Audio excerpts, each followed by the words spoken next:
All right, we are live. Can everyone hear me on my microphone? Because we are starting the meeting now.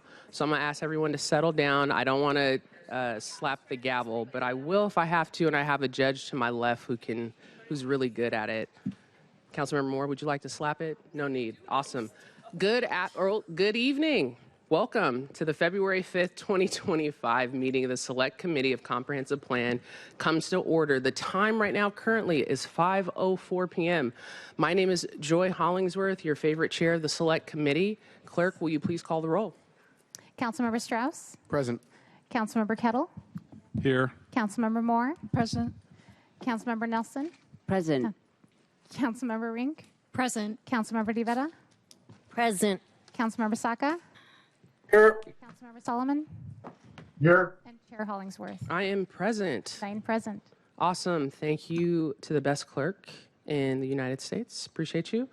The world, we could do universe. Just want to thank you all for being here, for your attendance today on a Wednesday night. Just a couple house cleaning things before we jump into the agenda item, which is obviously while everyone is here, which is the public comment. I'm going to read things a little bit about the weather, kind of how we're going to go through tonight to hear everyone's comments and kind of just set the table. Is that okay? No, it's not okay? Oh, okay. I just want to make sure. All right. Awesome. Okay, so ever since this weekend, emergency management team issued inclement weather warnings over the weekend. So our office has been in constant contact with the mayor's office, SPU, emergency management, and our clerks to understand options for a meaningful public hearing and safety, a meaningful meeting tonight to make sure that our staff and everyone is safe. We received also a snow and cold briefing as well, so I'm going to ask for your patience and understanding tonight as we're going through this. Every hour on top of the hour, we're going to be keeping updated with what the weather is going on. So just know that that's just going to be constant, and we're just going to take this as this is.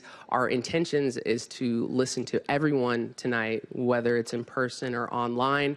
Sometimes the weather changes things, but just know we don't have a set time. We're just going to go ahead and go with the flow until we're going to just navigate the weather piece. But just know you returning home is a priority of mine, our staff, and my colleagues as well. Okay. Today's meeting is intended to provide council with the opportunity to hear from you at an early stage in the process. The mayor released his plan about a month ago, and we are holding currently a number of briefings to understand the plan. We will be considering your comments today as we are navigating the comprehensive plan and understanding all proposed layers. However, the comprehensive plan adopted by legislation, that will be adopted by legislation, has not officially been in front of council. And so we're still waiting on the executive to send a lot of pieces as well. Also wanted to note as well is that when we are doing our public comments, one thing we're going to ask, super simple, it's what they teach everyone in kindergarten, is to be respectful for everyone's comments. No matter where someone's talking about, which side of the aisle, whatever it is, we're just asking for everyone to be respectful. Everyone has a different perspective, and so just asking for that. We know it can get super spicy, so if you want some plant-based milk, I got you. That was a joke that I didn't think someone was going to laugh at. I appreciate that. I love hearing people clap and cheer and all those beautiful things, but it does slow down the time just a little bit. So we're just going to ask people to use the favorite Councilmember Kettle spirit hands. Councilmember Kettle, can you demonstrate what spirit hands are right now? Strauss, jazz hands. Oh, I thought they were spirit hands. I'm sorry, jazz hands. Thank you. Snaps. All good stuff. We also have childcare downstairs in the Bertha Knights Landis room downstairs as well. So you're more than welcome if you have. I lied, and this is the only time I'll lie. It's not downstairs. It's in the council reception area. My apologies, which is on the second floor. So if you go right down this hallway and take a right all the way down, that's where our childcare is being held tonight. Thank you so much.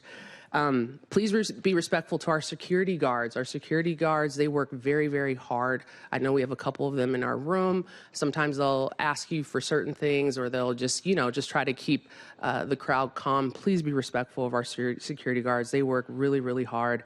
I also want to note, sometimes you'll see our colleagues sometimes stand, sometimes we'll be stretching. We are still listening. So just want you to know that we're not trying to run or anything. We're stretching and standing. We will still be listening. Some of us do run, but we're listening. We're going to be recognizing in-person speakers starting right now, 5 o'clock, all the way up to 7:30. So it's in-person speaker only. At 7:30, we're going to transition for hybrid public comment. That means that we're going to go back and forth. So we're going to recognize people in chambers, and we're also going to recognize people that are online as well. We'll also be calling people up by 5 folks. So we're going to just call up numbers 1 through 5, and then obviously 6 through 10, and we'll continue those numbers throughout the evening. Other than that, my apologies, I lost my thing. Other than that, Speaker, will you please read item agenda into the record? Agenda item 1, public hearing on the One Seattle Comprehensive Plan. Awesome. And how many speakers do we have signed up tonight? Currently, we have 120, and continuing registered public commenters are downstairs in BKL, and then remote speakers, we have 69. Got it. Awesome. So How many? 120 in person so far. BKL still accepting public comment sign-ins right now as we speak, and then 69 remote. Perfect. Also, little housekeeping here as well. We're asking that after you do public speak here, that if you don't mind giving up your seat, you can go. We have an overflow room downstairs in Bertha Knight's Landing, so you can go downstairs so those people who have not spoke can come up here and be recognized, because we are at maximum capacity and we want to make sure that we stay within fire code as well. Okay? We're all good to go? Where everybody's good? Happy to be here? Chair. Thank you. I'm happy to see y'all. We're really happy to hear from y'all. Yes. Point of personal privilege, Chair. I just want to recognize what I see. I think Girl Scouts in the front row and some other young people. Jazz hands for our young people who came to show out and give public comment. I always love and appreciate hearing from young people, our future leaders. So shout out to all young people. I see you. Go ahead. We can clap for our young people. Let's go ahead. We can clap for our young folks. Thank you, Chair. Y'all get all the love. It's all about our young people. We got to focus on our young folks. Really appreciate y'all coming and being able to give public comment for what's important to you all. You all are our future, so thank you. All right, so everyone's going to get 2 minutes to speak tonight, and I think we are ready to go. If y'all are ready to go, I'm ready to go. Does anyone have any question, my colleagues, at all? No? All right, awesome. We're going to jump right in. So we're going to start. Instructions. Oh, and our clerk's going to read the instructions. I was so happy to call 1 through 5. Go ahead. The public comment for the public hearing will begin and will be moderated in the following manner. The hybrid public comment will begin at 7:30 p.m., alternating between sets of in-persons and remote speakers, and in the order registered. For remote speakers with approximate numbers 1 through 50, please call into the meeting by 7 p.m. If you have not registered to speak but would like to, you can still sign up before the end of the public comment period at the council's website or by signing up on the sign-up sheets outside of chambers. The public comment period begins with in-person speakers. Speaker numbers will be called in the order which they registered. Numbers will be called in groups of 5 at one time. Please line up in numerical order. There are 2 microphone podiums. Please adjust the mics when you approach the microphone. Please begin your comments by stating your name.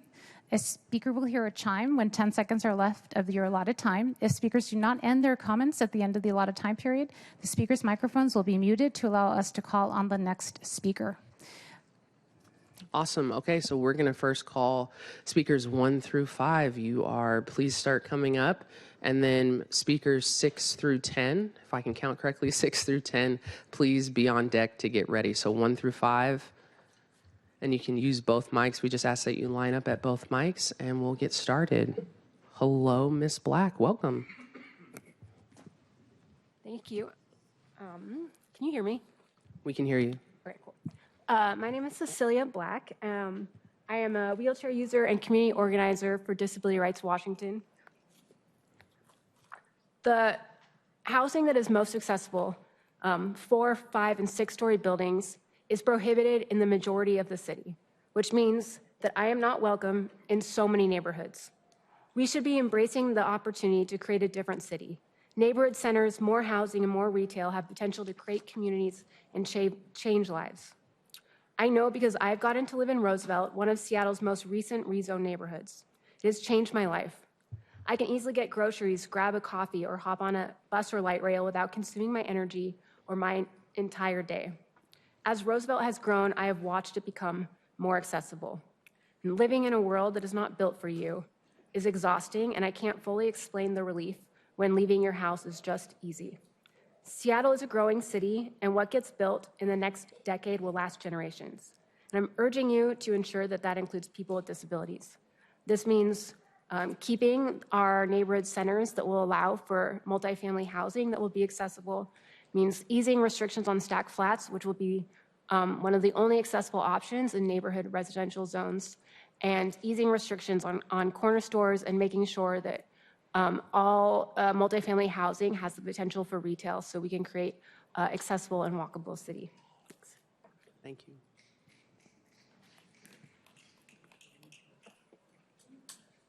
Hello, my name is Anna Zivarts. I also work for Disability Rights Washington, and I want to echo what Cecilia just said.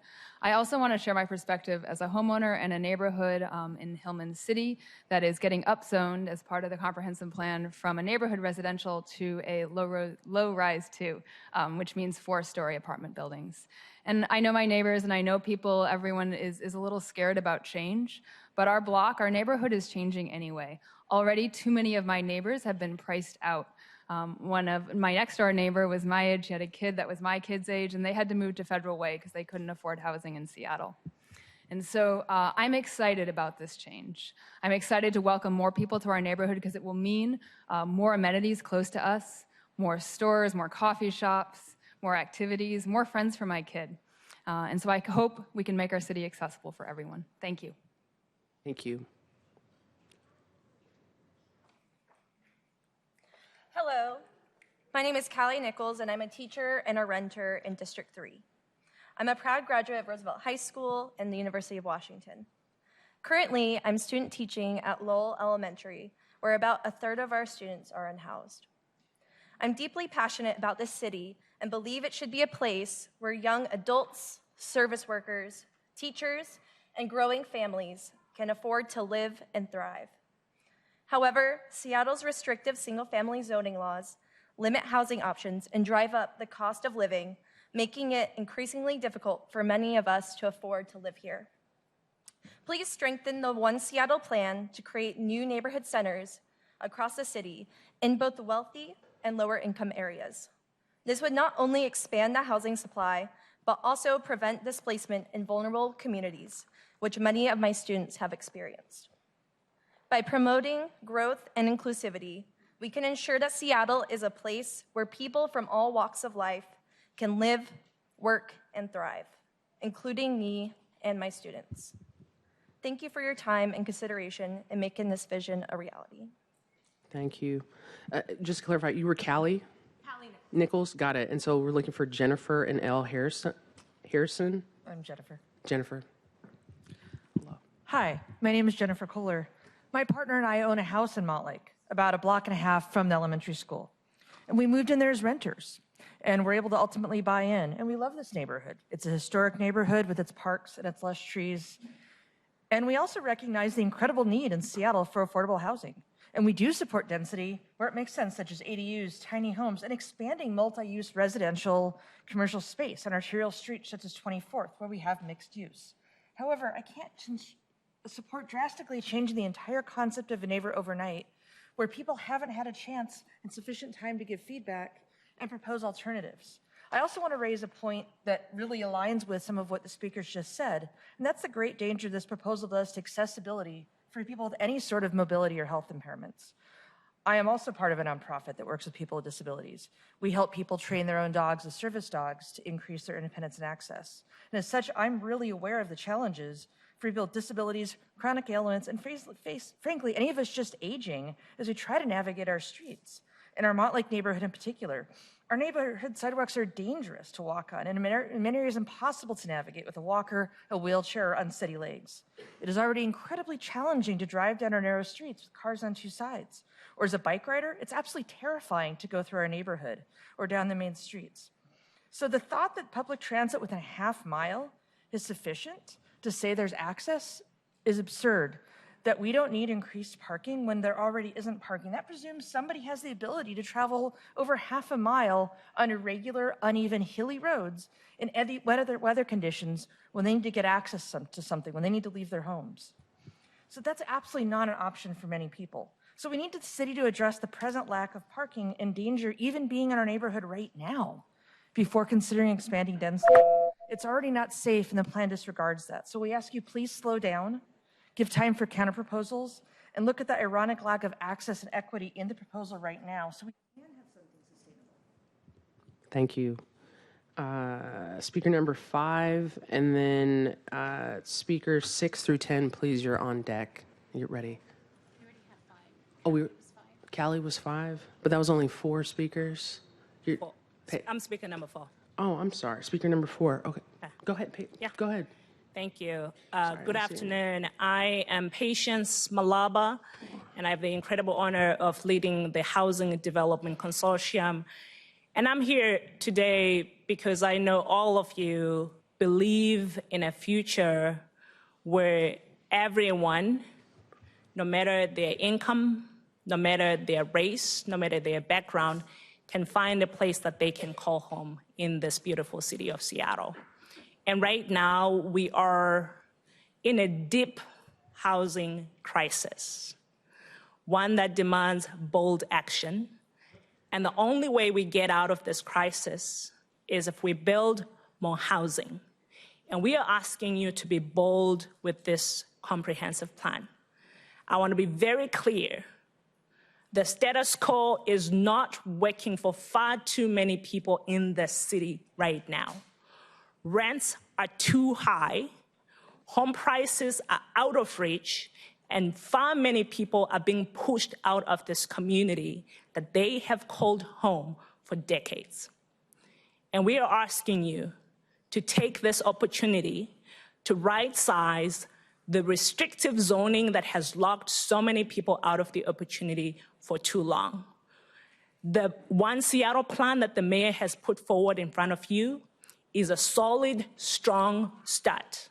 It's moving us in the right direction. And what we're asking you to do is expand on the strength of this plan and not whittle it down. We are asking you not to water down the plan in the name of process, in the name of outreach, because we all know outreach is an iterative process that will continue to happen as we grow as a city. So I ask you, once again, to take on this once-in-a-generation opportunity, to move forward a comprehensive plan that meets the moment, that meets the scale of the crisis. We are counting on your leadership in this very moment to lead us towards a path and a future where everyone can find a place. Thank you. Speaker 6 through 10, please come forward. Stephanie, Phyllis, Susan, Sanaya, Dilla. Awesome. Hello, council members. My name is Stephanie Velasco, and my husband and I have lived and worked in Seattle since 2011. We now have the privilege of being homeowners and parents to 2 young kids, ages 4 and 1. We live in Squire Park, District 3, and our family thrives here, car-free. We are able to walk to daycare, to the grocery store, and to friends' houses and apartments for play dates. We walk to the farmer's market most Sundays. We ride the G to check out books at the Central Library or come down here. The streetcar to eat and shop in the ID, and the light rail to the kids' doctor and dentist appointments in Othello. We love where we live, but we recognize that many families will never be able to afford to live in a neighborhood like ours. Our lifestyle shouldn't be an exclusive privilege or a luxury. Families of all incomes and sizes should be able to live in neighborhoods where everything they need is within walking, rolling, or biking distance. We need to allow more dense and affordable housing options in more places throughout the city. Mayor Harrell's draft plan does the bare minimum when it comes to planning for Seattle's future housing needs, and we urge you to go further. by implementing the following changes. 1, mid-rise housing should be allowed in all residential areas within a 5-mile walk of frequent transit. Mixed-use development should be allowed in all residential areas, and the creation of small, affordable commercial spaces should be encouraged and incentivized. The number of neighborhood centers should be increased and their boundaries expanded to encompass at least a 5-minute walk shed. And finally, parking minimums should be eliminated everywhere to reduce housing costs and encourage more sustainable transportation options. We should be planning for the next generations, not playing defense against the fears of change. Change is already here. This comprehensive plan is our chance to move away from the old model of planning for growth and move boldly toward an approach that will house more neighbors, help us achieve our climate goals, and grow Seattle into a city where every family thrives. Thank you. Thank you. Balancing a baby in public comment. That was super impressive. Phyllis, Susan, Sanaya, and Dilla. Thank you. Thank you. I've lived in Maple Leaf since 1987, and I've worked on public policy issues longer than that. I created the petition to remove the proposed designation of Maple Leaf as a neighborhood center. Why? To give voice to the residents of Maple Leaf who had no idea the neighborhood center was proposed, have no confidence in or even knew about the mayor's engagement process, had no engagement whatsoever in informing the proposal, and were looking for ways to share their significant concerns.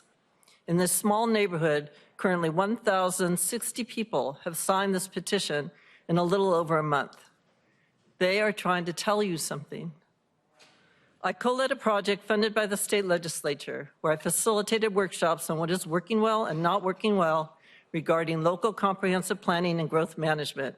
I put on workshops in every county in this state. I'm also leading a 3-year project funded by and to inform the state legislature on housing policy. The signers of the petition are echoing what I strongly heard throughout the state. 1, place matters.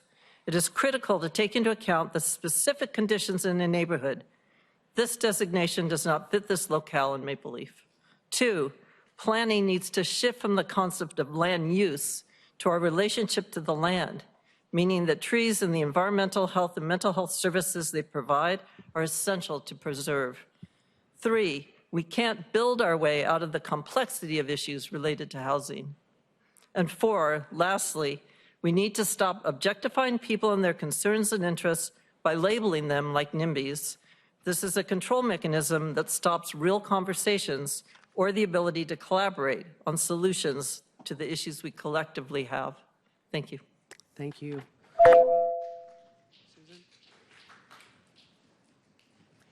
Speaking of crises, climate, and future generations, from 2005 to 2017, FEMA spent $37 billion on natural disaster preparedness and mitigation, and $81 billion on relief. In other words, for every $1 spent on prevention, FEMA spent $2.19 on relief. Facts. This seems like a very good way to make a less affordable world. NYU recently set up Project Heatwave, an initiative that treats extreme heat as a pandemic because they all have the same features: unpredictability, inequality in how they treat communities, and mortality. We have a rare opportunity here in Seattle to focus on prevention by protecting mature tree canopy, but we seem hell-bent on passing the cost of climate change onto future generations. That is what 90% concrete coverage of residential lots will do. As an ROI-focused climate technology investor, a parent of young children, and a person whose own age means that I am going to be living through the worsening effects of climate change myself, I ask that you consider the long-term collective returns and your own legacy to your kids over short-term profits for developers who have co-opted the complexity of the housing market and people's desperation over private equity-driven rents and mortgages in order to literally pave their way to an even easier way to do their own business. The only way we'll survive the now baked-in changes that are coming our way are to work with urban forests, not further bifurcate into humans versus nature. Please amend this plan now to include trees for everyone. Thank you. Please, please, please, spirit hands, spirit hands. Hold on. Please, I don't want to have to like say this over and over again. I apologize. Please, spirit hands, spirit, or what is it? Yeah, spirit hands. Jazz hands. Where'd I get spirit? Jazz hands, jazz hand. Thank you. Sanaya, go ahead. Hello, everyone. My name is Sanaya Simone Parrott, and I have been fighting for the trees since I was in kindergarten. I spoke to the city council about the last tree ordinance, and I was so disappointed and shocked that the adults that I trusted and relied on did not do what they needed to do. I care about this so much, even though my grandma has cancer and is in her last days. I came here to protect our trees. As you all know, Seattle has been known to be called the Emerald City because of its natural beauty and wonderful towering mountains. Though, not anymore. Just this past year alone, Seattle has lost 1,800 trees, which is too many. I have asthma, and I usually start coughing really bad when I enter downtown Seattle. Why? Because of all the car exhaust and pollution. Because there are not enough trees to help keep the air clean. That is why we need more trees in this city. When I go up to the east or the north of Seattle, I see way more trees. Big, huge, beautiful trees. We need more of that here. So that's why I'm begging you, Seattle, please, make our future better for more people to come. Mother Nature did not put us on this earth to destroy it. She put us on this earth to help it because she believed that she could trust human beings, but we have proven her wrong. So that's why we need to do better, Seattle. Let's go green together. Thank you. Thank you, Sanaya. And before you step up, please step up. Can we get speakers 11, 12, 13, 14, 15? Please stand up. Come to both mics. They're available for you. Hi, Dyla. Hi, my name's Delilah. I live in Maple Leaf. As a person with a limited income, I think it is critical to prioritize housing affordability. I also think it is important to not just focus on the number of units housing built, but on how to design for enhancing community and safety. Why do decision makers often make the assumption that people with lower incomes want to live in boxes with no access to nature or space to grow our food? Consider how these plans are taking into account the needs of women. Walkability is talked about, but I don't feel safe walking at night. You're wanting me to take mostly transit, but I don't feel safe riding the light rail or buses at night. Besides, there's only one bus route in Maple Leaf. Research has shown that women do more of the food shopping, dropping off kids, caring for elders. They need to use cars. Yet you are considering permitting apartments with no parking in Maple Leaf, assuming that we are able to walk a mile up and down a hill carrying our groceries. I'm of the generation that understands we need climate resilience. Dependence on nature, for example, the contribution trees make to drainage, wildlife, pollinators, shade, and mental health. And we will need to maximize the energy efficiency and solar. Right now, I don't see any of the new buildings in Maple Leaf being built with solar. Now is not the time for fantasies regarding urban planning, especially when the marketplace is not controlled. You have to look at what is actually happening on the ground. Are there really conditions and amenities that support even more density than what is already being built in Maple Leaf? Expensive fourplexes with minimal, if any, vegetation. Constrained transportation infrastructure where pedestrians and bicyclists are almost hit by cars daily. I am against the designation of Maple Leaf as a neighborhood center. Thank you. So now next 11, 12, 13, 14, 15. Tanisha, Sarah, Dinko, Brandon, and Tracy. Please step forward, 11 through 15. Tanisha? Yes. Okay, thank you. Good evening, everyone, and thank you for holding the space. My name is Tanisha Sepulveda, and I'm over a decade-long resident of West Seattle, specifically Highland Park. And a lot of the issues I've heard tonight, resonate as far as, needing better transit, needing our sidewalks fixed, and needing, a healthy, beautiful tree canopy.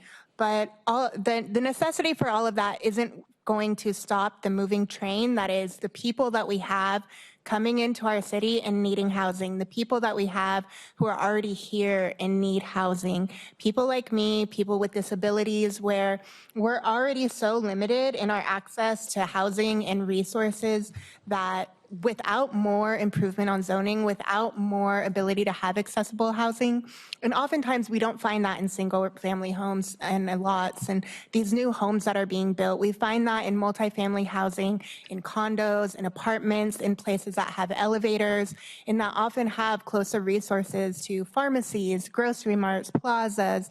And that's why we need to bring these services more into our towns and not just the neighborhood centers. We need to expand past neighborhood centers and allow access for, people in these communities, the elderly, people with limited mobility, people with children who maybe can't get that far or have limited time, who want to be able to enjoy the perks of living in a city while remaining in a neighborhood.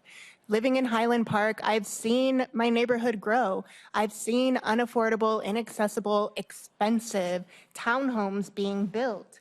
And that is obviously not something that I can grow or move into. And I would love to stay in the city. But without implementing a stronger change that is the Seattle One plan, we're not going to get there. So but please urge you to support this plan. Thank you. Thank you. Sarah? Good afternoon, Chair Hollingsworth, members of the committee. My name is Sarah Clark, and I am here on behalf of the 2,500 members of the Seattle Metro Chamber in strong support of Mayor Harrell's proposed One Seattle Comprehensive Plan, which is now before you. We have a housing supply crisis in Seattle, and this plan is essential to fostering a vibrant, equitable, and sustainable Seattle that benefits residents, workers, and businesses alike. Seattle's growth demands bold action. The One Seattle plan promotes mixed-use, inclusive neighborhoods where people can live, work, and thrive, critical for attracting talent, supporting local neighborhood economies, and ensuring business success. Expanding diverse housing options, including affordable and multifamily developments, keeps workers close to jobs, reduces commutes, and strengthens our workforce. Economic vitality and community well-being go hand in hand. The plan's strategic land use supports neighborhood business districts, innovation hubs, and commercial corridors, driving investment, entrepreneurship, and economic diversity. We urge you to support Mayor Harrell's policies, including the 30 neighborhood centers, vital to creating equitable, walkable communities. The business community stands ready to collaborate in making this vision a reality. Together, we can build a more resilient, affordable Seattle. Thank you. Thank you. Dinko Brandon Tracy. Hi, my name is Dinko DeForest. I'm 20 years old, and I have lived in Seattle for most of my life. The current status quo of our city is unacceptable. The amount of people that are unhoused or very close to it is far, far too many.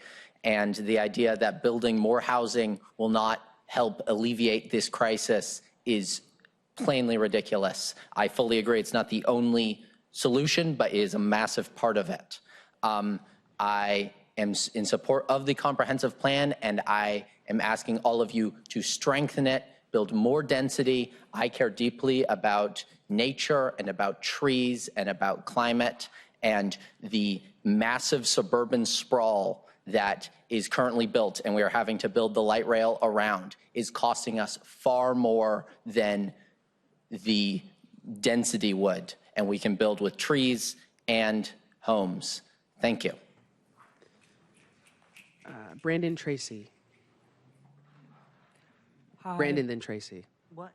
Yeah. Hi, I'm Brandon. I am 17, and I originally come from Carnation, but I have recently moved to Seattle, and there are so many new homes going up in Carnation and all throughout the valley, and they're everywhere, and they're very expensive, and they're displacing the people and nature that are there, and I believe that having more dense housing in Seattle would be wonderful. I love living in Seattle. It is so nice, and accessibility is lacking. Being able to take the bus is amazing, and not having curb cuts on the streets makes it so that I have to navigate around that, and I don't think that's okay.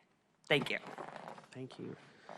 Before you speak, can we get speakers 16 through 20 to step up, please? You have two podiums, 16 through 20. Thank you, Brandon, and thank you, Tracy. Yeah.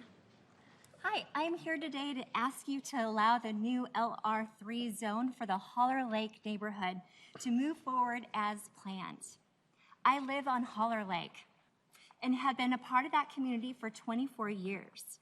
Throughout my 24 years, I've appreciated the convenience, the connection, and beauty of this neighborhood. The Holler Lake neighborhood is a treasure that should be open to more residents of Seattle. It's a perfect location because there is so much to offer within a 1-mile radius. We have quick access to I-5 and Aurora. We have a brand new elementary school that's very large. We have K-8 and Ingram High School all within walking distance. We have Northwest Hospital. We have North Acres Park, grocery stores, restaurants, clubs, churches, and all kinds of exercise facilities, all within walking distance, within a 1-mile radius. The most unique part about Holler Lake is Holler Lake. It's a place where people come to play and swim in the lake. They float, they fish, they enjoy the nature and the beauty. I fully understand what an incredible neighborhood this is, and I can empathize with my neighbors who don't want change for this very special community. Our city needs to make room for more residents. Holler Lake is the perfect location to welcome more residents so they can enjoy this treasured community. Please allow the LR3 zone in the community of Holler Lake. Thank you. Yeah. Don? We have two mics. You can be back and forth. Go ahead. My name is Don McFarland. Maple Leaf was named Maple Leaf for a reason. A Google Earth view of the proposed neighborhood center shows how many trees there are, but we wanted to demonstrate that with some numbers. Would a neighborhood center at Maple Leaf affect tree canopy? So let's take a look. We had 10 citizen surveyors from Maple Leaf with a 40-year veteran of the Arboretum leading the survey. We counted trees on private property greater than 6 inches in diameter and noted which trees were Tier 2, the giants that are greater than 24 inches. We counted 784 trees, 96 of which were Tier 2. It will be decades before replacement trees offer the same benefits as these Tier 2 trees. These large trees are usually inappropriate as street trees. Of the lots with new construction, 17 have no trees. 3 have preserved at least 1 tree. We used the Seattle street tree map to look at places trees could be replaced on public land. Only 2 of 9 streets in the neighborhood center have planting strips, where those planting strips are almost full. The Maple Leaf Park has a reservoir. Tree planting there is limited, and the survival rate of planted trees has been poor. We observed that many tall trees were on the perimeter of properties. With space during care during construction, tall trees on the perimeter can be saved while also increasing density. The value of trees, climate change, biodiversity, human health, both physical and mental, are all well documented. This is an opportunity to both increase density and preserve trees with proper care. Don't waste this opportunity. We won't get this chance again. Trees are... Thank you. You still have time. Okay. Okay. Robin, Bob? I'm from Maple Leaf, and I'm speaking for my neighbor, Robin King. I know a lot of concern about this has been voiced from the more senior members of our community, and I wanted to add a voice and perspective of someone who has grade school-aged children at our neighborhood school, Sacagawea Elementary, a school which was shortlisted for closure recently. We were rallying and made our voices heard from our small and mighty community, and it made a difference. And so we realized that we need to do that for our neighborhood as well. First and foremost, Housing is desperately needed for our neighborhood and city. That is not what I'm objecting to. Instead, I dream of building a neighborhood for the future that reflects our neighborhood and the people in it, and those who want to welcome, retain, and grow with. Tearing down trees and building expensive giant box housing does not serve people in our community, including teachers, librarians, social workers, firefighters, not to mention anyone on a limited income. In talking with other parents in our neighborhood and school, these are the concerns voiced with the current plan. Transit is not adequate. There's concerns for distance to link light rail, lack of buses, bus cancellation, and parking.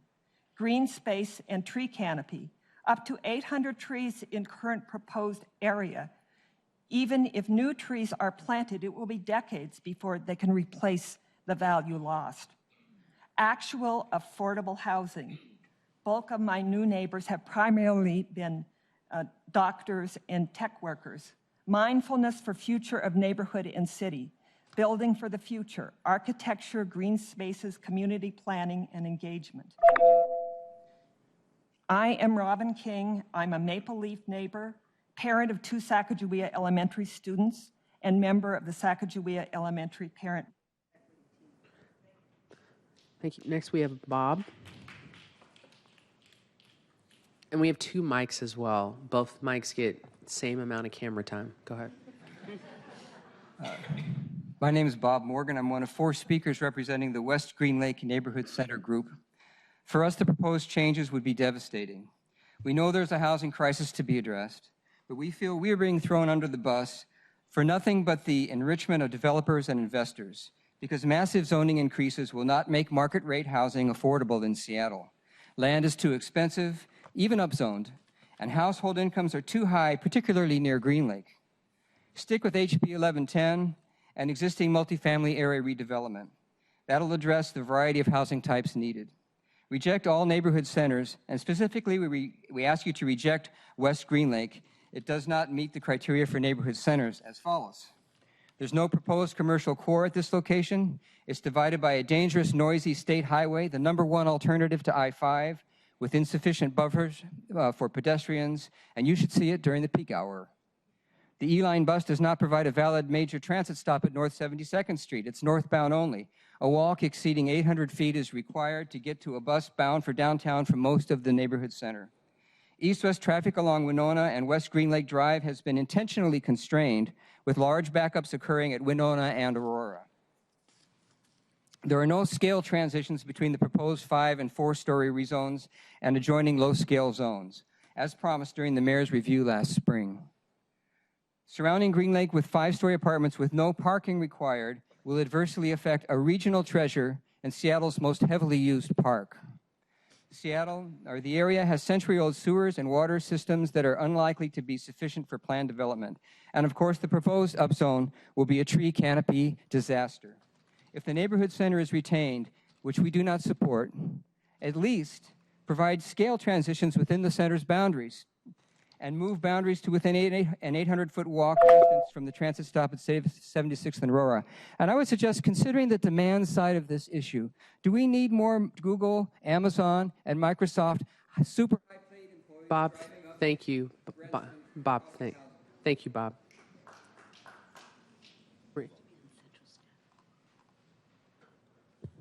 Go right ahead. My name is Marie Morgan-Riss. I'm here today with other West Green Lake neighbors to voice our urgent request to slow down and fulfill HB 1110 and postpone the comp plan until more accurate studies can be completed. My focus today is to raise grave concerns about the planned extinction of Seattle's charming old multi-generational family homes by nondescript 5-story apartment buildings that all look alike, lack character, and breed isolation. Many homeowners in Seattle have lived in their homes 40 to 50 years and have loved, contributed, and provided stability to their community. These residents expected to age in place and perhaps be taken care of in their final days by family in their familiar home.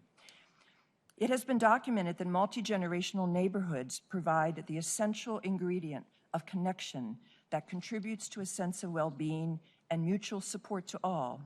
However, if we ring our city with 5-story apartment buildings, we are developing an entirely different Seattle. Since apartments often cater to stratified age groups, there's often a lack of social cohesion and commitment by renters to their community. So, given that we have a state mandate to develop HB 1110, let's take a pause and see how building 4 to 6 units on a lot impacts the current lifestyle of our residents.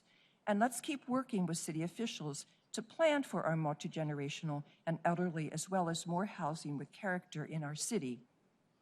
Why not scrap the 5-story L3 apartments near current family homes and transition the height from NR to a lower L1 and L2 to stay closer to the character of our neighborhood? Compromise by everyone is the best solution. Thank you for listening. Thank you. Hi, Ezekiel. Before you start, my man, welcome. Thank you for coming. We can't wait to hear your comments. Can I have speakers 21 through 25 please step up? Come to both mics, please. 21 through 25. Ezekiel, you got this. And make sure you speak into the microphone, so pull that microphone close so we can hear you. Hi, my name is Ezekiel Lapis. I am 8 years old. I love this city. I live in District 6. Dan Strauss, you don't just represent the grown-ups in District 6. You represent the kids, too. All of the grown-ups in this room who grew up in Seattle grew up with trees, or all around them. Why don't I get any? I deserve to grow up with trees, too. My little brother deserves to grow up with trees, too. My friends deserve to grow up with trees, too. Please change this plan to protect what we love and what makes this city so beautiful. Please protect the trees. Thank you, Ezekiel. Jeannie, so 21 through 25, please step up. And we have 2 mics. It helps. You could stay there, but people who are behind you there up from the queue, we have 2 mics. Please help us out. Go ahead. Understood. My name is Jenny Grant, and I have lived in Madrona for over 20 years, and I've worked there as a real estate agent for 10 years. Over 630 Madrona residents and counting have signed the Friends of Madrona petition that asks the City Council to downscale the proposed One Seattle rezoning plan for our neighborhood. We are very supportive of increasing affordable housing and density throughout the city, including Madrona. That's why we strongly support Washington State House Bill 1110 that rezones single-family housing for NR3 across the city. However, we are asking the City Council to slow down the plans for additional rezoning and other measures that go above and beyond HB 1110. We encourage you to collaborate with Madrona and engage with us to understand our specific concerns and issues, which include concerns about steep slopes and the slide-prone areas, the lack of affordability of LR3 buildings on our steep slopes, lack of infrastructure, and the impact of new lot coverage, open space, and setback rules on our tree canopy. You're about to hear more about these issues from other Madrona neighbors. We would have a large group here to stand with us today, but due to the weather forecast, we have asked them to stay home. We look forward to engaging with the council so it has the information it needs to make an informed and non-rushed decision on rezoning for our neighborhood. Thank you. Thank you. Next, we have Ms. Young, Leland Shields, and Catherine Parker. My name is Lainey Young, and I'm here because I'm very concerned about proposals to upzone the steep slope and slide areas of Madrona. Every spring, I venture down the slope of my yard to see how things survive the Seattle winter.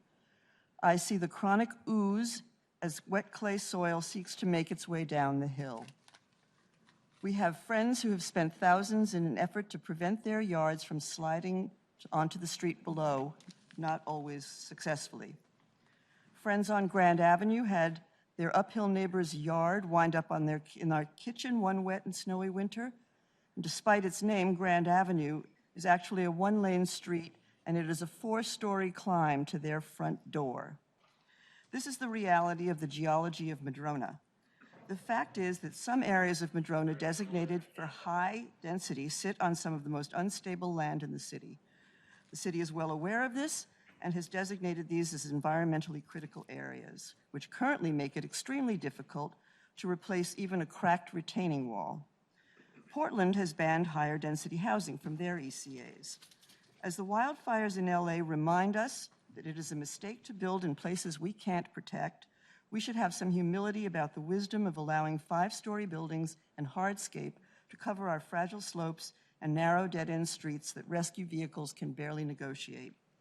I strongly urge you to remove all LR zoning designations from Madrona's ECA steep slope and slide areas and find other places, flatter ground in Madrona. Thank you. Thank you. And before Leland, we hear from you, just a reminder that we're asking people after you speak to go downstairs because we're sending people up from the overflow room so they can speak as we are switching out. So we're just asking you all to work with us. Hi, Leland. Go right ahead. My name is Leland Shields, and I'm a Madrona resident. The question before the council is this. If more housing is built generally, but it does not lead to significant improvement in housing affordability, will you still support the current plan as it is? This was a question I asked in a January 30th letter that I emailed to all council members, and it was hand-delivered to each of you. The One Seattle plan, while commendable in its goal of increasing housing supply, inadequately addresses the root causes of affordability. The detailed research in the letter shows that the plan will not meet the goal of affordable housing. I ask you to read it to see why. I know it's intuitive to think increased housing supply will bring down price, and of course it's true in some ways. But this plan for Seattle will not significantly increase supply in the lower and middle price ranges in which it is most needed. What the plan will do is radically change the sustainability and livability of neighborhoods throughout the city. To truly address Seattle's affordability challenges, there are other solutions. In my Madrona neighborhood, land prices are high, lots are designated as potential slide areas, and steep slopes require expensive geoengineering and foundations with pilings, as I have in my house. With those costs to get a return on their investment, developers will only build expensive housing. Please eliminate LR zoning in Madrona, as it will not appreciably increase affordability. It will likely only result in more expensive housing, and it will forever alter the livability and sustainability of the neighborhood. Thank you very much. Thank you. Next, we have Catherine and then Ron. Good evening, council members. My name's Catherine Parker. I live in Madrona with my 2 sons. I'm speaking tonight for my neighbor, Andrea Ostrovsky, who wasn't able to be here because she had to work late. The council should reject parts of the One Seattle plan that will negatively impact tree canopy, including the revised lot coverage, open space, and setback rules.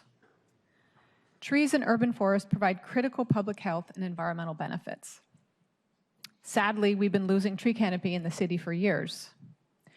The 2023 tree ordinance and the One Seattle plan will only exacerbate this problem. Under the 2023 ordinance, even giant trees can be removed for development, and the One Seattle plan's reduced setbacks and hardscape allowances leave little room for trees. Residential areas with many trees like Madrona help contribute to the city's goal of 30% tree canopy. My neighbors and I strongly support increased density and affordable housing in our neighborhood, but we can and should do better to ensure that these plans are green, livable, and sustainable. Again, please reject the portions of the One Seattle plan that would reduce our tree canopy. Thank you. Thank you. Next, we have Ron Chambers. And Ron, before you start, can we have speakers 26 through 30 please step up to the mic and get ready? Just so you all know how we're moving. Ron is number 25, and we're an hour in. We have over 270 speakers signed up. So that's why I asked if we just be able to get queued up first so we're ready to go. Mr. Chambers, you are ready, sir. Thank you. Once again, and my name is Ron Chambers, and I am in the, I guess it's to be the West Green Lake Neighborhood Center, maybe. What we don't know is we haven't had a neighborhood center before. It's a new thing. So maybe we should just scale back from 30 and do 2 or 3 and see how they work. You've got a thought of what they're going to do. We have a thought of what they're going to do. And unfortunately, the developer's going to do what they're going to do. And that's it. So let's scale it back. Another thought. Back in 2014, the Seattle Council here was voting on a proposal to upzone the Mount Baker Station area. And there was one dissenter, and that man was, Bruce Harrell was the dissenter. He said, no, he did not want to do uploads or upzones.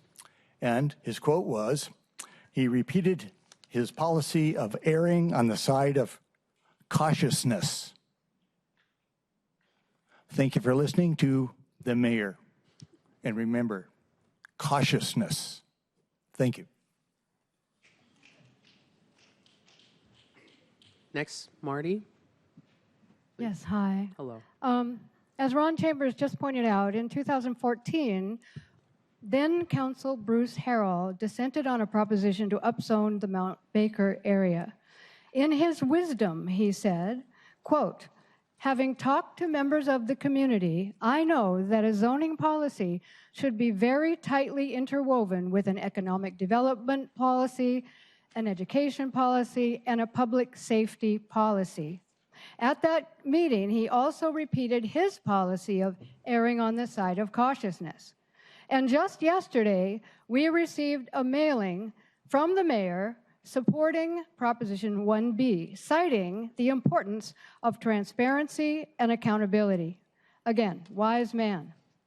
The current state mandate to increase housing to 4 to 6 units throughout the city on every residential lot and in every neighborhood, which is HB 1110, is a given. We can fulfill the state's requirements regarding HB 1110 by their deadline and move cautiously on the dramatically more sweeping revision of the Seattle landscape that is the One Seattle Plan. The One Seattle Plan is not sufficiently integrated with existing city systems, nor has it satisfied many important questions and concerns that citizens have, many which you are hearing here. After citywide, localized public hearings, making all Seattle citizens who are your constituents aware of the plan and its ramifications, not just hearing their concerns, but answering them in real time. And after prototype locations to determine whether or not there are the intended results from the One Seattle Plan, we could consider citywide implementation. We request a minimal comprehensive land use plan and zoning to meet the HB 1110 June deadline and a postponement of the sweeping One Seattle Plan, which we believe... Thank you. Time's expired. Thank you, Marty. Next, we have Ruth, Renee, Ryan, and Rebecca. Did I say that right? Is it Ruth? Ruta? Oh, it's Ruta? I can't. Speaker number 27? Awesome. Thank you. Hello. I want to speak about growth targets. Alternative 5 was the preferred and highest growth alternative at 120,000 housing units, 2.5 times forecast growth. The mayor's plan added 40,000 units for a capacity 3 times forecast growth. 40,000 is a big number. That's about 7,000 units per district. Why was so much added over and above the chosen alternative 5? I asked this at a packed meeting on Queen Anne, and Planning staff's reply was, I'll have to get back to you. I'm still waiting. The city must justify this number and the upzoning it allows. Nobody knows where the sweet spot is. Nobody. Studies say upzoning improves housing affordability. Others find price shifts are minor. Some even find upzoning makes affordability worse. Before proceeding with a plan based on a popular but possibly debatable theory that could change what we love about our city, a degree of caution is warranted. That's why we're forming a coalition of neighborhoods asking to return to the housing target outlined in Alternative 5, 120,000 units. This will mean citywide zoning revisions. This is a reasonable, justifiable position that does not alter the possibility for expanded housing options and more affordable housing choices. You know, we're not NIMBYs. Nobody in my neighborhood is a NIMBY. We're really YIMBYs. We have children, we have nephews, we know all kinds of people we want to see have affordable housing. Breaks my heart to see my housing assessment go up. So our differences are a matter of degree. Thank you. Renee, Ryan, and Rebecca. Renee, Ryan, and Rebecca. Thank you. Hi. Good evening, Chair Hollingsworth and council members. My name is Renee Staten, and I live in District 5, and I'm here to express my overall support for the proposed One Seattle Plan zoning changes and to comment in support of two specific rezone proposals. Number one, I completely support the proposed rezone for the Pinehurst Station area. I live in the station area, and my home is proposed to be rezoned from neighborhood residential, that's single family, to LR3. I've lived in and owned my home for 26 years. I've raised my family there. My children are now adults, and they're looking to rent and buy their own homes in D5. I support the zoning changes so more homes are created, and my children and others can also have homes of their own. Number two, I completely support the proposed rezone in Maple Leaf and around Maple Leaf Park. I walk in Maple Leaf and spend time at shops and restaurants in Maple Leaf regularly. My children attended St. Catherine's School for 13 years, and I was on the Finance Council of St. Catherine's Church and School for much of that time. The people of Seattle invested millions of dollars to create Maple Leaf Park and to build the light rail station, both within walking distance of the proposed rezone. Areas like Pinehurst and Maple Leaf that have benefited from major investments should be first to welcome new neighbors. Pinehurst and Maple Leaf should be prioritized for new density before other D5 communities like Bitter Lake and Lake City, which have already taken on major density but have not received the same level of investment. Thank you very much. Thank you, Renee. And Ryan, before you start, can we have speakers 31 through 35? David, Aria, May, David, and speaker 35, I can't read. Derek, I think it is. Hi, Ryan. Hi, thank you so much, council members. As you know, my name is Ryan Donahue, and I'm the Chief Advocacy Officer at Habitat for Humanity, Seattle, King, and Kittitas counties. We've been building affordable home ownership opportunities for the city of Seattle for roughly 39 years now. So we know a little something about what it takes to build a place where everyone has a safe, decent, and affordable place to call home.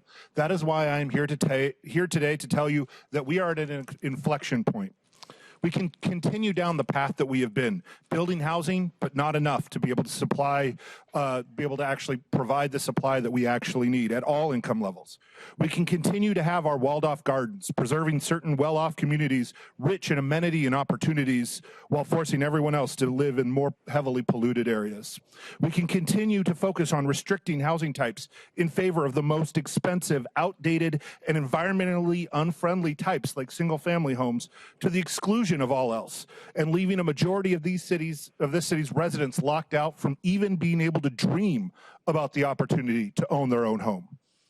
Or we can take the other path, the path of housing abundance, that using the zoning rules that you are all looking at today and the funding tools that you will be looking at come budget time to encourage more housing development at every income level. We can open up our walled gardens, allowing for more people to have the opportunities that come with living in some of the beautiful, most brightest jewels that this city has to offer.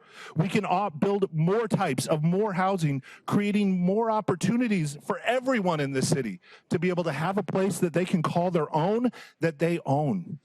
You've heard me and my team come up here and talk about the proposed comprehensive plan before. And as you know, there's certainly areas for improvement. But I also want to make sure to acknowledge that this comprehensive plan is a big step in the right direction. Please keep in mind, the decisions you make will have long-lasting impacts on the future of the city. You can try to preserve the city in amber, but that will only crack under the pressure of more and more people moving here for jobs and opportunity. Thank you, Ryan. Time's up. Thank you, Ryan. Appreciate you. But you can send us your comments in as well. Thank you so much. Rebecca, you are up next, and then we'll kick it over to Mr. Hines. Thank you, Council. Can you hear me? Yeah. Thank you for your commitment to supporting a plan that works for all of Seattleites. I'm Rebecca Vaux. I'm a mom. I've lived in Maple Leaf in D5 for 22 years, and my home is on one of the blocks in the proposed neighborhood center. I walk these streets every day. And I just want to say that our location doesn't have the proximity to the services and transit that the One Seattle plan calls for to support a dense neighborhood center.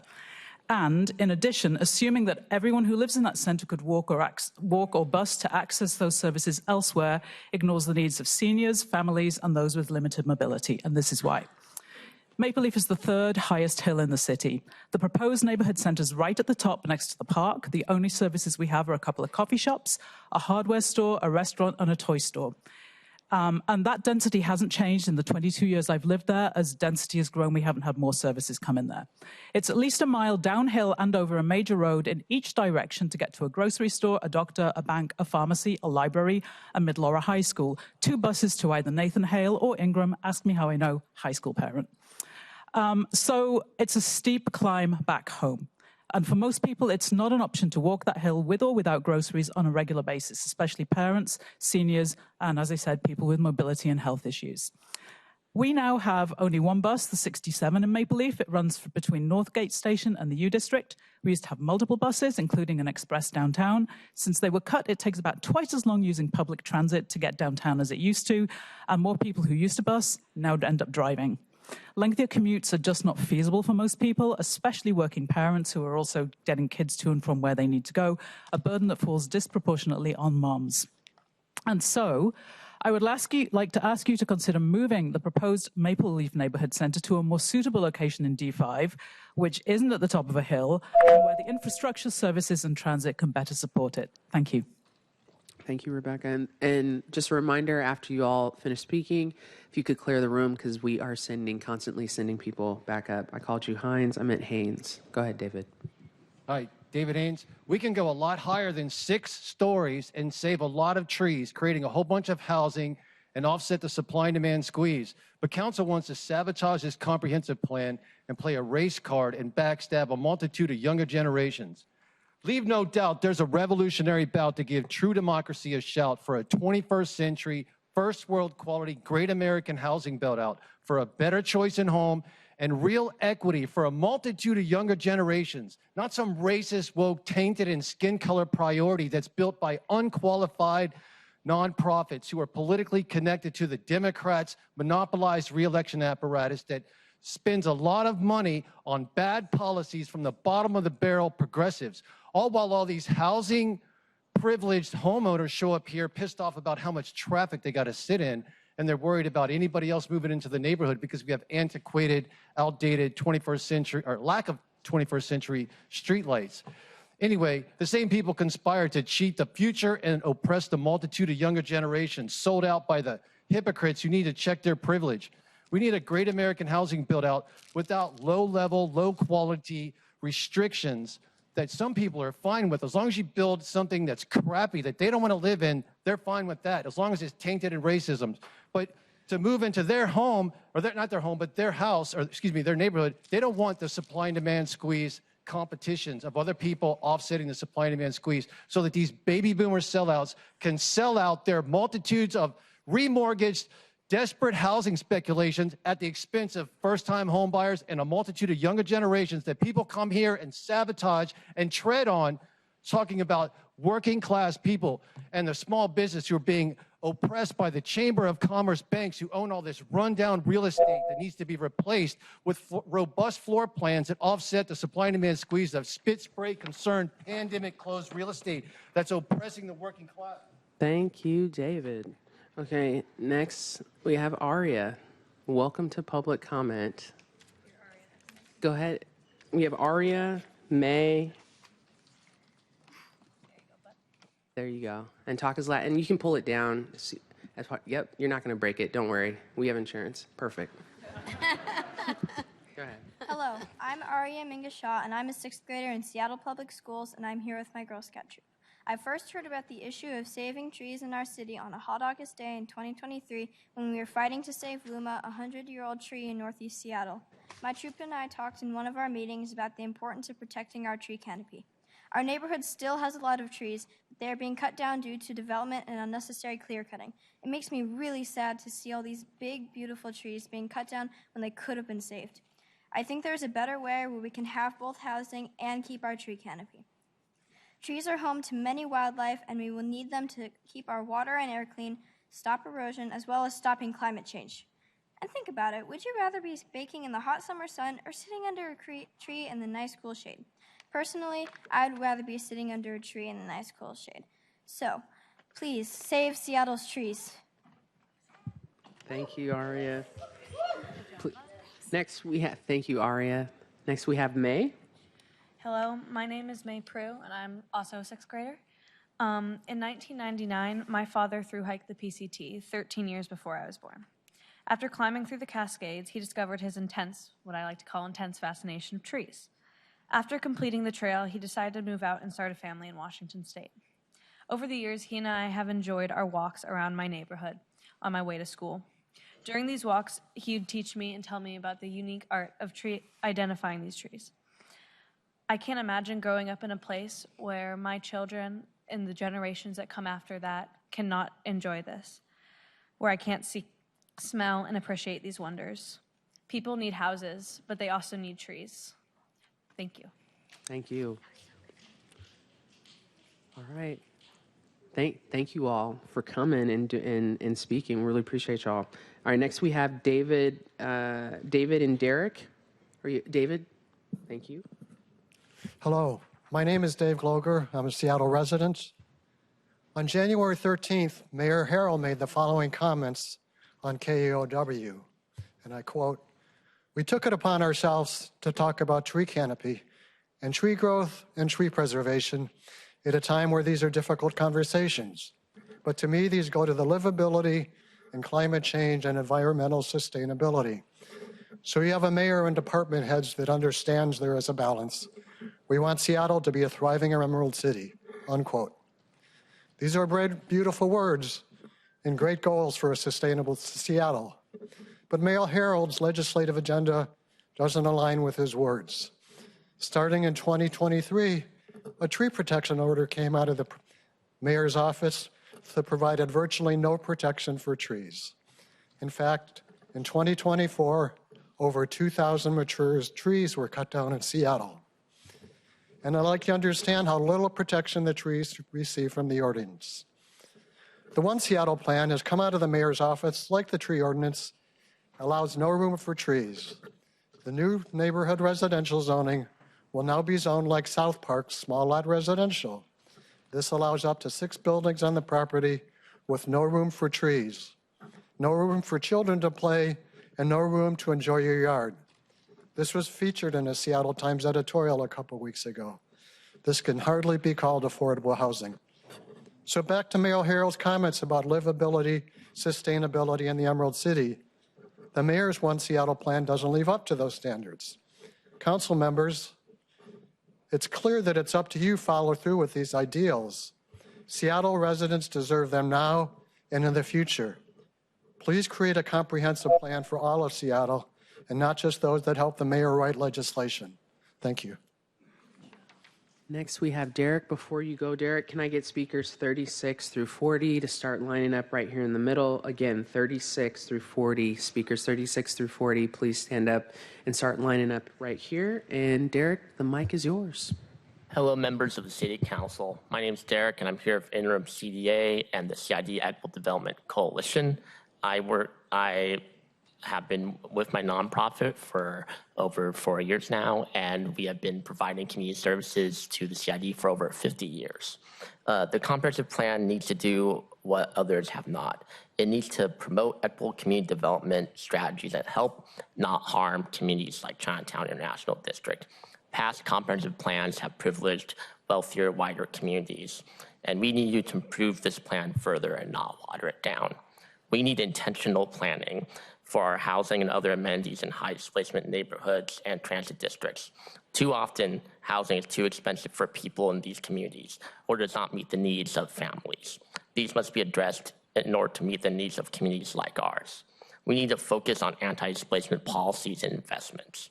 Our communities face mounting pressures from decisions of the past and the present realities of the market. They have remained resilient and developed beautiful communities, opening small businesses, establishing community-based projects like the Landmark Project, Uncle Bob's Place, and the Eng Family Home. We need to do everything we can to support bringing projects like this to scale and ensuring we can meet the needs of our small businesses and residents, especially those suffering from displacement. Finally, we need supply. Our community has been punished for other people's priorities more times than I could count. We hope that the comprehensive plan can make a different choice by channeling growth towards areas of low displacement. We see progress in the plan so far, but more can be done. Thank you for your time. Our coalition has outlined our asks in the comprehensive plan to city officials in multiple letters and look forward to working with you to improve the plan. Thank you. Thank you. Whenever we're set, you're good. Good evening, council members. My name is Eunice Howe, and I'm a renter in District 2. I represent Unite Here Local 8, hospitality workers who are majority Black, Indigenous, people of color, and women. We have many members who live and work around the Chinatown International District. I'm also with APALA, the Asian Pacific American Labor Alliance of the AFL-CIO. We belong to the Chinatown International District Equitable Development Coalition, and we hope you will include our recommendations in the comprehensive plan, including requiring the implementation of intentional affordable housing in areas of high displacement risk and transit districts, prioritizing the building of family-sized housing, 3 to 4 bedroom units. Many of our members, and especially our members of color, work in the city but cannot afford to live in the city. We experience displacement due to skyrocketing cost of living and lack of affordable housing. Rents are rising, and although we bargain for higher wages, it's often not enough to keep up. Working families deserve an improved comprehensive plan to meet our needs. Please add the aforementioned points outlined in the letter that Derek sent over into the document. Thank you so much for your time, and good night. Thank you. May? I'm Mary Brown. Mary, come on. Terrell. I've got here a planned up zoning in North Magnolia and what's going to happen to it, and that the mayor and the city, I don't know how they're going to plan to do this, but Magnolia is a small area. It's a place where seniors can go down the street and the kids can go to the parks on their own, and they don't have to worry about the homeless and people with needles and things like that. And it's not a big community like Ballard, so it can take the overflow. But to say that they can come in and rape my neighborhood and take my house. I've spent 30 years there, and I recently lost my husband, and that's all I can afford. And what's going on here, right in here, property tax will increase. We got enough problems with just the Magnolia Bridge and trying to get that fixed. But there is no requirement here for affordable housing. And the affordable housing that is there is roughly $750,000 for a small unit, $850,000 up to $1 million. And now I have neighbors that just were able to buy into their homes a few years ago, and they have young children, and it's a safe block. But to kick us all off of that block and not put us anywhere and say, well, just get out. I mean, maybe not everybody can have a home, and I understand that, our private home, or a single family home, but for us that we paid the price, we paid our taxes, and so we had a little part of the American dream. It's just something that belongs to me. And I didn't do a damn thing not to deserve it and not to keep it. I worked hard to have it. And it's all I got. And to have them come in and take it with not even, it's just not right. And I disagree with Harold and his whole thing, he said he wanted safe communities and safe neighborhoods, and now he's reneged on everything he ran on. And I think he's a disgrace. On a scale of 1 to 10, he's a 0. Thank you, Mayor. Hold on, please. I want that to be my first and last warning, because the more that we clap and all that stuff, we extend time. There are hundreds of people waiting downstairs, and we are trying to move as fast as we can, please. And there's also people that are online right now, over 70 people online, okay? So please refrain from clapping. It's the only time I'll ask from clapping. Thank you. Jeff, Carolyn, and Rachel, please, you all are next. Jeff, Carolyn, Rachel. Jeff, before you start, I also want to call up speakers 41 through 45, William, Andy, Sandy. Oh, William, Andy, Sandy, Camille, Judy. Kind of rhymes. It does rhymes, Andy and Sandy. Okay, go ahead, Jeff. Thanks. Thank My you. name is Jeff Briggs. I am a lifelong Seattle resident. I am pro-housing, pro-density, and I am a member of the Seattle AIA. But today I'm here to testify for the trees and open space. Despite having been part of the design and construction community my entire adult life, I did not realize until recently how underhanded and duplicitous is our so-called tree protection ordinance. I stand witness to how every developer-driven project in my neighborhood results in scraping the lot, including majestic, mature trees that can usually be saved, only to produce new units that are more expensive than the modest homes that are unnecessarily bulldozed. This leads me to examine what happened in other areas already upzoned for more density. I found expensive condo villages with no open space except for paved driveways and parking courts, or massive apartment blocks with no open space at all. This is no way to prepare for a hotter and more crowded future. It goes directly against our goals for a sustainable, healthy urban environment. This does not have to be this way. We have the opportunity to correct those mistakes and invest in the neighborhoods of tomorrow and in our future neighbors who will live and work there. This means protecting large mature trees wherever possible, the same way we protect wetlands and riparian areas. And we need to plant trees, lots of trees, all across the city. And that means interweaving open space at all levels of zoning. Real space that allows large native trees to grow to maturity. Trees that keep our city cooler, provide habitat, clean the air and water. Space for trees is space for wildlife, pets, and people. This is how we build an equitable emerald city where shade and green space are shared by all residents. The first order of business is to rewrite the tree protection ordinance and move its enforcement out of SDCI.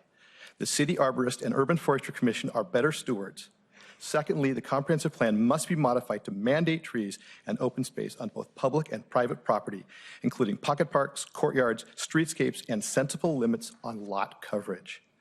Density and open space is not a binary choice. We can and must have both. Thank you. Thank you. Next, we have Caroline and Rachel. Caroline and Rachel, you are all next. And then speakers 41 through 45, please be ready on deck. Caroline. Good evening. My name is Caroline Ullman. Thank you very much for holding this public hearing. I live in Maple Leaf in the mayor's proposed neighborhood center that allows 5- and 6-story apartment buildings on side streets. Our community strongly supports thoughtful density that actually does provide affordable housing for people of all income levels and family sizes. And we would very much like to be part of the solution, but so far we have not been. I am among the 1,000+ neighbors who have signed a petition opposing the neighborhood center designation. You have heard many reasons from my neighbors tonight why Maple Leaf is an ill-conceived site, but I'm here to talk about one of those reasons, which is the neighborhood center site includes the city's recently completed 12th Avenue Northeast Greenway, which runs 15 blocks north of the Maple Leaf Park to about 103rd. Greenways are designed to be safe, calm streets for pedestrians and dog walkers and parents with strollers and kids on bikes, and ours is hugely popular. We live on 12th, a block from the park, and we see multitudes of people using the Greenway every afternoon and every morning. Why would you want to turn a tree-lined community corridor into an apartment building-lined concrete canyon and add dozens of cars to a greenway designed for pedestrians and cyclists? It just doesn't make sense. So please, relocate the neighborhood center, slow down the process, adopt the state requirements for HB 1110, and then give your constituents the opportunity to be part of the solution to successfully increase density. Thank you. Thank you. Next, we have Rachel, followed by William, Andy, Sandy, Camille, and Judy. Rachel.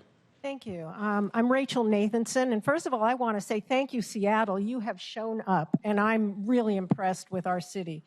This is obviously a lightning issue for all of us who live in the city. And I believe there's a way to build more housing, denser housing, without eliminating every single tree to do so, as I've seen on many lots in my neighborhood. So I urge you, as our representatives who we voted for, who are asking you to represent us, to now use that power and hold it wisely. Please find it in your hearts to do the right thing and ask your staff to go back, find better solutions, ones that allow for more density while saving legacy and Tier 2 trees. There's a way to support those folks here who speak to wanting more density, and at the same time support those here who are asking for some tree protection. I'm moved here today by the people who are asking for more denser housing. But again, we can do that as well as protect our green space so that we don't live in concrete jungles. So far, this plan has been in the hands of your staff. As it comes to council, we are urging you to ask questions posed in this very room. Can we have density while protecting our green space and protecting our climate conditions? In 10 years, in 20 years, you will all be out there in Seattle looking at the outcome of your efforts here today. Will you be proud of what you do? Thank you very much. Next, we have William, Andy, Sandy, Camille, and Judy. William, Andy, Sandy, Camille, Judy. Thank you. William, go ahead. Hi, my name's Bill Lober, and I live in Maple Leaf, and I was part of the group that Don described that measured the trees in Maple Leaf. We came up with 784 Tier 2 and Tier 3 Please speak trees. in the mic as well, please.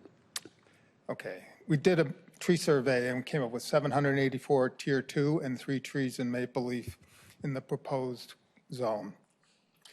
The full development of the lots within Maple Leaf Center Zone would eliminate many of these mature trees that provide significant benefits to the neighborhood. The One Seattle Plan and existing urban forest ordinance promote replacement trees for tree removals.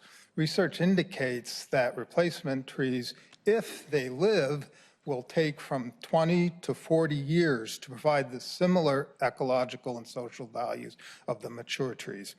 It appears that the mayor's office did not deliver this plan to you with sufficient time to make informed, deliberate decisions. This lack of sufficient review time seems to be a recurring problem. In 2023, the Volunteer Urban Forestry Commission was not provided sufficient time to review the Urban Forest Ordinance update, which was over 10 years due at that time. I agree with previous public testimony that suggests postponing designation of some or all neighborhood centers, subject to a more thorough, deliberate review process. In addition, I would include strengthening the urban forestry ordinance at that time. At this point, adopt only what is needed to comply with House Bill 1110 and revisit the process with neighborhood input. I will close with the following quote from page 128 of the One Seattle Plan. Trees and vegetation buffer the impacts of extreme heat and poor air quality. Climate change also affects the health and sustainability of these resources. Preservation and restoration are necessary for a healthy. Thank you, Bob. Next, we have Andy, Sandy, and Camille.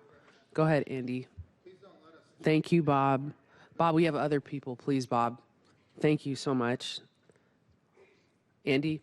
Hi, I'm Andy Stewart. My wife and I were property owners in the Wedgwood neighborhood. We moved there to raise our children. It's safe. There's clean air. There's wildlife. There are some trees.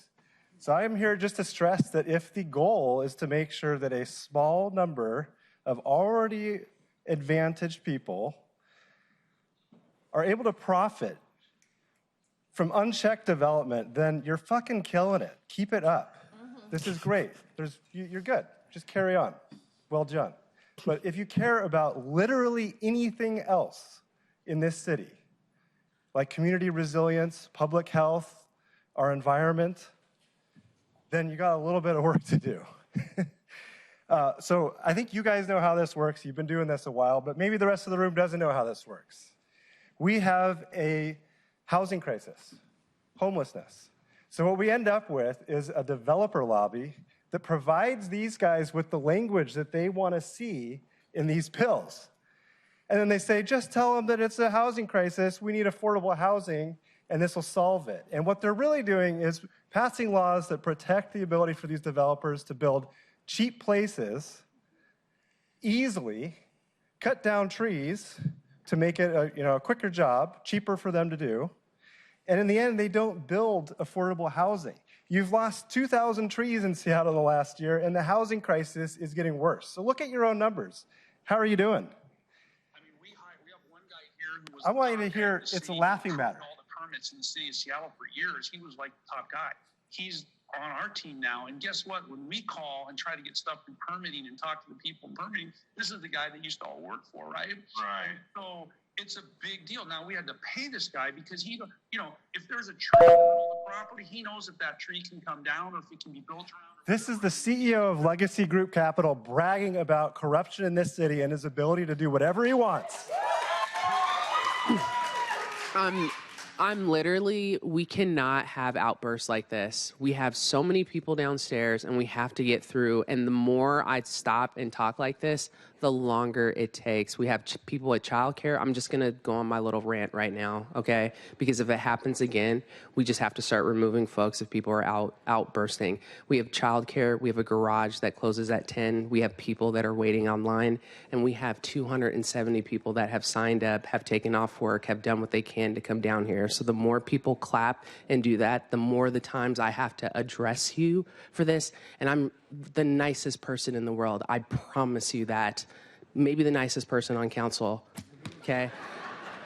Seriously, my colleagues can ask, please don't do that again. We have to keep going through this, okay? Please. And snow is going to come, and I just want to make sure that we get through, folks, so we can listen. This is a very spicy subject, and you can get plant-based milk. And also, I want to also remind people, profanity is not tolerated in here, so dropping the F-bomb, the S-bomb, cussing like a sailor, trust me, my mom taught me all the curse words in the book. It's not welcome here, okay? So please. Sandy, thank you. Sandy, and then Camille, and then Judy. Go ahead. There we go, thanks. Yeah, I'm Sandy with Tree Action Seattle. Thank you, council members. This plan guarantees that over 90% of each residential lot can be covered with buildings and pavement. It even allows a concrete patio to count as open space. Seattle is ranked 5 in the nation for urban heat, not because we're hotter than cities in Texas and Arizona, but because we've added so much pavement. 200 people died in the 2021 heat dome. But even if a heat dome doesn't kill you, living in an urban heat island does lasting health damage. The body's inflammatory markers spike, bad cholesterol spikes, and kidney function deteriorates. High ozone levels in heat islands cause asthma and heart attacks. Chronic heat exposure is even linked to decreased mental health. Trees are the answer. You knew I would say that. Other cities like Boston and Paris are desperately trying to achieve the cooling green canopy that we are ripping out, even though we could build the same amount of housing with trees.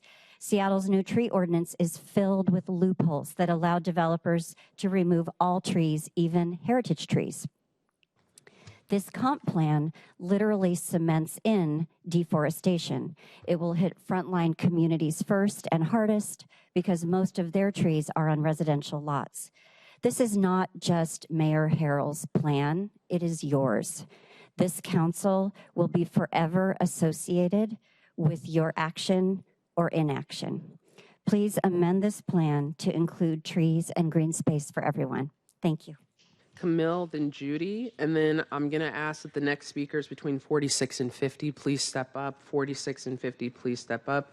Camille and Judy, you are ready. I'm Camille Zahaiko. I've been here before in front of you, and when I spoke last time, I looked at you all, and you all had the same look in your eye, and I was asking you to save our trees and our urban forestry, and the look you were giving me was you understood and you felt bad about it, but you almost like you couldn't really do anything about it, and I'm here to tell you that you can together. If you work together, you can defeat the developer lobby, save Seattle's forestry, build new homes, if you do it together. And I'm asking you guys to do that. I went back and I reviewed your study of what people want for housing in Seattle that was done in 2020 before you started writing this. And most people want open green space. They would like to see adus, dadus in their yard, but they didn't think that the yard was going to go with that. So if you really want to give people what they want, you need to save the tree canopy and the trees and the forestry and don't pave Seattle. And since I acted up and whatever Andy said, I'm 100% behind him, and I was going to say the same thing. We know what's going on. It's the developer lobby, and this is your Valentine to them. Don't give it to them. Next, we have Judy. Hi, thank you for listening. I have a bag of apples in my purse if you need to raise your blood sugar. I really appreciate this. This is hard for you. I want to point out that I think we're all on the same page, that we all know that people need housing. What I have seen for 20 years is the developers are making the housing expensive. And we have a plan here that somebody made that is allowing all lots to be covered with 90% hardscape. How many of you could not afford daycare? Right here, right here. So I tried to work from my computer and I sent my kids outside. And the 98-year-old man across the street would watch them. That's a community. And they played in the dirt. If I lived in one of those flats, where would the kids be playing? And I want to bring you back to January 27th, 2023. Does anybody remember that day? It was 106 degrees. We didn't have air conditioning, and a lot of people do not have air conditioning. It will keep happening. It will keep happening if we go with this plan. I am pro-housing. I ask you to look at other cities like Boston, Chicago, Philadelphia, where there are shared walls and there are stacked flats. In Boston, there are double-deckers. There's double-deckers, triple-deckers, and guess what? There's a tree in the backyard for kids to play with. For people like me who could not afford daycare, working from home sent the kids outside because we can't afford everything in this city. One more thing, I am on the same page with Ezekiel, and I want my kids to have trees, and get SDCI out of tree protection. Get the developers out. Thank you. Dan. Next, we have Sarah Swati. I'm sorry if I butchered your name. I apologize. Margaret, go ahead. The words already came up, so I just have you guys to remember this. Legacy Developer Group. Please remember that. They are now in my neighborhood. Monday, they're going to cut down Crema Brooks tree. My neighborhood already have 4 apartments. I'm not against I'm not against density, but I'm for tree. This tree, Crema Brooks tree, is more than 100 years old and right in the corner, and they're going to cut it down Monday.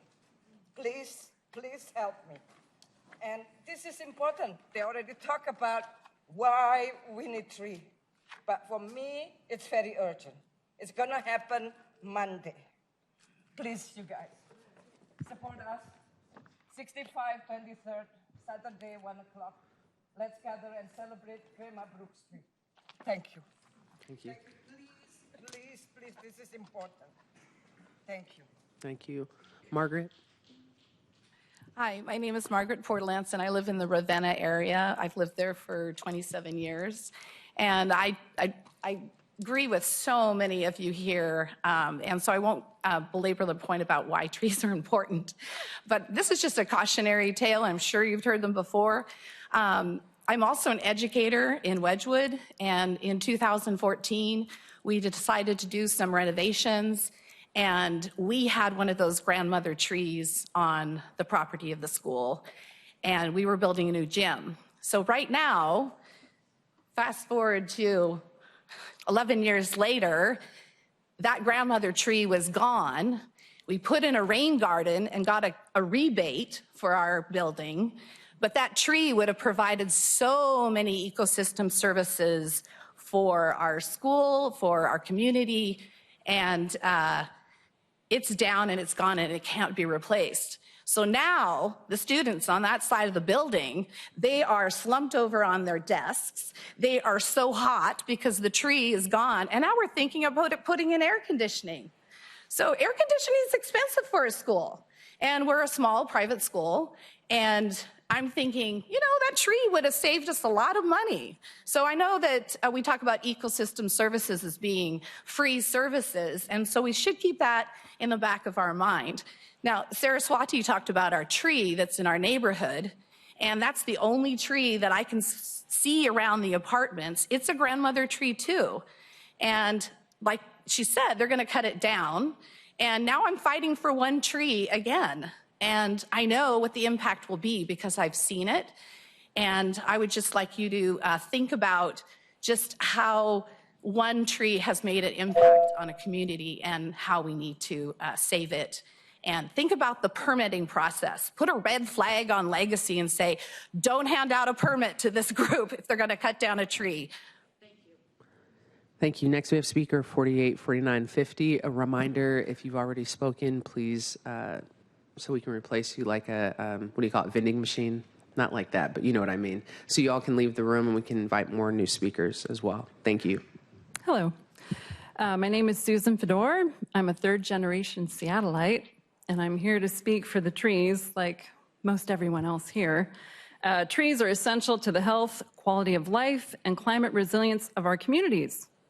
I am quoting Mayor Bruce Harrell, who indicated the tree ordinance would save 100,000 trees and more would be planted in areas of need. Almost sounded too good to be true, but it turns out it was, because last month I heard a report indicating that trees that were never at risk of being bulldozed by developers were being falsely designated as protected trees. So I'm here to call out how deeply disappointed I am that city officials would deliberately deceive the public on this important issue. In the past 3 years, I have watched 7 modest homes within a 4-block radius of my home get bulldozed. In their place are massive multi-million-dollar homes that fill the entire lot. Directly across the street from me, $2.5 million property now stands. All trees were completely ripped out. And the only reason the $2.2 million house right next door to me spared a small blue spruce was because it was negotiated into the sale of the home. I'm here to demand accountability with regard to the well-being of our communities by preserving the tree canopy that so many of us rely on for health, quality of life, and climate resilience. Thank you for your time. Thank you. Speaker 49 and Speaker 50. Hi, my name is Eve Tai. I'd like to talk about why we need to improve the comp plan to better protect our city trees from developers. I live in Lake City, and real talk, it's not what realtors would call a desirable neighborhood. Many of us earn modest incomes and live in aging apartments. People speed through our streets on their way to somewhere more interesting. But I've lived in Lake City for over 20 years, so something's working for me, and that something is our community. Right now, we are battling to save a few large trees from removal by a developer. These trees provide the only shade for about 24 apartments and homes. And imagine how hot it gets in a 4th-floor apartment in the summer with a west-facing exposure and no air conditioning. We support building new homes, but this developer is worried that saving even one tree, which we know is possible, will dent their bottom line. The proposed units will sell for $750,000 each. Does this price point really make home ownership more accessible? There is no profit sharing with our community in this business model. The developers make all the money, but we are the ones who pay the cost. The comp plan as it stands makes it too easy for developers to cut down our trees. Please consider revisions to protect them. Thank you. Next, we have Karen. Karen, before you start, I'm going to invite speakers 51 through 60 to stand up. 51 through 60. Calling you in groups of 10 now. 51 through 60. Please stand up and get ready. Karen, go right ahead. Good evening, council members. My name is Karen DeLucas, and I am a homeowner and business owner in Madison Valley. I strongly support the One Seattle Comp Plan, and I urge you to approve it, including all 30 neighborhood centers. Over the past 29 years while living in Seattle, I have seen zoning restrictions limit growth and drive up housing costs. As an architect, I have witnessed previous mayors and councils yielding to NIMBYs, worsening our housing shortage. This is not just the mayor's plan, but one shaped by citizen input over the last 3 years. It aims to build housing near jobs, transit, and small businesses, promoting sustainable and inclusive growth. I always think Seattle Snow Day is a great example of a walkable neighborhood, what a walkable neighborhood looks like. But if the people who work in the nearby cafes, grocery stores, and coffee shops can't afford to live close by, we have failed as a city. The neighborhood centers already exist. This plan aims to expand them to welcome more residents. Development takes time, and this plan sets a framework for gradual growth over decades. Without your leadership, we risk higher land and housing prices, closing the door on future generations of Seattleites. I urge you to approve the One Seattle plan and ensure that all 30 neighborhood centers remain a part of that plan. Please don't let this opportunity pass. Thank you for your time and leadership. Thank you, Karen. Next, we have speakers 51, 52, 53, 51. Awesome. Hi, everyone. The comprehensive plan as written sets a dangerous path forward for eroding Seattle's climate resilience. Seattle is 5th in the nation for urban heat islands, which are caused by the removal of green space. During our last major heat wave in 2021, 200 people died. Yet the comprehensive plan makes no plan for how it will meaningfully achieve an urban forest that will shade our frontline communities who already bear the brunt of our failing tree code. We can absolutely build housing densely and keep our trees, but we won't with the comp plan as written. Housing versus trees is a false choice, full stop. The recent hurricane in Florida and wildfires in LA should be a wake-up call for city leadership that we need to build our climate resilience as a city now to buffer against extreme weather events that are sure to come. Please rewrite the comp plan to reduce hardscape allowances from 90% pavement and buildings per lot, mandate shared walls or stacked flats on new developments, and require green space on all new construction. Thank you. Next, we have Kippy, Sherry, and David. Hello. My name is Kippy Irwin. I'm representing many members of Haller Lake Community Club, which has been running by community volunteers for 103 years. We ask that the City Council consider not allowing LR3 zoning on the Haller Lake Loop Road. We understand that this is a transit route, but this is also a small road in the middle of our community. There is great concern about the impact of the health of our Haller Lake, the potential loss of many mature trees, and the negative impact on many of the creatures that depend on the natural environment surrounding this area. This includes long-term nesting bald eagles and many other land, water, and air animals. We ask that you recognize that we have significant upzoning growth coming around our area. We will have the Northwest Regional Center at Northwest UW on our south side, Bitter Lake Urban Center on our west side, LR3 zoning on North 130th, on North 145th, and the Pinehurst Haller Lake Urban Center on the west side, on the east side. These are all within a 2 square mile area. This is a lot of growth for our little area, and we ask that you please make sure that our community and our lake are not destroyed by overgrowth. Please do not approve the LR3 on our Haller Lake Loop Road. Speaking for the whole city, I guess I just want to say global warming is happening now, and it is our job to think about the future, about our children's future, and trees are our global warming heroes. So remember, they are such an asset and value to us. Please save the trees. Thank you. Next we have Sherry. Thank you, Kippy. Next we have Sherry, David. Speakers 53, 54, and 55. Thank you for this opportunity. My name is Sherry Newbold, and I support the mayor's plan developed with public input over the past 3 years and support all 30 neighborhood centers. I'm speaking as a Seattle resident for the past 30 years and as a person who's lucky enough to be a Greenwood D5 homeowner for the past 15 years. I'm also a small business owner and an architect. The status quo does not work.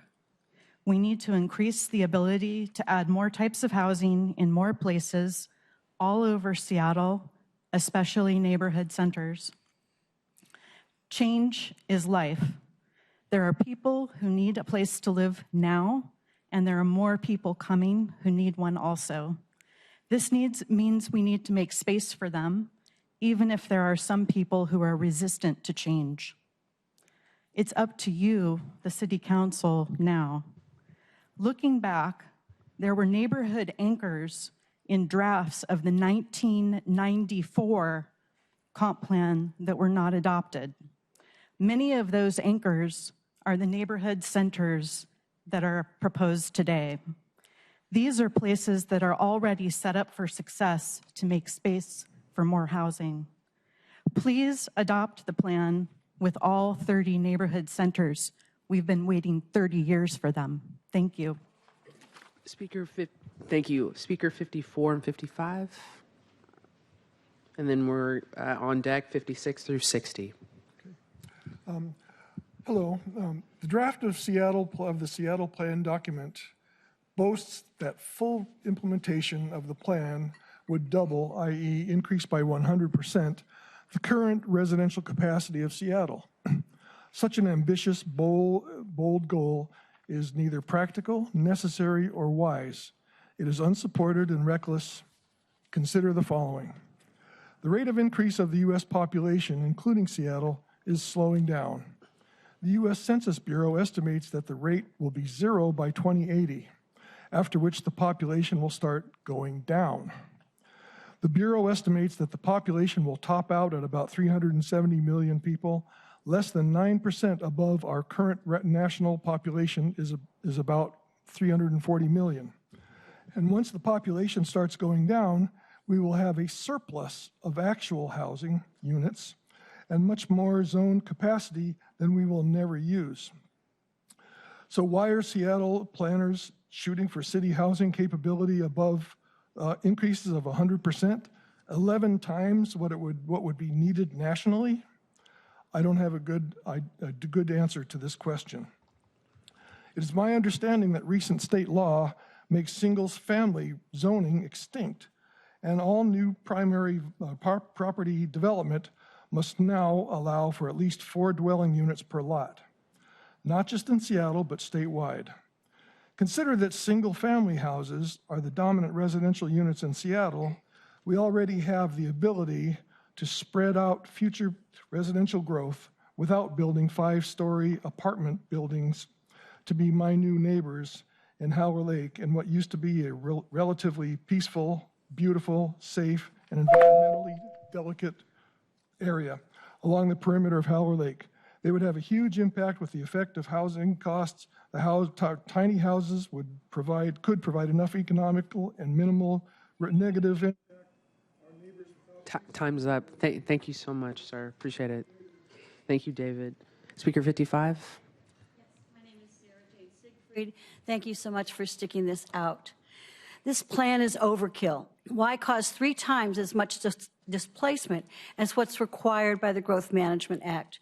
Why upzone for 333,000 new units when we're being asked for only 112,000? Why? because that's what the builders and their minions want, under the guise that building more density creates affordability. The plan rises or falls on this unfounded assumption. But that's a lie. And lying to your voters is really not a good look. Affordability is nowhere in the plan. In reality, and clearly here in Seattle, new tech jobs and our building boom have doubled housing costs.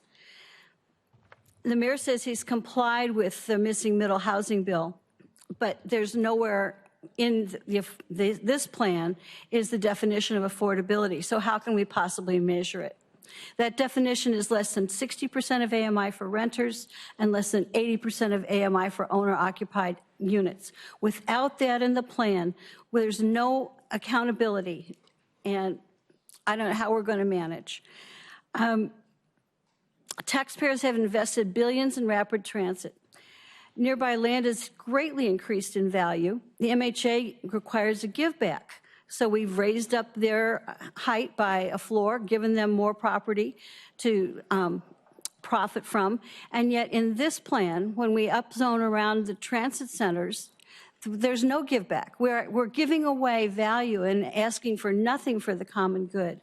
I really ask you to reconsider that. The Transit-Oriented Development Bill, House Bill 1491, is coming down the pike. It's one of the top priorities of this session. We will see it. So you might as well look at it and accommodate it. It says that we will upzone within a quarter mile of transit centers and a half mile. Thank you so much. Speakers 56 through 60. Number 56. Yes. And before you speak, just asking, once you speak, please transition downstairs. We're bringing more folks in. There's seats in the front. That's all right here. So if you're standing, please feel welcome to come and grab a seat next to folks. There's seats. Please do not block the seat next to you if you are blocking that seat. We have people that are standing that need a seat. Thank you. All right, and thank you, and good evening, yes, and for your patience with all of us here. My name is Martha Baskin. Affordable housing, public health, climate resilience, can we have it all? Not in this comp plan, which lacks any proposal and analysis of how the city will meet the housing needs for those who are the backbone of our communities: educators, healthcare and hospitality workers, garbage collectors, and blue-collar apprentices. The housing goals of the Growth Management Act directed local governments to plan and accommodate for housing that is affordable to all economic segments of the population. HB 1220, passed in 2021, went further by mandating that the city must identify the need for housing at every economic level below 30% area median income, less than 60% AMI for renters, 80% for owner-occupied and low-income family. The comp plan does none of that. We're always told that market rate housing is the answer to affordable housing, that trickle-down economics will save the day. This was a theory for the mandatory housing affordability program, which also ramped up in 2021. Was there a surge in affordable housing? According to the Seattle Times, of 282 market rate projects subject to MHA's requirements, developers chose to pay fees 269 times, while 13 chose to include units on site. In addition, we're told that trees and space to plant more get in the way of all housing, that density and trees cannot coexist. And when developers engage in doublespeak by claiming they support both, they undermine it by demanding 90% hardscape on all property and cutting setback requirements by over half, leaving no room for a mighty evergreen or oak, even if it's in the corner of a lot. I don't think that any of us want to live in that environment, especially in a climate emergency. We can have it all. Thank you so much. It's 7 p.m., so it's a reminder to our online speakers that you can now log in, and we will begin to recognize you at 7:30 and bounce back from hybrid in-person to hybrid. Gail? No. I'm 58. 58? Oh, I apologize. Okay, Gail, 57, 58, 59, 60. You're up. Thank you. 2 days before Christmas last year, I heard chainsaws early in the morning, and later in the day, much to my horror, I discovered that 3 large, healthy fir trees had been cut down one street over. All that was left was a huge pile of root balls and limbs. These trees were on the very edge of the property on the alley side, so it seems like the developers could have planned the new housing without removing them. More loss of homes for wildlife and shade for the neighborhood. There is little of any, if any, incentives for developers to save large trees, as the city makes it so easy to just cut them down. I hope that you modify the proposed comprehensive plan and make saving trees a priority. We can build more housing and save trees if there's enough political will to think outside the box when developing lots. City leaders always say they want to increase the tree canopy, yet their words ring hollow, since the reality is that 1,000 plus trees with trunks over 6 inches in diameters were removed on private property in 2024 alone. Of these, 121 were extremely large trees with trunks measuring over 2 feet in diameter. At the rate we're going, maybe Seattle should be renamed the Heat City Island instead of the Emerald City. Thank you. Susan, Don, and Nancy. Before Susan, Don, and Nancy jump up and speak, can we have speakers 61 through 70 that are signed up? 61 through 70, please stand up. And you can line up here and in the middle, both on either side, whichever is your good side, middle face or left face. All right? Susan. Okay, hi. My name is Susan Campbell, and I'm a part of 500 plus neighbors supporting the preservation of historic Queen Anne Boulevard Olmsted Parkway. I want to be clear for the council and the gallery that there's no confusion. Queen Anne Boulevard is not part of the urban center. It is not Queen Anne Avenue. It's something different.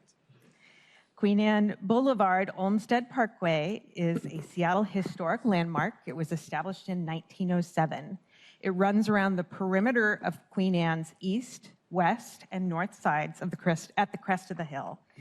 The boulevard is 3.7 miles of peak view vistas, beautiful old growth trees, wide leafy canopy, and quiet, calming respite from the hectic city. Known as the Crown of the Hill Walk, Queen Anne Boulevard was established as a gift of land from private property owners for the express purpose of the scenic parkway. And it is used. There are joggers, dog walkers, kids on bikes and scooters, young families walking with strollers, retired residents maintaining their fitness, young people on wine walks, teenage groups roaming around. It's all there. Based on a poll that was done on social media, 49% of respondents use it daily in this neighborhood. Interestingly, it is also a part of the business because Seattle Historic Tours go through there as well. Currently, it is slated to be LR3. We really ask that you preserve this. We want to make sure that the housing is here for the city, but ultimately, we also want to preserve the city and our historical landmarks. Thank you. Thank you. Next, we have Dawn and then Nancy. Okay. I'm Dawn Seiler. I live on North Queen Anne Hill. Tree Action Seattle reports that Seattle has lost more than 2,000 trees this year. The World Economic Forum report that 1 hectare or 2.5 acres of canopy will reduce pollutants by 400 tons. 400 tons. The tree ordinance passed in 2023 that was supposed to protect and grow Seattle's tree canopy, but the ordinance was actually crafted by the master builders of King and Snohomish County. It's a copy of the amendments, who made 103 lobbying trips to City Hall. Quoting Investigate West, the tree ordinance includes a sweeping provision to let builders and homeowners remove any tree for any reason as long as they get permits and pay the SDCI tree fund. The tree ordinance is in sync with the comp plan, which allows SDCI developers to hardscape 85% of the property. And this is what it looks like. You've seen it in the newspaper. There is no comparative equivalence between replacing a 60-year-old oak tree with a tree growing between two 5-story buildings. OPCD states that it will take 25 years, that's 2050, for new upzone trees to reach even a 19 to 26% canopy coverage. But the canopy coverage will never recover because you can't produce canopies on hardscape. Once you get rid of the dirt, the trees are gone forever. Please pause and work with the Urban Forestry Commission to bring common sense density to the Emerald City. Thank you. Thank you, Don. Nancy, go right ahead. Good evening. My name is Nancy Gento, but I'd like to read a letter sent on behalf of a neighbor of ours whose name is Alexandra Streamer. Alexandra lives on West Way Street in Queen Anne, right on 6th Avenue West. She writes, I'm a young professional who rented for many years. I know that I'm lucky to be a homeowner at 31 years old. I work hard for this privilege as a public engagement consultant. On December 2024, I signed a letter to Councilmember Kettle expressing my opposition to upzoning 10th Avenue West between West McGraw and West Fulton Street to LR3.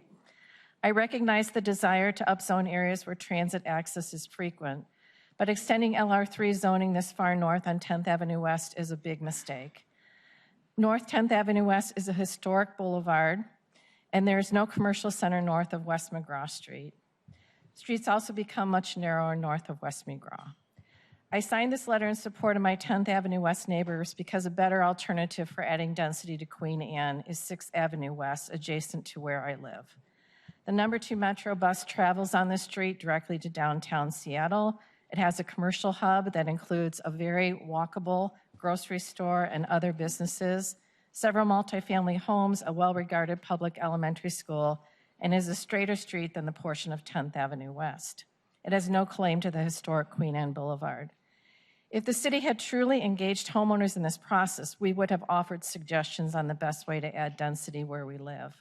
We're not anti-density, but the way OPCD has specifically left homeowners out of this conversation has made us feel like we're playing catch-up to provide guidance and feel heard. My neighbors and I have repeatedly voted to increase our taxes to benefit transportation, housing, and school levies. We're your partners in pursuing what's best for the future of the city of Seattle, and we share your goal of improvement. Please listen to us now and engage us more fully in final decisions before irreparable damage is done. Thank you, Nancy. Next, we have speakers 61 through 70, starting with speaker number 61, Carol. June, we have Carol. Carol, are you here? No, I don't see her. Is June here? Right here. You are the lucky winner. So June, Karen, Jasmine, Vanessa, then Iskra. Go right ahead. Hello, I'm June Blue Spruce. I'm a resident of Southeast Seattle and a grandmother with a strong background in public health. I may not be around 20 years from now. I'm speaking to benefit those who come after me. We all want our city to be healthy, livable, affordable, and diverse. The proposed One Seattle plan will not get us there. The plan would allow cement and buildings to cover large areas of Seattle's remaining open land. That will result in more displacement, heat islands, more illness and death from heat waves and chronic conditions like asthma and heart disease, and worse mental health, all of which will disproportionately affect people of color and people with lower incomes. The data are clear. The Seattle City Council has the power to change this trajectory and must act. Pass a tree protection ordinance that truly protects trees on lots under development. The 2023 ordinance does not. SDCI uses false data to convince you otherwise. Their deception was recently exposed in Investigate West. Each council member received an email from the Trees and People Coalition outlining beginning tree protection steps. Enact those. Allow experts, including the Urban Forestry Commission, to be involved in writing legislation, not the Master Builders Association, which has a flagrant conflict of interest. Diversity and inclusion make our city strong. Enact effective anti-displacement measures. The mayor has acknowledged that the city's policies and programs fall short, and his recent executive order does not fill the gaps. None of its measures would change anything in the One Seattle plan. It contains no mention of community input. Some of you may be familiar with the core anti-displacement agenda. I have copies for all of you. It contains detailed recommendations from community organizations. Enact those. To quote from the document, anti-displacement is about more than adding housing stock. Thank you, June. We have Karen next, Jasmine, and then Vanessa. Hello, thank you for taking my comment. My name is Karen Davis. I understand and appreciate the need for more housing. I'm a realtor, and every day I experience the impact of our housing crisis. However, we are also facing a climate crisis, and that will only worsen if we continue to ignore our environment. Growing our city and being stewards of our environment must go hand in hand. It's an undisputed fact that large trees help cool our planet. They sequester carbon, provide habitat, clean the air, and absorb and filter rainwater, preventing flooding, landslides, and water pollution. They also improve our health. It's a fact that people who live among trees are mentally and physically healthier. We must make our green canopy a priority. This plan gives lip service to that, but fails to provide meaningful protection to our existing large trees or make accommodation for growing our tree canopy to meet the 30% goal. Seattle actually lost 255 acres of tree canopy between 2016 and 2021, and this plan will continue that decline. Also, let us not forget our beloved southern resident orcas who are sliding towards extinction. They are being profoundly harmed by the toxic runoff from our city, and that is one of the 3 main threats to their survival. Seattle needs to follow the federal NOAA Southern Resident Killer Whale Recovery Plan, which states areas of higher population must take greater measures to reduce toxic runoff. That's trees. We humans have a terrible track record of caring for our environment. Since we clearly don't have the good sense to take care of it for ourselves, thank goodness there are laws in place that make us do it for the species that we have driven to the brink of extinction. Maybe someday we will all realize that what helps our environment helps us too. Thank you. Thank you, Karen. Next, we have Jasmine, Vanessa, and Iskra. Welcome. Thank you, council members. My name is Jasmine Smith from FutureWise and a proud Queen Anne renter as we sit in a heavy moment with a lot of uncertainty and a lot of work to do. The shoulders were building for another generation to come. And just like how the decisions of the 1923 zoning ordinance has outlasted any decision makers, the ones made here will either be a big step to rectify them and commit ourselves to climate action or set us back. Transit-oriented development is necessary to our climate goals, and ensuring that we have vibrant, livable communities around our transit networks is key. Dense housing in Seattle reduces sprawl in our neighboring communities, where it comes at the cost of destruction and overdevelopment of our natural resources. Likewise, reducing vehicle miles traveled through land use is a critical part of protecting our wildlife and their habitats, and they go hand in hand with protecting our orcas and salmon. From Discovery Park to Seward Park, Loyal Heights to High Point, Lake City to Columbia City, by providing the flexibility and options for all of our community members to have those vibrant, livable communities with enough housing for everyone, we can build a city that goes beyond what we deserve and goes for what our next generations deserve. Thank you. Thank you, Jasmine. Next, we have Vanessa, Iskra, and Jeannie. Hello, my name is Vanessa Bohm. I'm a renter in the Greenwood neighborhood, and I'm here to express my unconditional support for legalizing more homes and more types of homes in my neighborhood and across all of Seattle. I was rent burdened for many years as a researcher and educator at a public university, and the high cost of housing made me give up my public sector career. I'm in my mid-30s now, at a time when many start a family, but home ownership is still a distant dream. Many in my generation are looking for homes close to amenities. We are happy to trade cars for walking and public transit and parking for a home in our community. Most importantly, we don't disappear if no housing is built for us. Instead, we are forced into car-dependent ex-urban developments far away from friends and family, increasing our environmental impact tenfold. Middle-class younger generations already feel left behind and alienated. We are caring members of our communities, and we are tired of being told we are not welcome. Seattle is far behind meeting its housing needs. The inevitable result of not passing this plan is that housing costs will keep rising and trees will be cut down elsewhere. There is no more time for delays. We need more homes now. Thank you. Thank you. Next, we have Iskra, and then Jeannie, followed by, I can't read your name, I apologize, number 68, followed by Abigail, then Andrew. Hi, my name is Iskra. I'm a late-in-life homeowner. It took 45 years to save up the money. The One Seattle plan was sold to us on the premise of market urbanism. Density equals affordability. The most recent studies show the exact opposite, particularly in cities like Seattle with an urban growth boundary. Density leads to gentrification, the loss of affordable housing, and small businesses. And I sent these studies to the council, and I hope you read them. In just the last 15 years in Seattle, we've added over 105,000 units of housing. Zoning for urban villages added tens of thousands of new apartments. The result, rents are up 50%. Housing prices and property taxes have more than doubled, and middle and low-income people have been priced out. Adding density is clearly not working to bring down costs, and yet we're told the cure is more. The result is diabolical. A One Seattle plan sold as equity and social justice, which is a plan for the 1%. Private equity has banking. For the last year, they banked Blueprint and Legacy Capital, who've been mentioned. They have banked over 1,000 single-family home properties. They're going to tear down the existing homes, and they're going to build what's happening in my neighborhood, homes that are going from 1.3 to 2.2. From my back porch, I can see 3 rental houses. They have an average rent of $3,500. They house between 4 and 8 people. If you maximize the plan and you enlarge the footprint of housing, those will be torn down in 6 months. All that rental housing will be gone. There is no displacement plan for rental housing. And you need to take a beat, do the least harm, and choose option 1. Because the real key to affordability is not building more housing right now. It's fixing our property tax situation. It's working with the state on condominium law.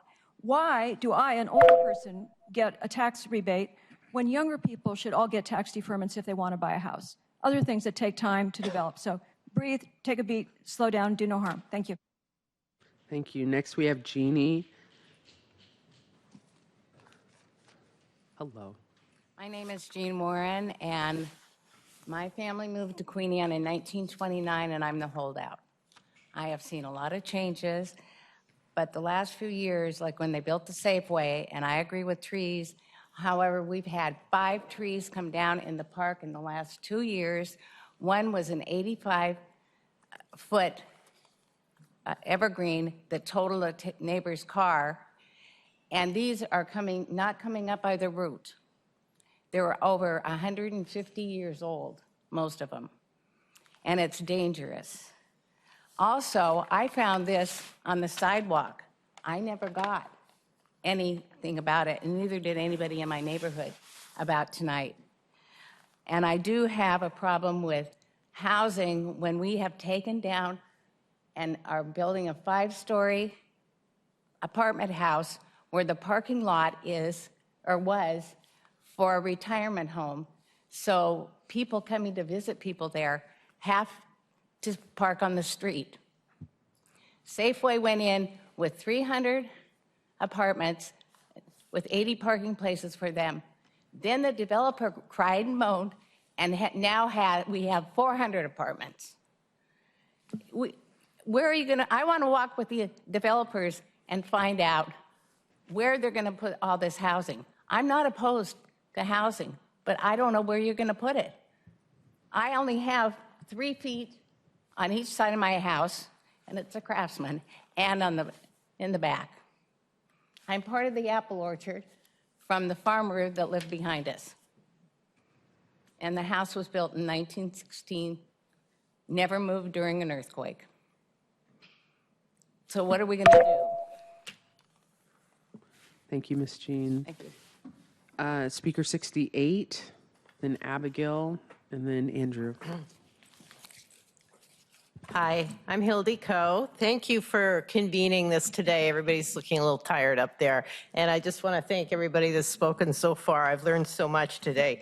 I've lived in a nationally historic home on Queen Anne, the Wilkie Farmhouse, since 1982.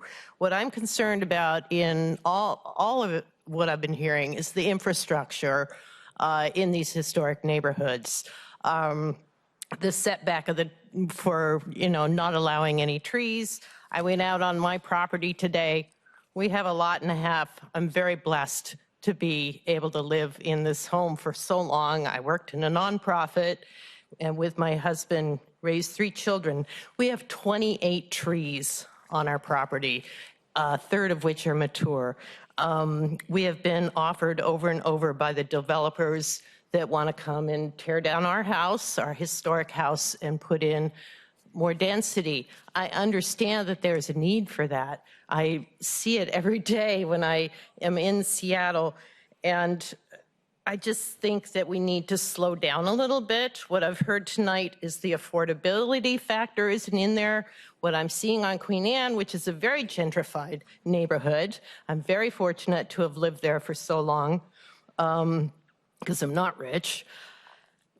I would really like to see you define what affordability is and then craft a plan that can really help people, help these renters. My daughter's had to move a number of times because she can't afford the rent.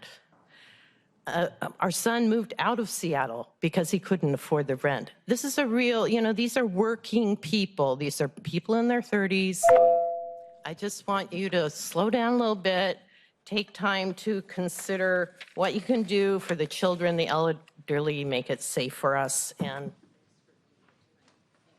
Thank you. Next, we have Abigail and then Andrew. Abigail? Hello, City Council members. My name is Abigail B., and I'm here to encourage you to take action on 2 critical issues, housing and trees. And we desperately need housing, yes, but not by sacrificing the very lungs and air conditioning of our city. Last year, we lost nearly 2,000 trees, and that's on track of 20,000 trees lost by 2035. Your own website claims a goal of a 30% tree canopy by 2037, yet you have adopted a tree ordinance that practically celebrates clear cutting. Robert McCuller's investigative reporting reveals that SDCI released the numbers of trees that they saved when in actuality the number was 3% of the stated total. The trees SDCI counted were not even in danger. SDCI did not apologize. They did not say they made a mistake. They fell silent because it's not a mistake, it's a cover-up. And I believe Legacy Capital and other entities of influence are in the mayor's office, they're in SDCI, and they're also bullying you, City Council. And that's why you're not taking action. I also have one other tidbit that also supports my belief in corruption, and it's a video from the CEO of Legacy Capital who brags, quote, "We have one guy here who was the top guy at the city who approved all the permits in the city of Seattle for years. He was like the top guy. He's on our team now, and guess what? When we call and we try to get stuff in permitting and talk to the people in permitting, this is the guy. He used to work for all. This is a big deal. Now, we had to pay this guy. If there's a tree in the middle of a property, he knows that that tree could come down or we could build around it or whatever. These are the kinds of things nobody knows. Community-minded builders who actually care about our trees are being overshadowed by this powerful mafia-like entity. My request is that you stop Thank you, hearing Abigail. about trees and fix the ordinance. Abigail, thank you. Abigail, we have more people. Abigail, we have more people in here that need to speak. I really appreciate you coming down for public comment. You're more than welcome to send us your comments in. Thank you so much. Andrew. Good evening, Council. My name is Andrew Grant Houston, and I come to you today in my personal capacity as an architect and resident on Capitol Hill. When I decided to run for mayor in 2021, I was inspired by the climate crisis, but also by the recognition that those in power during this process would have to make the difficult decision of where more housing must be allowed in our city. Because, to be crystal clear, reducing the amount of potential housing in the current plan in order to protect certain neighborhoods from changing will not stop people from moving here. It will not stop people like myself who moved to Seattle for an amazing job opportunity. It will not stop people in my communities, Black, Latinx, and queer, who moved to Seattle to escape persecution from the communities that cannot and will not accept them. And it will not stop people who will move to Seattle after each and every climate catastrophe elsewhere. I recognize that change is scary, but cities, like people, must change and grow. And in doing so, they become that much better. Change is what created our waterfront park, an amazing new place that did not exist in old Seattle. And that same old Seattle, the Seattle that you knew, no longer exists. The Seattle that I knew from when I first moved here in 2016 and spent my days studying for my architecture exams in Kaladi Coffee no longer exists. And that's okay. Nostalgia is nice, but it is a delusion and a distraction from our reality. That the only way to ensure that there will be space for old and new Seattleites is by allowing more housing. The plan as delivered down to you by our current mayor is already a Seattle compromise. My simple request is that, should you make amendments to this plan, that you do not reduce the total amount of housing proposed. Please do not lose sight of the long-term goal for the short-term political win. This is your opportunity to embrace change and create the next Seattle, a future for our city where we all win. Thank you. Thank you, Andrew. And if there's no objections, because we need to have we have to do a switch out. If there's no objections, the Select Committee on the Comprehensive Plan will be in recess until 7:33. That gives us about a 5-minute break for us to use the restroom, and then also for us to make some staffing changes, and then also to check the weather updates. Okay? Thank you.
when we get our Seattle channel back. From budget, so they might be stale.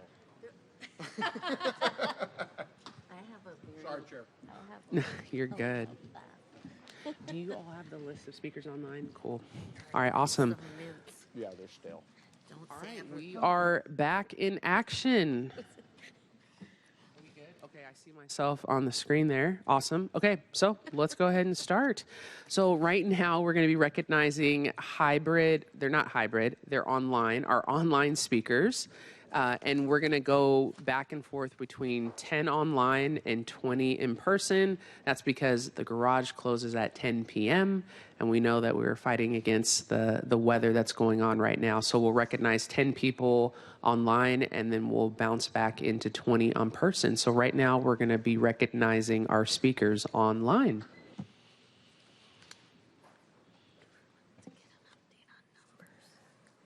Alberto Alvarez, please press *6 to speak. Following Alberto will be Reed Hampton.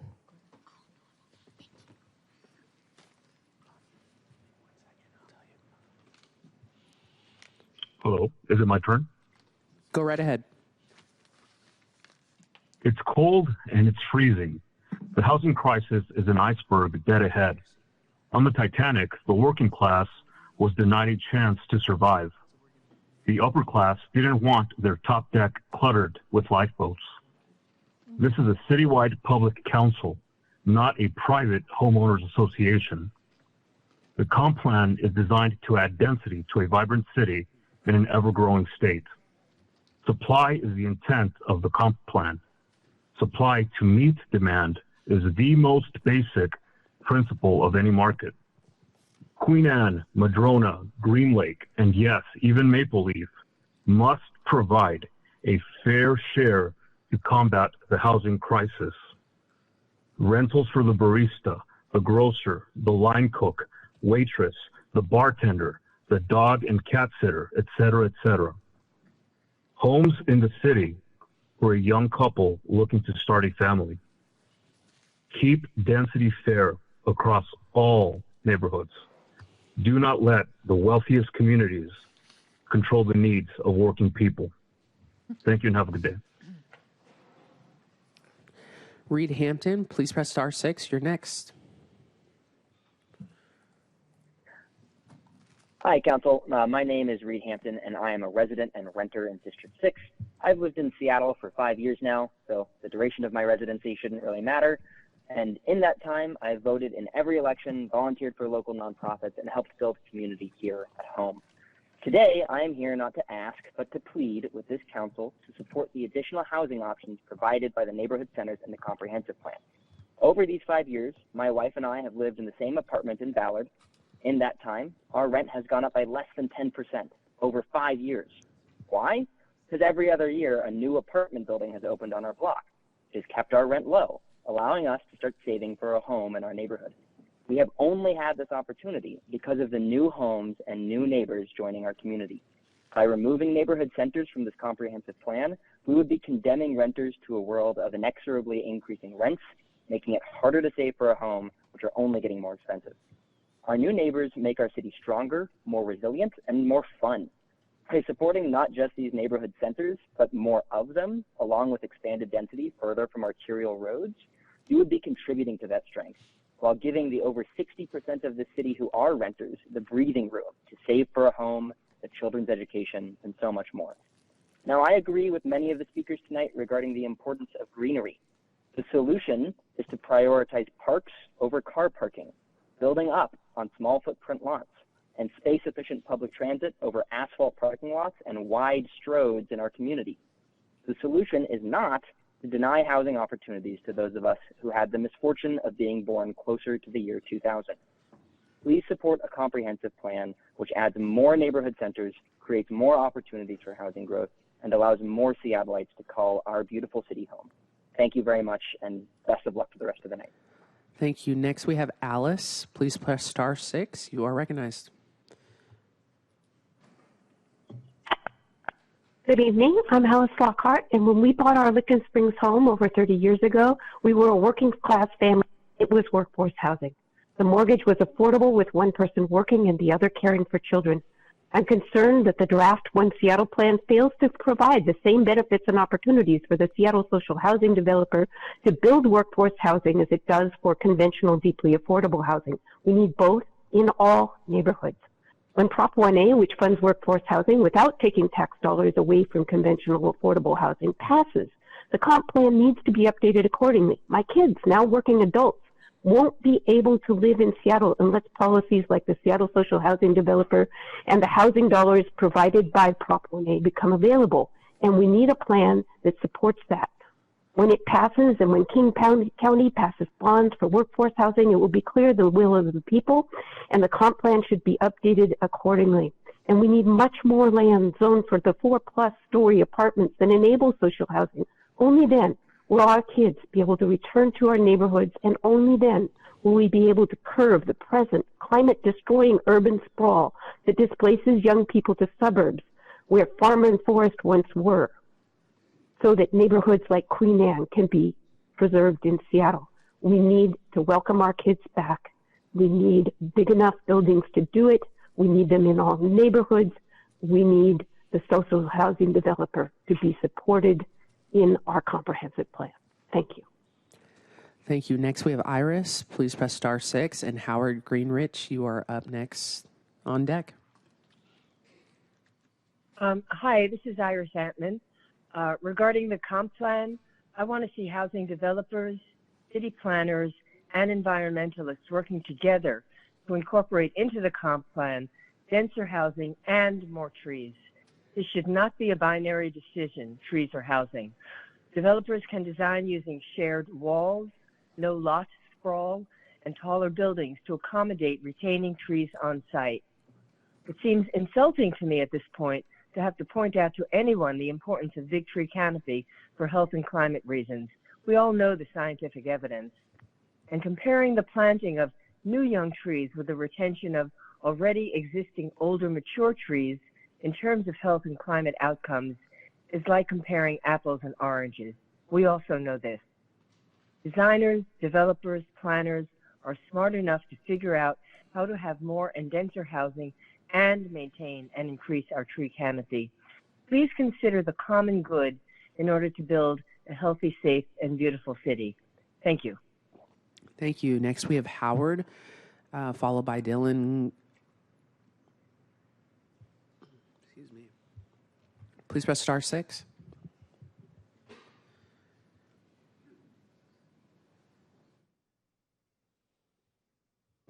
We cannot hear you, Howard. Are you there? Just please press *6.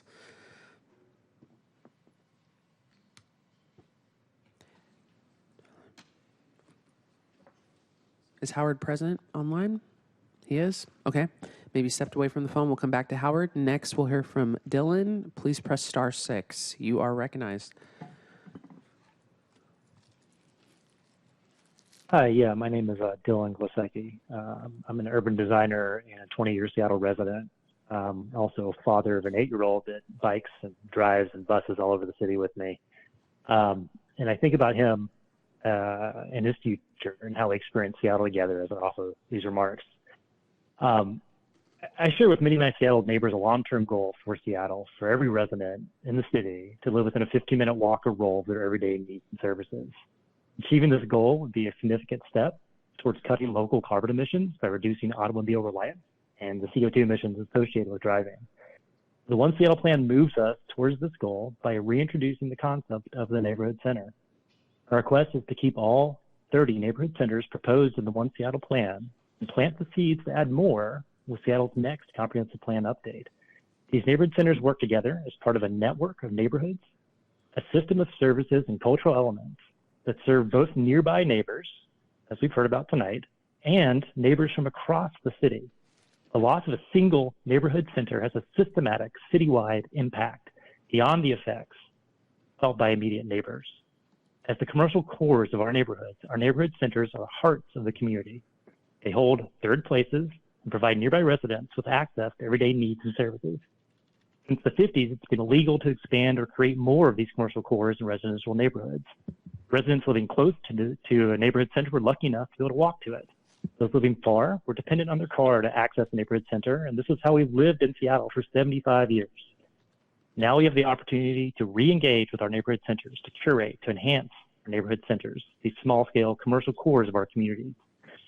The One Seattle plan will allow more Seattle residents walkable, rollable access to the city's current and future everyday needs and services by enabling more residents to live near these neighborhood commercial cores by adding 5-story multifamily apartments on adjacent lots. Thank you. Next up, we have William Scott, followed by David Neiman. William, please press *6 and unmute yourself, and your public comment starts whenever you start speaking.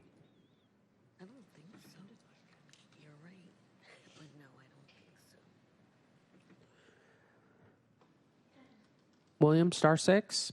If not, we'll come back to you. Can we go ahead and unmute David Neiman? Yeah. Hi. Oh, hello. I'm no, sorry. We can hear you. Go ahead.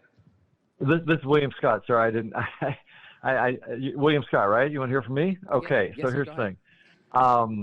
We've got what I'm about to tell you here is backed up by a petition on which we have so far 670 signatures. We probably have more if it had been possible to know about this situation further in advance.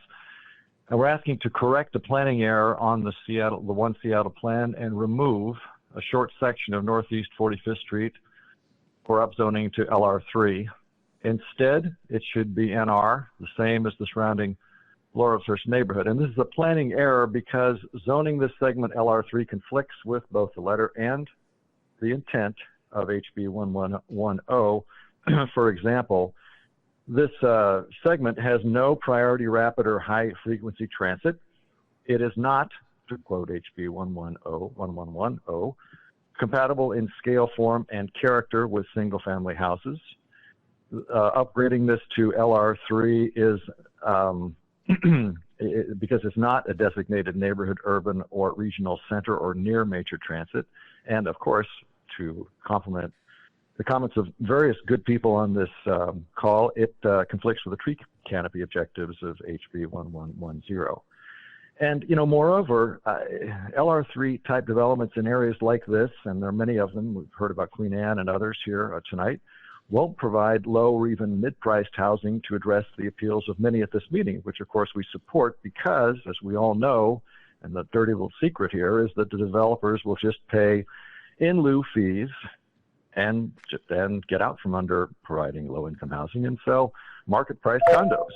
On the other hand, lots of many attractive low-density alternatives do exist, such as empty sites in the University District.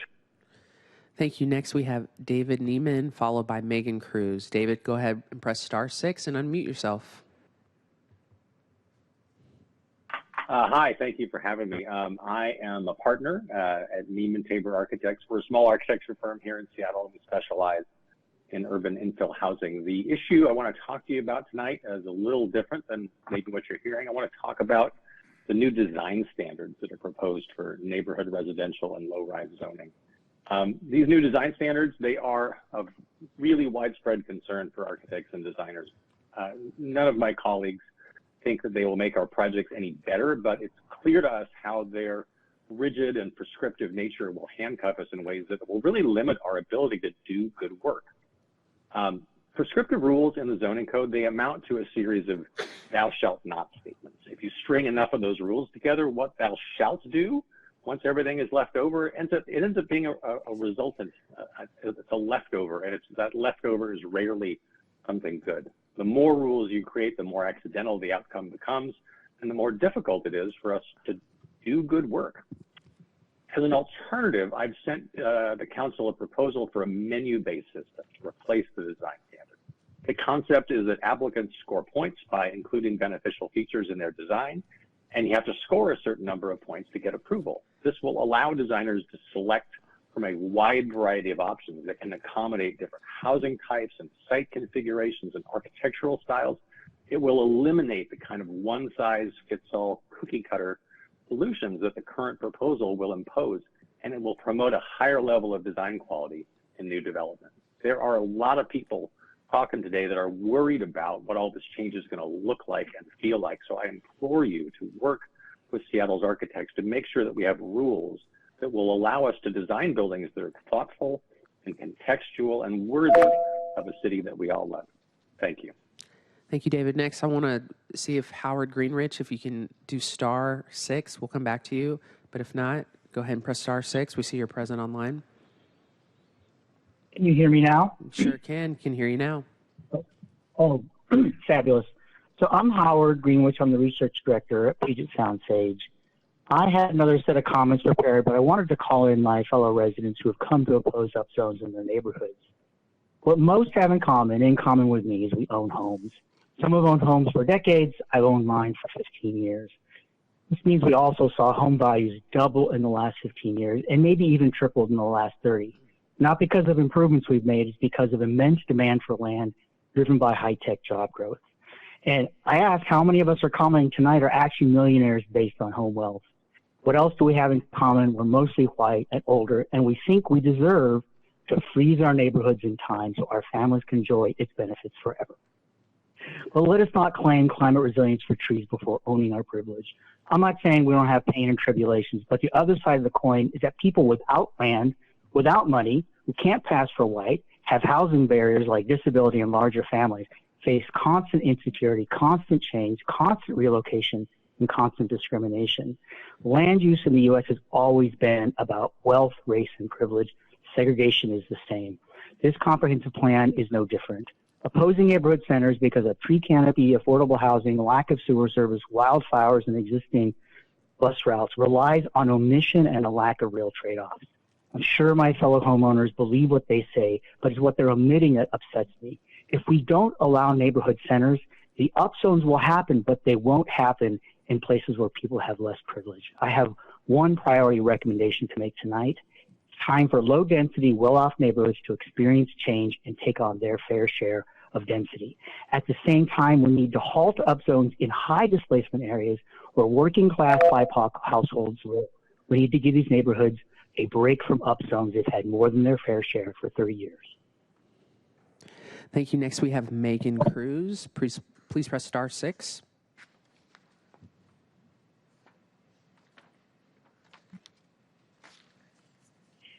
Good evening. As a downtown resident, our proposed comp plan changes are scheduled for phase 3 and haven't been released. Instead, I'd like to talk about what this neighborhood needs from the comp plan. First, early engagement. In the past year, zoning changes here have occurred in a piecemeal fashion, often top-down without opportunities for community input until they come before the council for a vote. With over 100,000 downtown residents, we want early opportunities to share lived experience to plans to add 13,000 new homes here. The comp plan needs an element for proactive public engagement that considers all voices, not just select groups, early in the process. Another key issue is encouraging essential retail to return downtown so it can again become a 15-minute neighborhood. Finally, downtown needs more diverse housing. 10 years since the city declared a housing crisis, the lack of homes for people earning 30 to 80% of AMI continues to erode public health, safety, equity, and resilience. To revitalize downtown, we need to make room for people of all incomes. Recently, the Puget Sound Business Journal reported that projections show Seattle is unlikely to build the affordable units it needs within the next 19 years. The comp plan can and should do more to fix this. The current strategy is that building more and more market rate homes will result in naturally occurring affordable homes. If so, how long will this take? After 7 years of upzoning and MHA policy, downtown still hasn't seen more affordable housing. Instead, speculation has fueled a glut of small luxury units and increased land prices, making it harder to build affordably here. Downtown's 400-foot upzones benefit from major public-funded transportation infrastructure. Building here should come with public benefit. It's time to consider inclusionary zoning to provide affordable units in real, along with market rate development. Thank you. Thank you. And before we have one more speaker on the line before we bounce back into in-person, which will recognize speakers between 71 and 80. So please get ready, 71 and 80. Adam Elner, please press *6 to unmute yourself. Thank you, council members. My name is Adam Elner, a Garfield grad, commenting today about the proposed neighborhood center in Maple Leaf because it is completely misaligned with the fundamental planning principles of sustainable urbanism that I hope Seattle is striving for. It's also out of touch with the on-the-ground realities of Maple Leaf. I'm an urban studies graduate, a renter, a strong advocate for safe transit, and I've lived in Maple Leaf for much of my 29-year-old life, as bus route after bus route has been cut from our neighborhood. The buses I once took to get to high school are gone.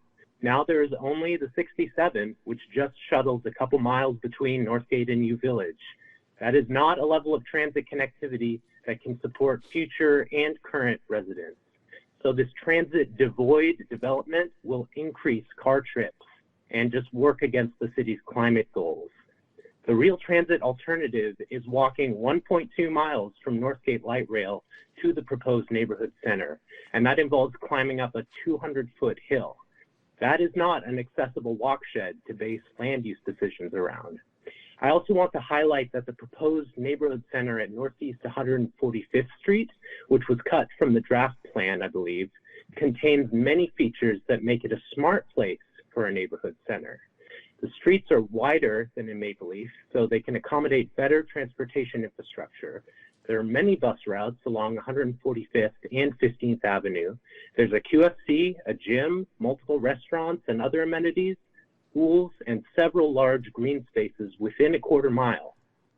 Meanwhile, as transit has been repeatedly cut in Maple Leaf, our neighborhood has added a lot of varied housing over the years, and our community has welcomed many new neighbors.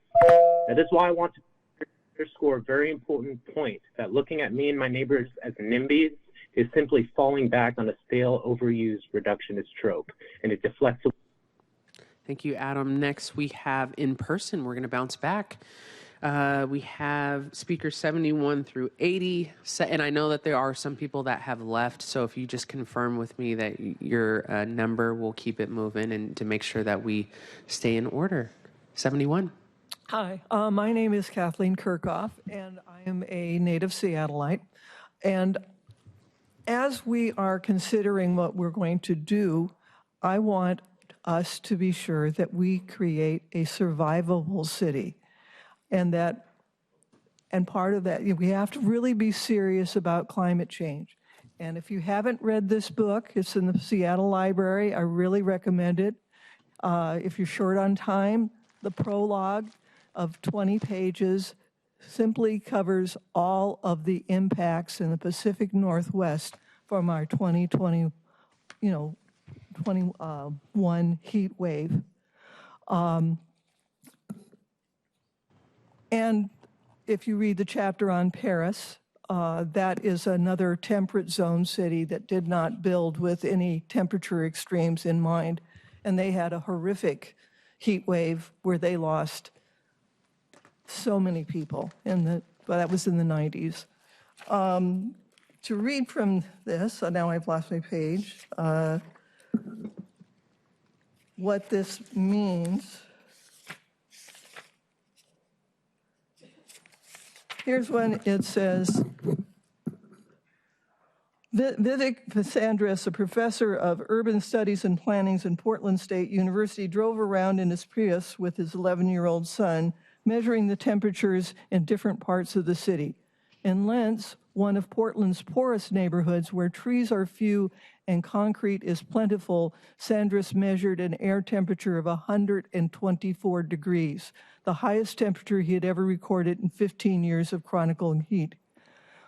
When I stopped and opened my car door, the first thing I felt was my eyes burning, Sandras recalled. My skin was on fire. It just felt like you're melting.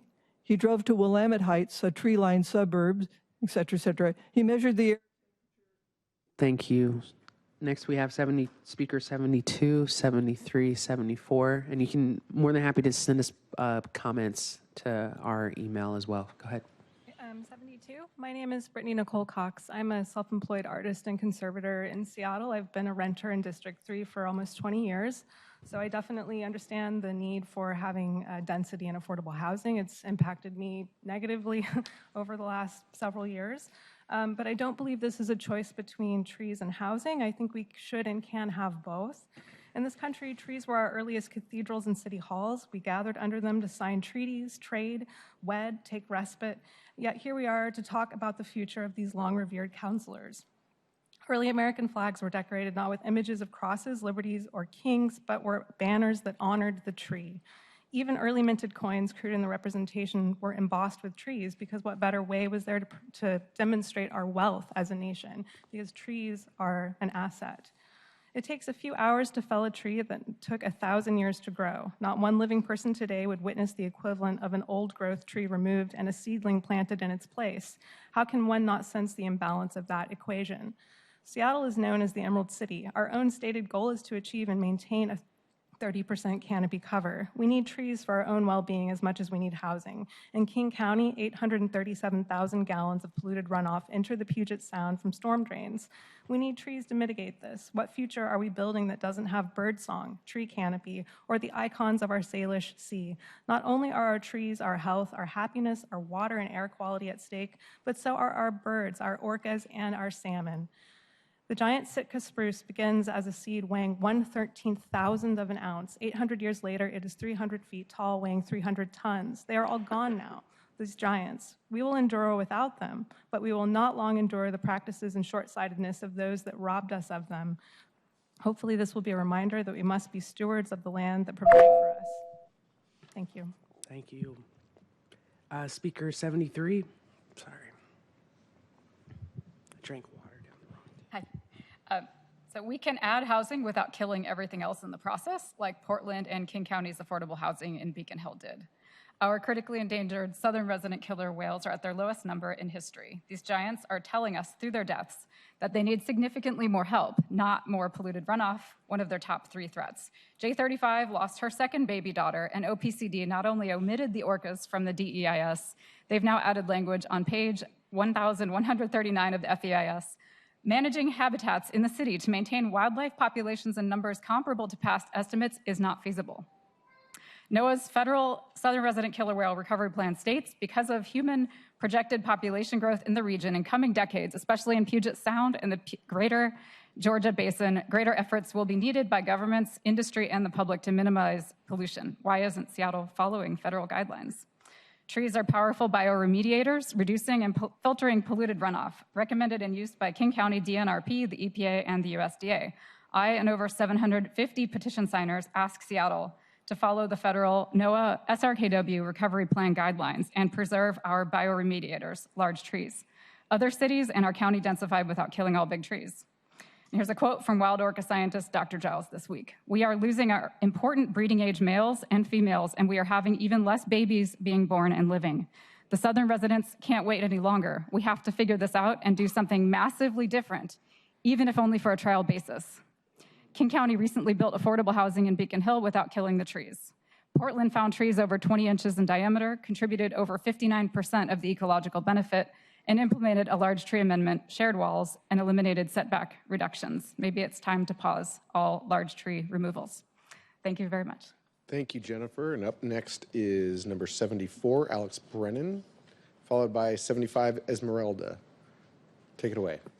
Good evening, council members. My name is Alex Brennan. I'm the executive director at FutureWise. I'm also a District 3 voter.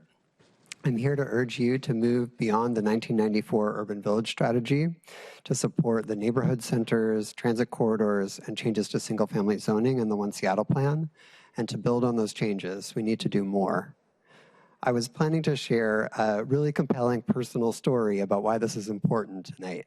But instead, I want to use my remaining time to urge the council to switch to 1-minute comment so more people can be heard tonight.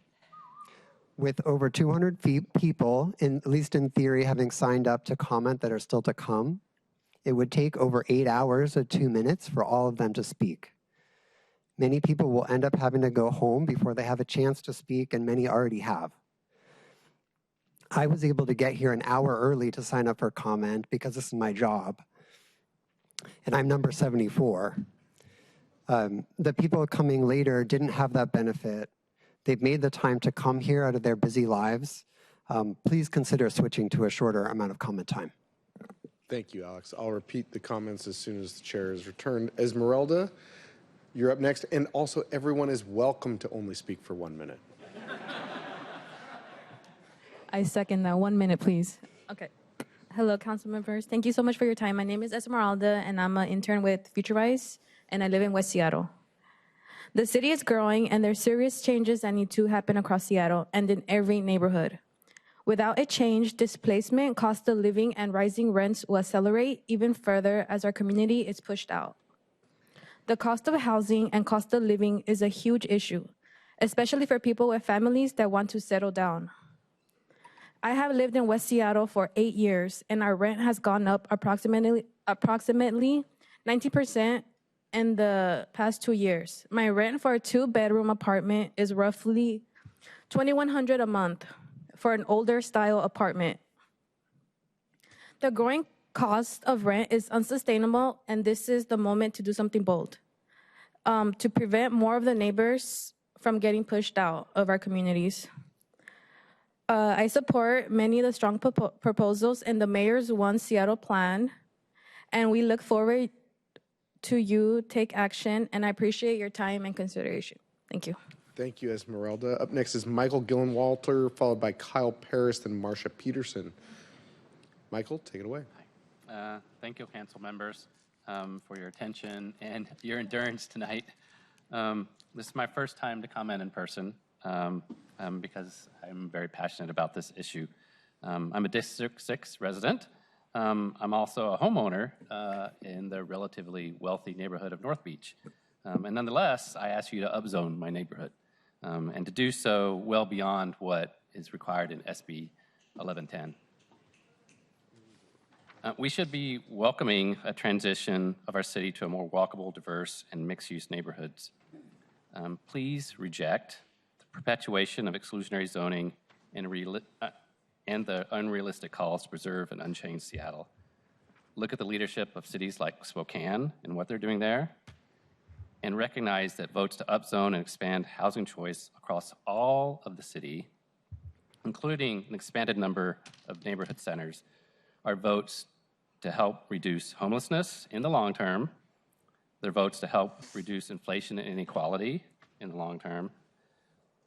And I've also been an IPCC climate scientist for the last 25 years, my entire career.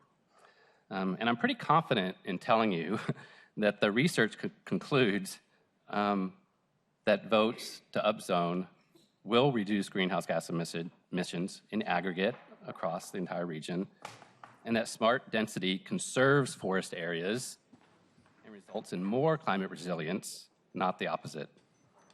Please help make Seattle a more dynamic and vibrant city. Thank you. Thank you. Speaker 77, 78, 79, and 80. Hi, I agree with Alex on the 1 minute thing, but I will use my 2 minutes. My name is Kyler Paris. I'm a member of the Seattle Transit Advisory Board, and I live in Capitol Hill and enjoy my small, cheap apartment and vibrant community. My life is better since moving from the car-centric suburbs, and I hope that everyone gets the chance to live near frequent transit. Frankly, Seattle is working well for me, much like it is for the many homeowners you've heard today. But living in Capitol Hill means I also live alongside many homeless neighbors. Being homeless in Seattle is a brutal experience. Every time it rains, I see the soaked cardboard and personal belongings that had to be left behind. I think about how our elderly homeless population continues to drastically increase. I want to do right by them and do whatever we can to make sure everyone has a home. The answer is building more homes everywhere as efficiently as possible, which includes allowing new neighbors in every corner of the city from Madrona to Maple Leaf, because the wealthiest neighbors can do their part.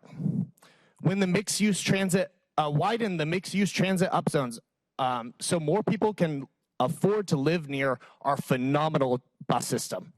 Approve all 30 neighborhood centers so small businesses can thrive, and apply the affordable housing density bonus to every neighborhood citywide. There are other pieces to the puzzle of solving homelessness, but unless we can solve rising rents from underbuilding housing, we will continue to see more and more people lose homes. One note on trees. I used to live in Snohomish County, where we continue to clear cut because we underproduce housing in the city.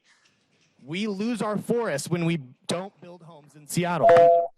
I urge you to not water down the One Seattle plan. Thank you. Thank you, Speaker 78, 79, and 80. Good evening. Good evening, members of the council. My name is Marcia Peterson. I've lived in my home in Maple Leaf for 30 years, raised my family there. But 5 years ago, when my daughter and her husband wanted to buy a home here, they couldn't afford it.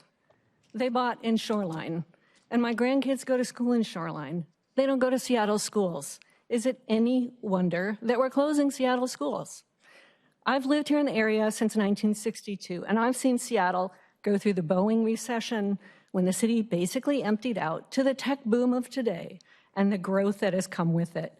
But our housing has not kept up with the growth. Seattle has always taken pride in being a city of neighborhoods and of single-family homes. But that version of Seattle is now past its poll date. It's time for Seattle 2.0. But our restrictive zoning laws have made it impossible to build anything else. And this has been going on for decades.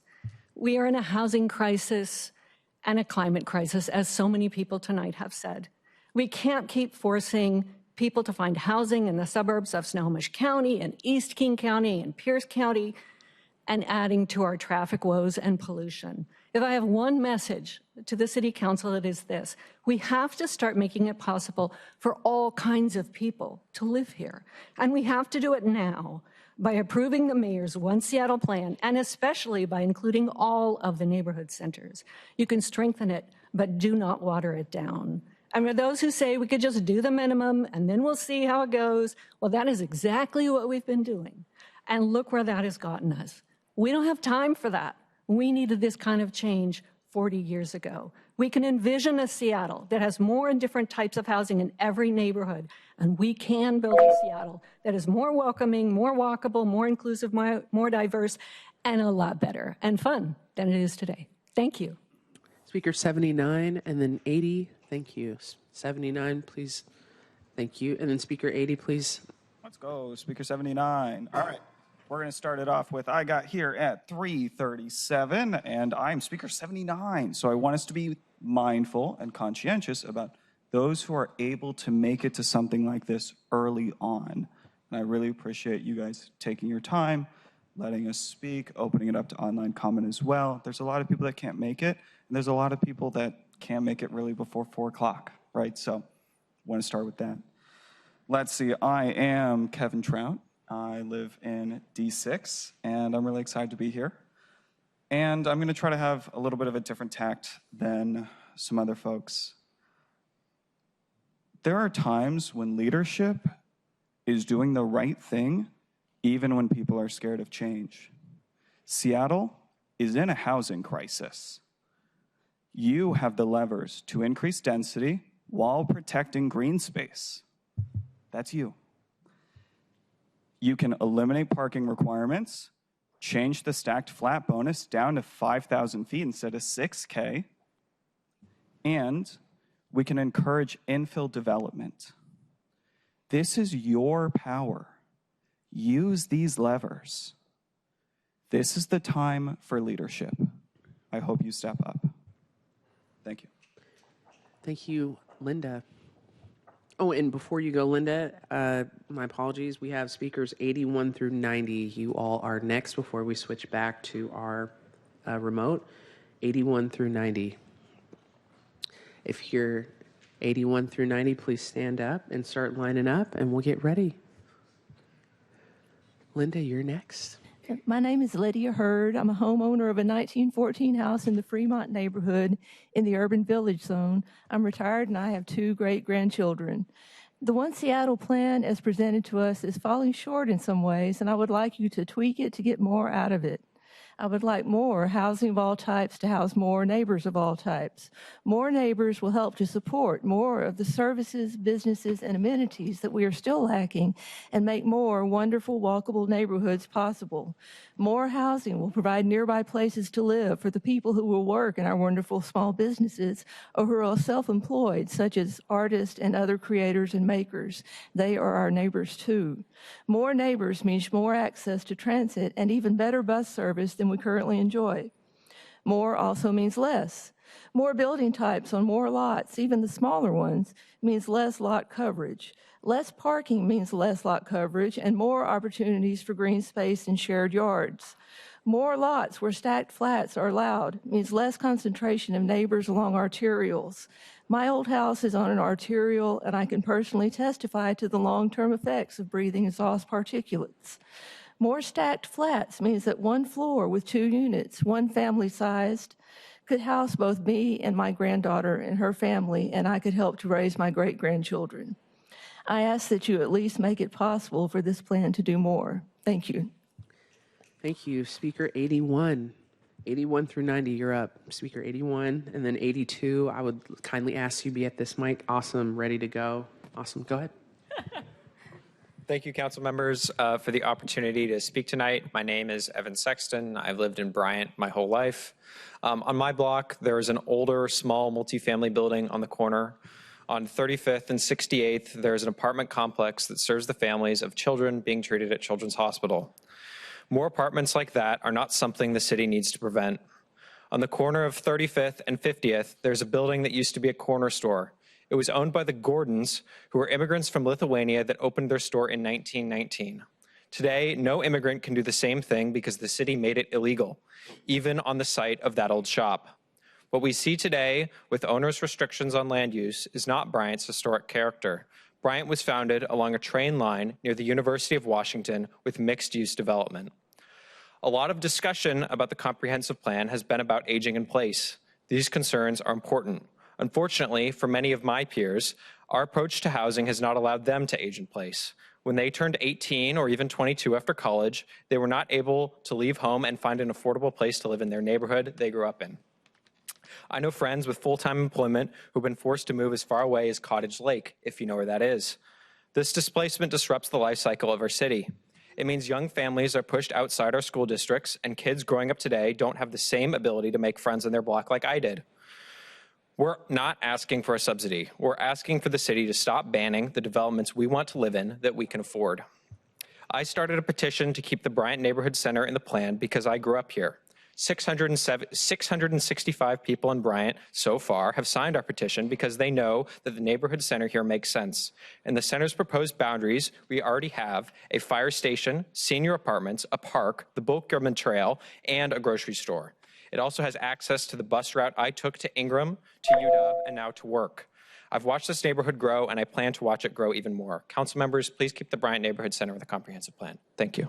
Thank you. Speaker 82, then Speaker 83, you're up. Good evening, council members. My name is Sarah Morimoto. I'm a D3 voter and renter, but to be very clear, I would be a homeowner if I could afford it. I live car-free, a choice motivated by fear of climate change and a love for our planet. I get around by bike and public transit, and the infrastructure that allows me to get around safely and on time only works when our cities are dense and we grow up and not out. Let's not knock down another forest to build more suburbs. Single-family zoning, parking minimums, and countless other backwards policies are to thank for Seattle's severe housing shortage and the growing climate crisis. Will you, our elected officials, lead us into the 21st century and deliver on the promise of a brighter Seattle that you all campaigned on? For the sake of the planet and the future of the city, let Seattle grow. Thank you. Thank you, Sarah. Speaker 83. Good evening, Council. My name is Sean Holland. I live one block outside the Bryant Center, or the proposed Bryant Center. Bryant Center should not be a neighborhood center in the new plan because it doesn't meet the base criteria. The plan proposes creating neighborhood centers, quote, around existing commercial districts. The problem is Bryant Center has no commercial district. There are only 2 street-front businesses within Bryant Center, a grocery store and a small restaurant. When I saw the plan, I thought, well, what else is there in the neighborhood centers in North Seattle? I went to the one to our west, Ravenna. There were 30 businesses there. I went to the one to our north, Wedgwood. There are 28 businesses there. There are 12 proposed neighborhood centers in North Seattle. I went to all of them. The average number of the 11 other centers north of the Ship Canal besides Bryant Center, the average number of businesses is 23 businesses. The least number of businesses in any of the other neighborhood centers is 15, compared to the 2 in Bryant. Bryant Center lacks a critical subset of the businesses that create foot traffic throughout the day and into the evening. That would be restaurants, coffee shops, taverns, bakeries, and other stores serving food and beverages. Looking again to the other 11 North Seattle neighborhood centers, they have an average of 7 restaurants or food service businesses, and none of them has less than 3. A neighborhood center should have a vital and diverse group of local businesses to serve residents' needs. That is not Bryant Center. New residents there will have to drive elsewhere to serve their basic needs. They won't be able to walk. Residents of the area will still have to go outside to make purchases of everyday goods and services. A neighborhood center should have a commercial district large enough to survive the loss of one or more businesses. That is not Bryant Center. Loss of the grocery store, which actually happened for a year back in 2000, 2001, would eliminate virtually all retail activity within the neighborhood center. The proposed Bryant neighborhood center would allow vastly increased density with no commercial district to serve the new residents. Bryant Center should be deleted from the current plan. Thank you. Thank you, Sean. Thomas, Speaker 84, followed by Speaker 85, Ethan. Hi, my name is Thomas Kennedy. I live in a neighborhood center as a renter. We have trees. The parks are great. I have a disability. I can get around because of my disability. I can get here because of my on the buses because I have access to them because I live in a neighborhood center. I'm only able to live in this neighborhood center because my family is fortunate enough to be able to afford to live in the neighborhood center I live in. And too many people can't afford to live in wonderful, vibrant, awesome places like where I live. People have said tonight that building more houses does not lower prices. That's just not how supply and demand works. Supply goes up, it reaches demand, price goes down. That's how that works. So that's silly, and I wanted to address that. I had a friend who had to leave earlier, and I wanted to speak for him. He said the result of fewer neighborhood centers are making the poorer areas subsidize the richer areas that have more roads per house. And lastly, density is what makes cities cities. That's like why I live here. If you don't want density, don't live in a city. Changing cities are cities that are alive and vibrant. I love this city. Thank you very much. Thank you. Speaker 85 is up, then Speaker 86. 85. Hi, my name is Ethan Carlindsey. I grew up in Kenmore, and I've been renting in Madison Valley for 1 year. My vision for Seattle is a place that is walkable, where we have complete communities, where we can walk to many different amenities, the grocery stores, schools, hospitals, etc., and where we have alternative methods of transportations to cars, like being able to bike safely, walk, and also take public transit. And I also envision a city that's affordable. So what can we do to achieve this? First, I'd like to say the current plan is a good step forward towards this vision, but what I would hope for is a leap forward. So I think we can take some things from alternative number 5 to get that. For example, I hope that we can expand the stacked flats bonus. I think that there aren't that many lots that are only 6,000 square feet. So if we can expand it to 5,000 square feet or even smaller lots, that would be great. I live in a townhouse and I have to walk up stairs over and over again all day. So I think I would appreciate living in a stacked flat instead. Also, I hope that we can expand upzones along transit corridors. So I know that we're upzoning just along one block of transit corridors, but people can walk more than just one block to get to the bus. And then also I'd like for us to keep all 30 neighborhood centers that were proposed. All right, some extras here. Allow for more mixed uses, so corner stores, I don't think they should only be allowed on corners. I think people maybe took that a little bit too literally. I'd love maybe corridor stores. And then also, if we want to have affordable housing, I think we should have the affordable housing bonus citywide, not just in a few select areas. Thank you very much. Thank you. Speaker 86. Hello. Hello, my name is Sonatina Sanchez. I'm here speaking on behalf of the Transit Riders Union. We, the Transit Riders Union, represent hundreds of transit riders across Seattle and King County. Most of us are also renters. We are here to advocate for denser housing, more housing types, and mixed uses near transit in the One Seattle plan. We know the impact long commutes have on workers and their families, as well as our environment. Seattle is currently undertaking the most ambitious transit expansion plan of any U.S. city, and without complementary land use policy, those transit investments will never reach their full potential. Building denser neighborhoods with more multifamily housing will enable more efficient, frequent, and well-used transit in the future as well. We urge the council to expand the upzoned areas around transit to allow for mid-rise housing in all areas within quarter mile of frequent bus service and half mile of light rail. These zones should be mixed use to create accessible space for childcare, grocery stores, small businesses, and other essential services. Multifamily housing should not be relegated only to noisy and dangerous arterials. We urge council to remove minimum lot sizes for stacked flats in neighborhood residential zones to increase total capacity and create more affordable homes and remove parking minimums. The comp plan should align the affordable housing bonus with the Seattle social housing developers' mixed income model in order to allow for more socioeconomically inclusive neighborhoods. The anti-displacement framework must include existing tenant services and renter protections to actually prevent renter displacement. Finally, we ask that council reinstate the proposed neighborhood centers from the original OPCD comp plan update that were removed during the previous phase. All of Seattle needs to contribute to meeting our housing needs. Otherwise, historically marginalized areas will be more vulnerable to displacement, while other neighborhoods will continue to become even more exclusive to wealthy households. We believe these changes to the One Seattle plan will create a more accessible, affordable, and healthy Seattle that serves everyone's needs. Thank you. Thank you. Next, we have Brent, Holly, Galen, and Lynn. Brent? Is Brent here?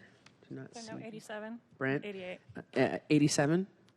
What number are you? 87. I'm number 88. All right, awesome, Holly. You're 88. You're good to go. All right. My name is Holly Kavalheim. It's funny, in my everyday life, I'm a real tree person. I talk about trees all the time. It's probably really annoying to my friends. I'm not here about trees today.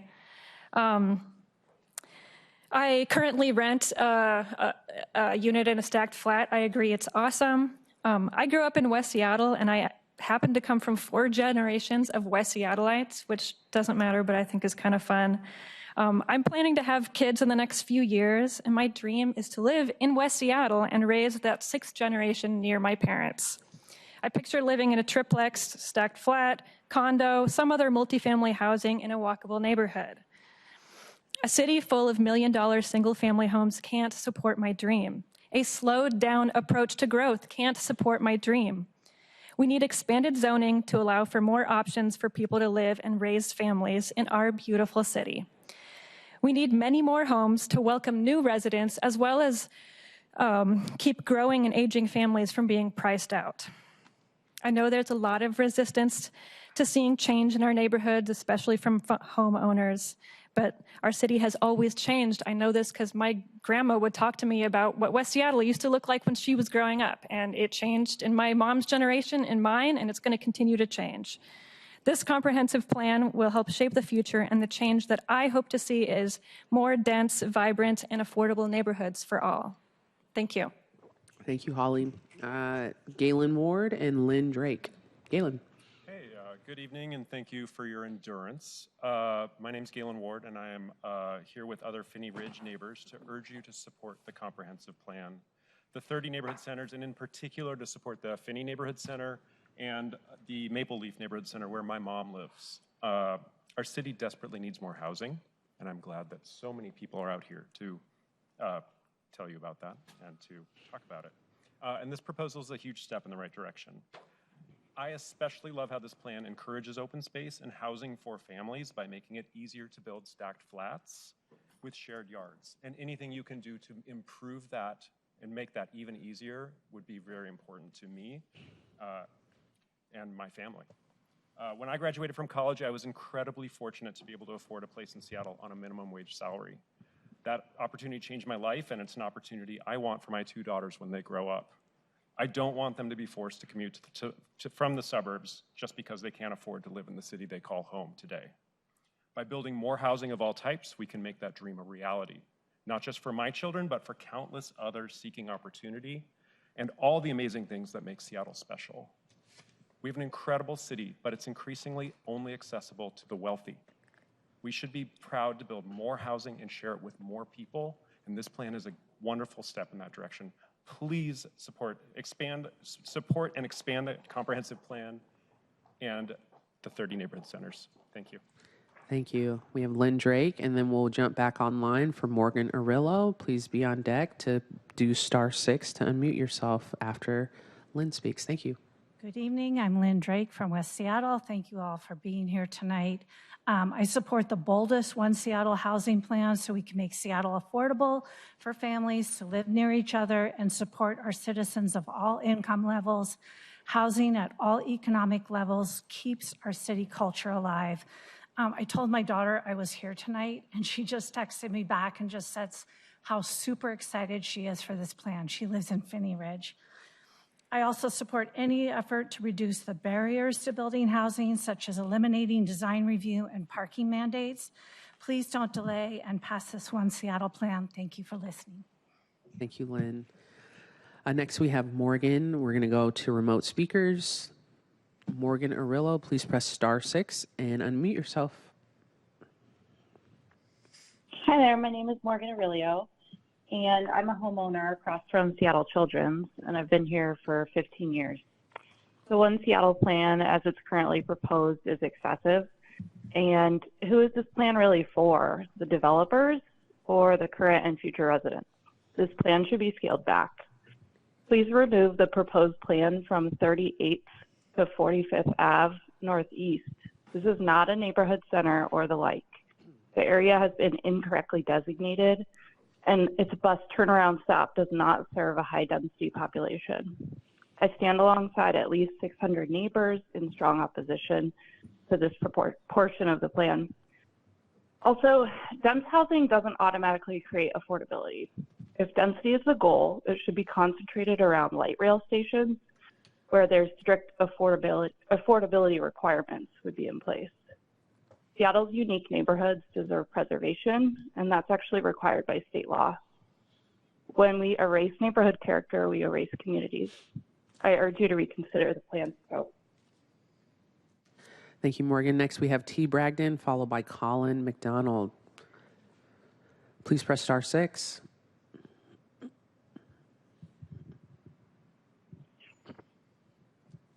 Hello, can you hear me? Yes, loud and clear. Oh, great. Thank you. Thanks for this opportunity. Thanks for sticking this out. I want to talk about supporting trees. I don't have any super objection to increasing density, although I agree that it doesn't always make prices come down. It costs $400 to $600 a square foot to build a building. That makes houses, even small apartments, super expensive. So I'm not sure that increasing density is a panacea to making it more affordable. This morning, we lost one of our big neighborhood trees. It was over 4 feet in diameter, and it shaded a bunch of other properties. And so when trees are removed, it doesn't affect just the property on which the tree sits. It affects the neighbors around. And being up in Lake City, a lot of these houses are really old. Some of them are uninsulated. And when the tree's gone, and this one was a black locust, and it was beautiful, the other houses that it used to shade are now exposed to the sun. And so they're going to have to deal with shade and cooling and revising their plantings so that it doesn't get burned up. I find that the developers are pretty good about externalizing those costs onto the neighbors, and the neighbors don't get to say anything about it. Also, there's a point, and I'm not sure this is the correct venue, but in the complaint section of the tree of SDCI, when you call, they try to send someone out. By the time they show up, the tree's usually down, and all you can do is commiserate over a stump. So there needs to be some more rapid response to that. Thanks for your time. Thank you. Next, we have Colin McDonald, followed by Deb Lester. Colin, *6. Good evening. Good evening, council members. My name is Colin MacDonald. I live on Capitol Hill and work downtown. I'm a public servant, so I understand the importance of process, but I also know how it can be used to strangle progress. The draft before you is the result of years of public engagement. I urge you to adopt a comprehensive plan that maximizes the number of places throughout the city that will increase density. There are many reasons for this, but I will focus on two. First, in this process, I've heard a lot about what housing young people want. I'm 35, and please indulge me if I still claim to be young. My generation wants more of all kinds of housing. 4 years ago, I had the good fortune to scrape together a 5% down payment and buy a condo. I like my apartment, I like my condo more, and I'd rather be in a townhouse than a condo. I'd really like a mansion, but I acknowledge that getting even one rung further up the housing ladder puts me in a much better position in terms of my current and future economic prospects and my ability to commit to staying in the community. More options in more places makes that more possible. Second, I encourage you to allow for a diverse mix of housing options in every neighborhood possible. The more neighborhood centers there are, the less growth each must absorb. People's lives change, and with that, so do their housing needs. Whether that means a recent graduate getting their first apartment, a family expanding to make room for multiple generations, or parents downsizing after kids move out. By allowing a diverse mix of housing options with new infrastructure and amenities to match, people can choose the housing option that works for them at each stage of their life without sacrificing the community connections that make neighborhoods vibrant and life worth living. When I think about my forever home, I do not picture a building or a room, I picture Seattle. Seattle is an incredible city that will continue to attract people from all over the world, and I encourage you to help it be a forever home for all those who want to build an even better Seattle, whether they live here already or not. This comprehensive plan is your best chance to do so. Do not let it slip by in the name of process. Do not let the perfect be the enemy of the good or the necessary. Thank you. Thank you, Colin. Next, we have Deb Lester, followed by Irene Wall. Hi, I'm Deb Lester, and I live in the proposed Maple Leaf Neighborhood Center, and I'm one of the 1,060 people who signed the petition to remove Maple Leaf as a neighborhood center. We fully understand the dire need for affordable housing and more housing options. However, I read the OPCD documents, attended their meetings, and still have no assurance the plan will result in affordable or family-friendly housing. At a recent council comp plan meeting, OPCD staff indicated that 5 to 6-story apartment buildings are the only option that pencils out for developers and neighborhood centers. I'm very frustrated with the false assumptions about tree canopy and adverse stormwater impacts in the FEIS. I was furious to find that the comments I spent hours preparing were not included in the FEIS response to comments. The FEIS falsely states tree canopy loss will be mitigated by the tree ordinance, which is completely inadequate. The FEIS suggests that we study its effectiveness. We don't need a study. We need a stronger ordinance ASAP. Last week, we heard the city had been falsifying their protected tree data, so I have no faith in the city to protect trees. The FEIS touts that street trees will compensate for tree canopy loss.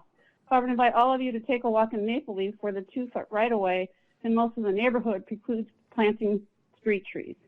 Stormwater is the primary source of contaminants to Puget Sound and has significant impacts on salmon and orca. The FEIS minimizes the increased input of stormwater from development and says, I quote, stormwater contaminants that enter Puget Sound and other marine areas are almost immediately diluted to concentrations too low to have any discernible effects on species in that environment. That statement is absolutely false, and I was shocked to see it in the FEIS. I spent 40 years as an aquatic scientist working in King County and Seattle, and I can assure you that low levels of stormwater contaminants build up, most definitely build up in sediments and are accumulating organisms at toxic levels, impacting salmon and orca. I urge you to listen to constituents and pass legislation to meet the needs of HB 111, but pause the other planned upzones until the issues you're hearing about tonight are resolved. Thank you, Deb. Next, we have Irene Wall, followed by Angelus McNally. Irene, please press *6. Hello, council members. My name is Irene Wall, and I'm a 7-decade Seattle resident. I happen to live in Finney Ridge. Under the proposed comp plan zoning, Seattle's neighborhoods will become an all-you-can-eat buffet for developers and their private equity funders. Despite widespread upzones, the preferred alternative will not produce the desired affordability, as long as we are a city where income inequality grows every year. Private developers will not build to rent for less and lose money. As many have testified tonight, slow down and focus on phase 1 only. to see how House Bill 1110 plays out to generate the so-called missing middle housing and whether that housing meets the affordability levels desired. The city's comp plan can be amended every year, so hold off on the unwarranted creation of neighborhood centers, which are the source of so much tension over the plan. FEIS Exhibit 2.24-27, Housing Growth by Location in the Preferred Alternative, shows that 94% of the agreed upon new housing units can be met by a combination of the growth in urban neighborhoods under House Bill 1110, plus the regional and urban centers that already exist. The passionate cry for more affordable housing everywhere assumes that a geographically compressed city like Seattle has the environmental and infrastructure capacity to accommodate everyone who wants to have housing here and for no more than 30% of their income. You should consider that our Puget Sound Joint Planning Region includes many other cities and towns that have plenty of capacity for growth for both housing and jobs without causing sprawl, including those with new and future light rail stations and bus rapid transit service. Please take that into consideration before you approve this comp plan. Thank you. Thank you. I'm butchering your name. I apologize. Please press *6. Yeah, can you hear me now, Ken? Yes, go ahead. Okay, my name is Angela, and I grew up in the Seattle area and came back here after college out of state because I want my future to be in this city. However, I also want to be able to afford a home, and it's really hard to see how that can be possible without major changes to zoning. I have a number of comments on the comprehensive plan, as the current vision is not nearly as ambitious as it needs to be to serve the needs of the city. I hear the arguments against upzoning in certain areas as being incorrect, quote unquote, because there's not enough infrastructure, parking, or because residents want to preserve character. However, infrastructure can be built, there are ways to get around without cars, and preservation of neighborhood character is a thinly veiled way to keep the demographic of a neighborhood from changing. At the end of the day, our city needs change, and we can't treat any one neighborhood as precious and untouchable by the gradual development that we need. Notably, a major improvement to the plan would be to reduce or eliminate parking minimums.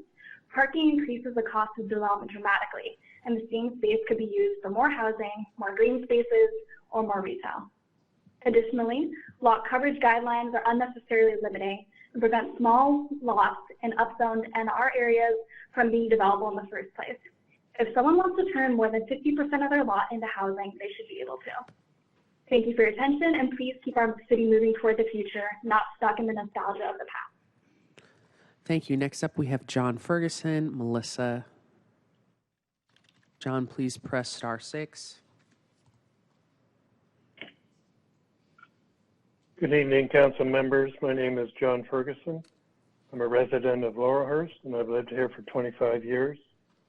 And I want to voice my support for the comprehensive plan overall, but my strong objection to one component of that plan, and that's what I'd like to talk to you about tonight. That is the upzoning of Northeast 45th Street. There are 4 reasons why I object to this. One is it doesn't qualify. House Bill 1110 requires that infill occur along rapid or high-frequency transit lines. The bus route up 45th is neither of those. It's actually a turnaround rest stop for the bus drivers, not even needed. The participation, the utilization is low, and children are served by buses that go along 40th Avenue and Sandpoint. Secondly, Northeast 45th Street as a upzoning area violates House Bill 1110 because it'll change the character of this street-lined single-family neighborhood. Third, it's not needed. House Bill 1110 requires Seattle to allow 4 units of development on a lot. This could happen organically along 45th as market forces allow, and not require draconian rezoning. And fourth, there are a lot better options, for example, along the light rail for infill and development, And if people think that the purpose, going back to the purpose of the bill, to have affordable housing, you won't have affordable housing based on Laurelhurst prices. Thank you. Thank you, John. Next, we have Melissa, and followed by Colette. Melissa, press *6, and you're good to go. Yes, thank you so much, council members. In deference to others that are waiting, I'll limit my comments to 1 minute. Thank you, Alex Brennan, for bringing that idea forward. I'm Executive Director of AIA Seattle. We are a 2,600 plus membership organization of individuals who are business owners, parents, families, and community engaged folks who envision a livable city where diverse housing options, amenities, and transit are within easy reach for all. Seattle is a city known for innovation and business. Our housing and communities should reflect and keep up with that creativity and dynamism that's truly our identity. So many topics have been raised tonight. I will focus on the comp plan. The One Seattle plan is not just the mayor's plan, but reflects multiple years of robust community engagement that are now behind us. Council members, you may hear folks asking you to slow down.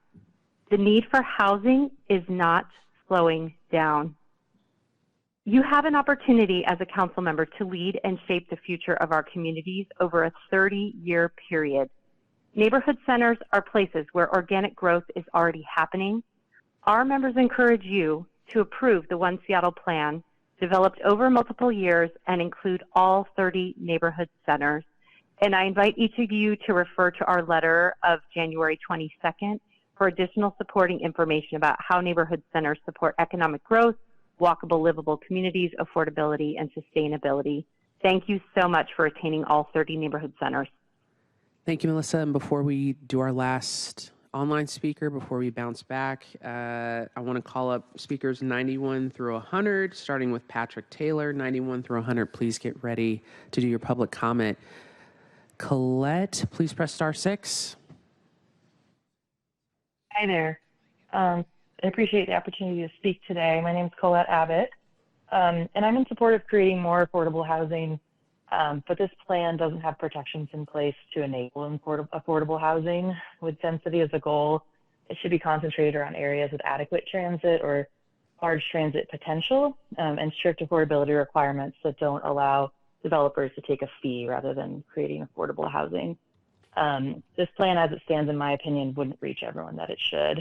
I'm also here today because this plan includes a portion on Northeast 45th Street from 38th to 45th Avenue Northeast. It's not in a designated neighborhood center, urban center, or regional center, and it's not near major transit lines. It's a neighborhood with a terminal bus line that is midway through this section in the plan, and it doesn't serve the high transit area and should not be included in the plan. I'm joined by hundreds of neighbors in opposing this portion, and I request that you review and remove this small portion. Thank you for your consideration.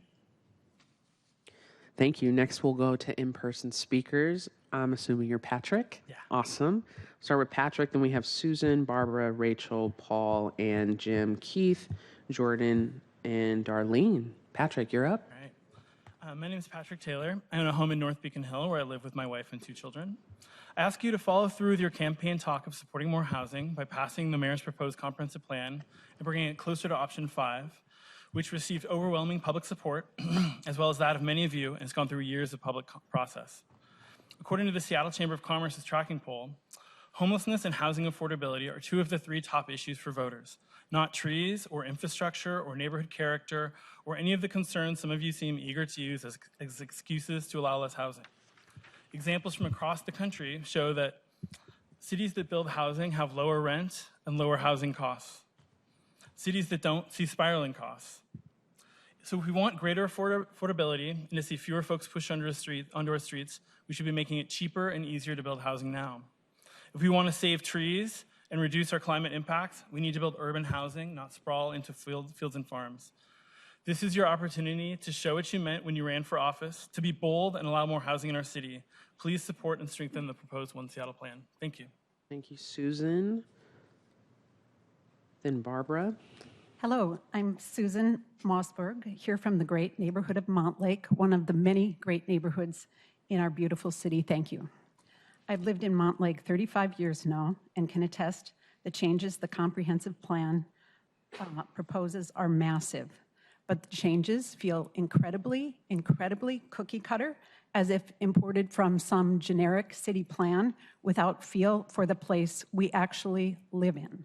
We have no idea how the design decisions were arrived at, what concerns were taken into account, how they were mitigated for any particular place. It fails to build on our neighborhoods, in this case Montlake's, historic status. We can all agree we need to accommodate more housing.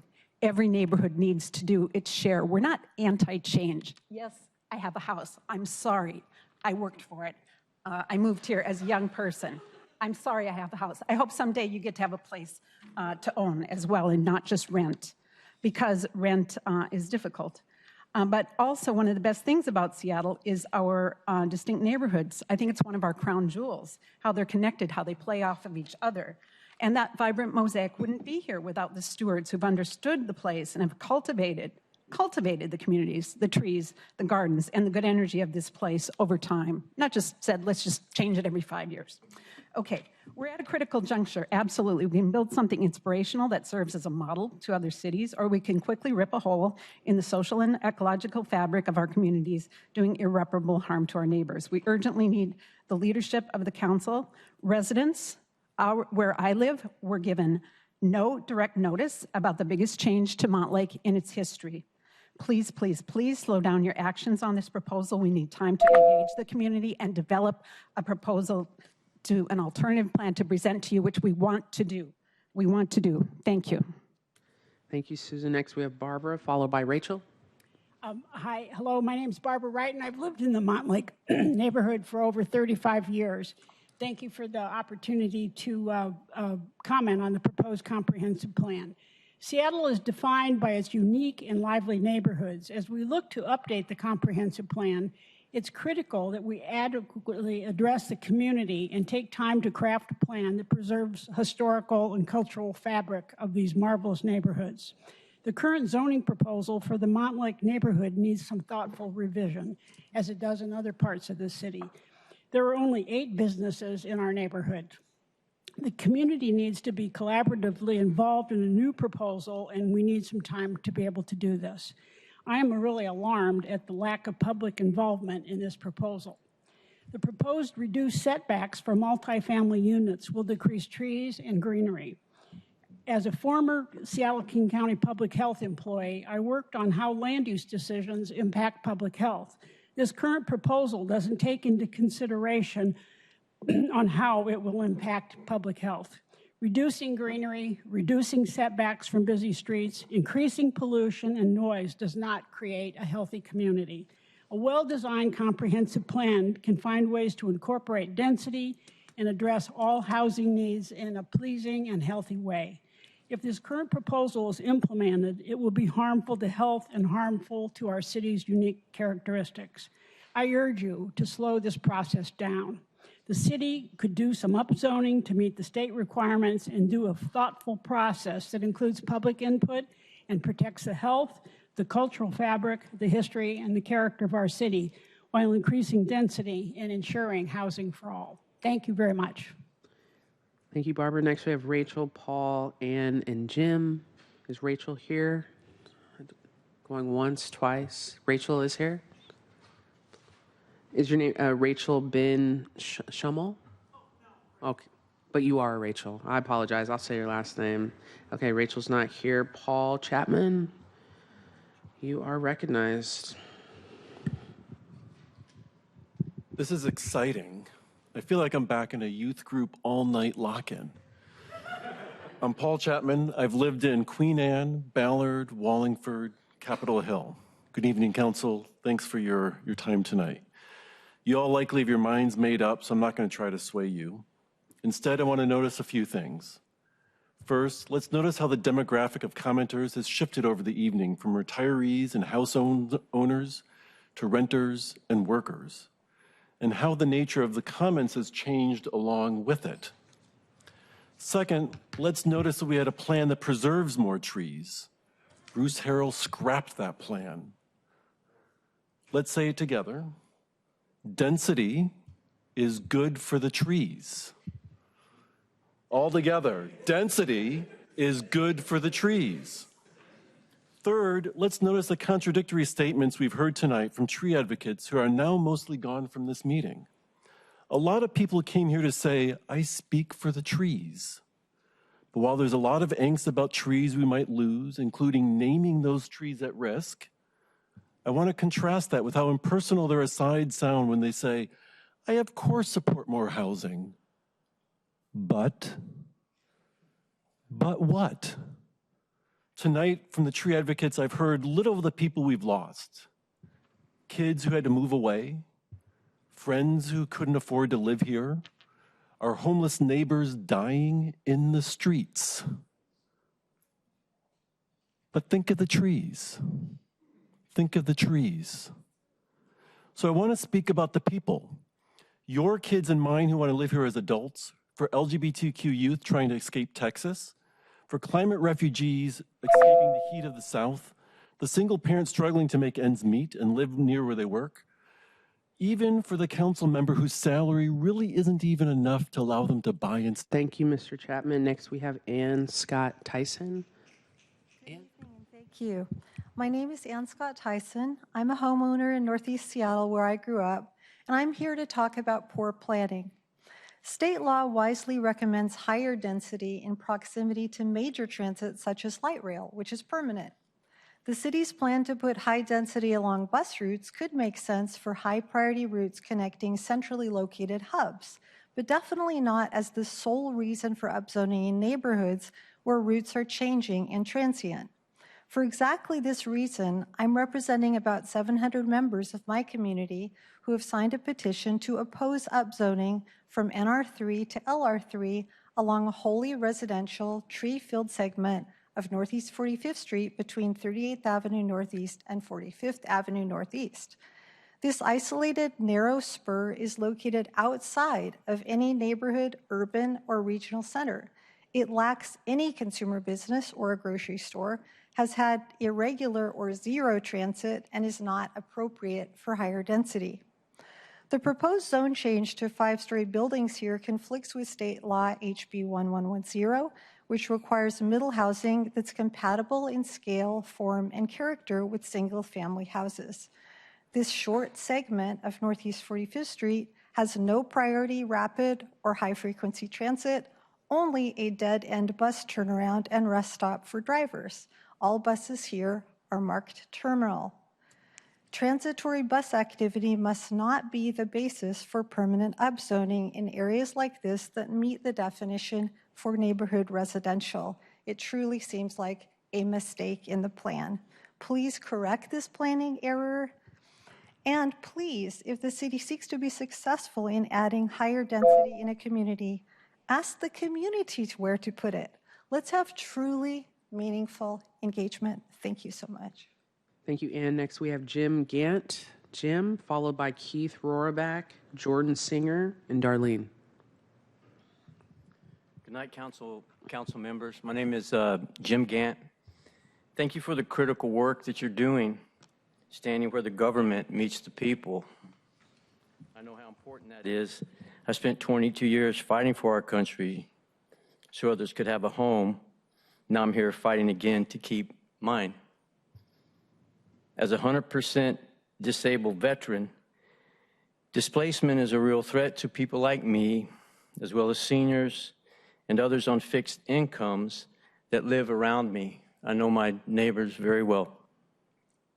I never imagined that a decision made in this room could threaten the very stability I have defended my entire life for others.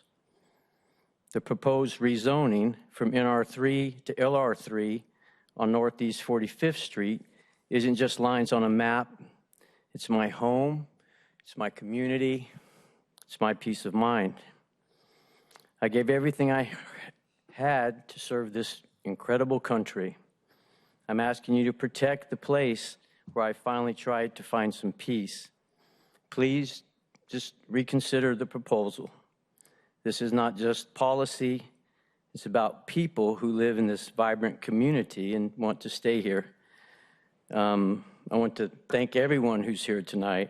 We're blessed and fortunate to be able to go through this political process together. Thank you. Thank you, Jim. Next, we have Keith, followed by Jordan and Darlene. Keith. Good evening, council members. My name is Keith Rohrbach, and I'm here today as a concerned homeowner from the Laurelhurst neighborhood. I want to express my strong opposition to the proposed upzoning on the segment of Northeast 45th Street between 38th Avenue Northeast and 45th Avenue Northeast from NR3 to LR3 zoning. Such zoning would allow 5-story buildings to be mixed with 1- and 2-story family homes. This short section of Northeast 45th does not qualify for the proposed rezoning because it would conflict with House Bill 1110, which requires housing that is compatible in scale, form, and character with single-family houses. The Laurelhurst area is composed mainly of single-family homes. Many are nearly 100 years old. Allowing 5-story buildings here that tower over surrounding homes would degrade the neighborhood character and harm legacy homeowners. The average length of home ownership of the 7 houses on my immediate block is 24 years. I understand and agree that more housing is needed in Seattle. However, this must be done while respecting the long-term residents that helped make Seattle the thriving, beautiful city it is today. There are many underdeveloped locations that are within a quarter mile of light rail corridors, which would add capacity for denser and more affordable housing if they were fully utilized. This should be done before any upzoning along bus routes is allowed. As you refine the proposed One Seattle plan, please correct this planning error on behalf of your Laurelhurst constituents. Thank you for your consideration. Thank you, Keith. Next, we have Jordan Singer. Jordan, are you here? Once, twice? I think Jordan has left. Jordan just left. Oh, Jordan. Darlene, are you here? Darlene? Once, twice, sold. Okay. We'll keep powering through. Is Ruth Harvey here? Ruth Harvey. Ruth has left. Thank you. Councilmember Strauss. Is Peter Cowles here? Okay, sorry. Let me not go number. Numbers 101 through 110. 101 through 110. I do see some people standing, so we'll wait. Awesome. And just a time check, I was told that around 10:30 we're going to be expecting showers, and then a little bit freezing temperatures are going to drop. Undrivable conditions are at 11 p.m., so we are going to gauge this and go as fast as possible through folks. But we might have to call it at night so I can send staff home and our colleagues so everyone can get, and you all, so we can get home safe. The garage closes at 10 p.m., by the way, just a heads up. Garage closes at 10 p.m., okay? So we have 101, 101. That is Ruth Harvey. Where's Ruth? Is Ruth here? No. Is Peter Cowles here? Coles? No. What number are you? 106. Is 103 here? Is 104 here? 105? 106. You win. Winner, winner. Vegan chicken dinner. Go ahead. Great to hear it. Yeah. My name is Leonard Harrison Jerome. I'm a renter from District 4, and I'm also speaking on behalf of my parents who live in District 5 but couldn't make it here today. And I'm glad to hear Councilmember Rivera talking about the children being our future and them coming here today. That was wonderful. And in that spirit, if they're going to be the future city leaders, they need a place to live first. Seattle showed up tonight and named so many reasons why you should not water down this comp plan. Instead, I want to leave you with this. This city is a place that gave my father, raised in rural Kentucky, the opportunity to become a virologist. It gave my mother, born to a Cold War Air Force family, the opportunity to become a medical lab scientist at Children's Hospital. They came when there was enough housing to accommodate them. I look upon this dais and I see a broad range of stories of adversity that's been overcome, stories that brought you to this moment. One way or another, Seattle and cities like Seattle were ladders that brought you and my parents the opportunities that allowed you to thrive. But today, despite talk of one Seattle, we are living in two Seattles.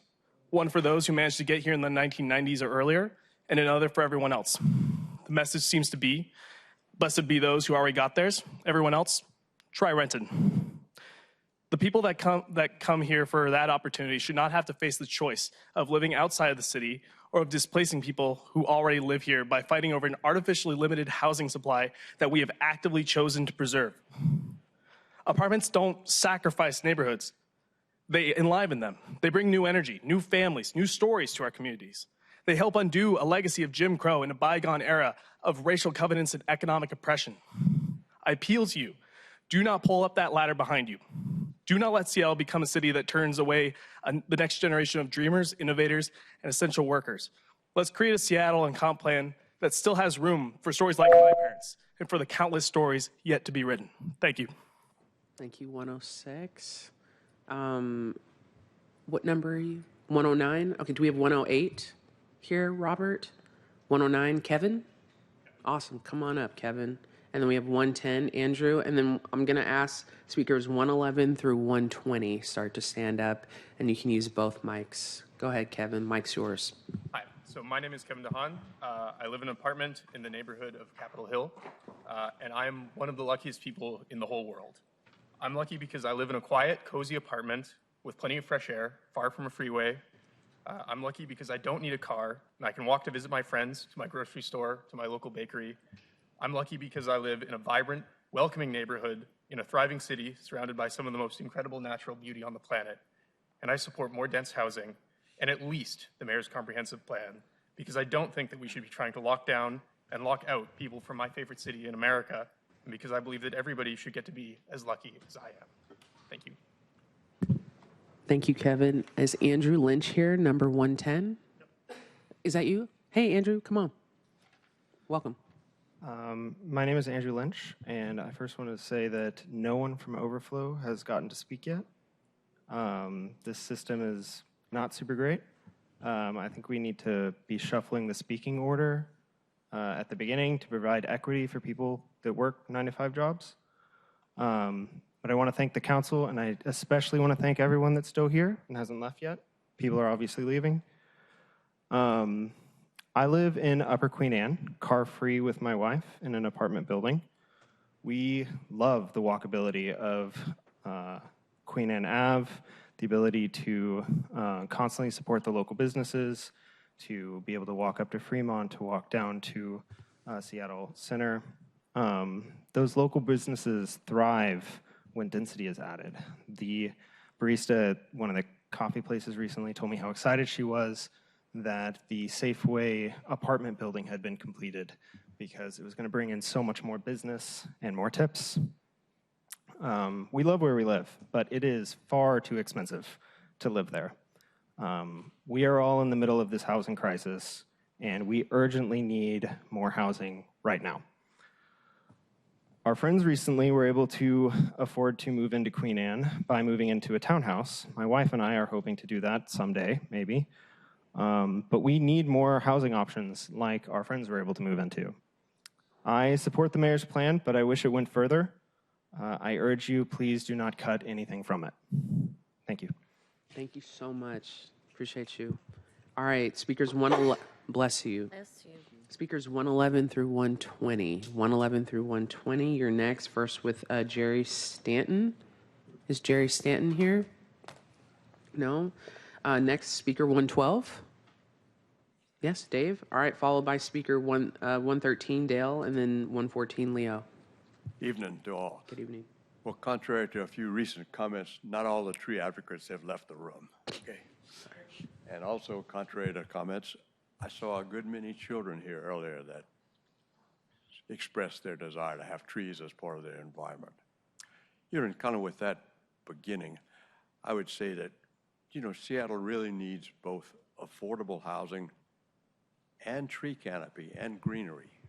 And, you know, the latter is not just for the sake of the trees, it's for the community and the people that live in it. And so the lifestyle that's part of it.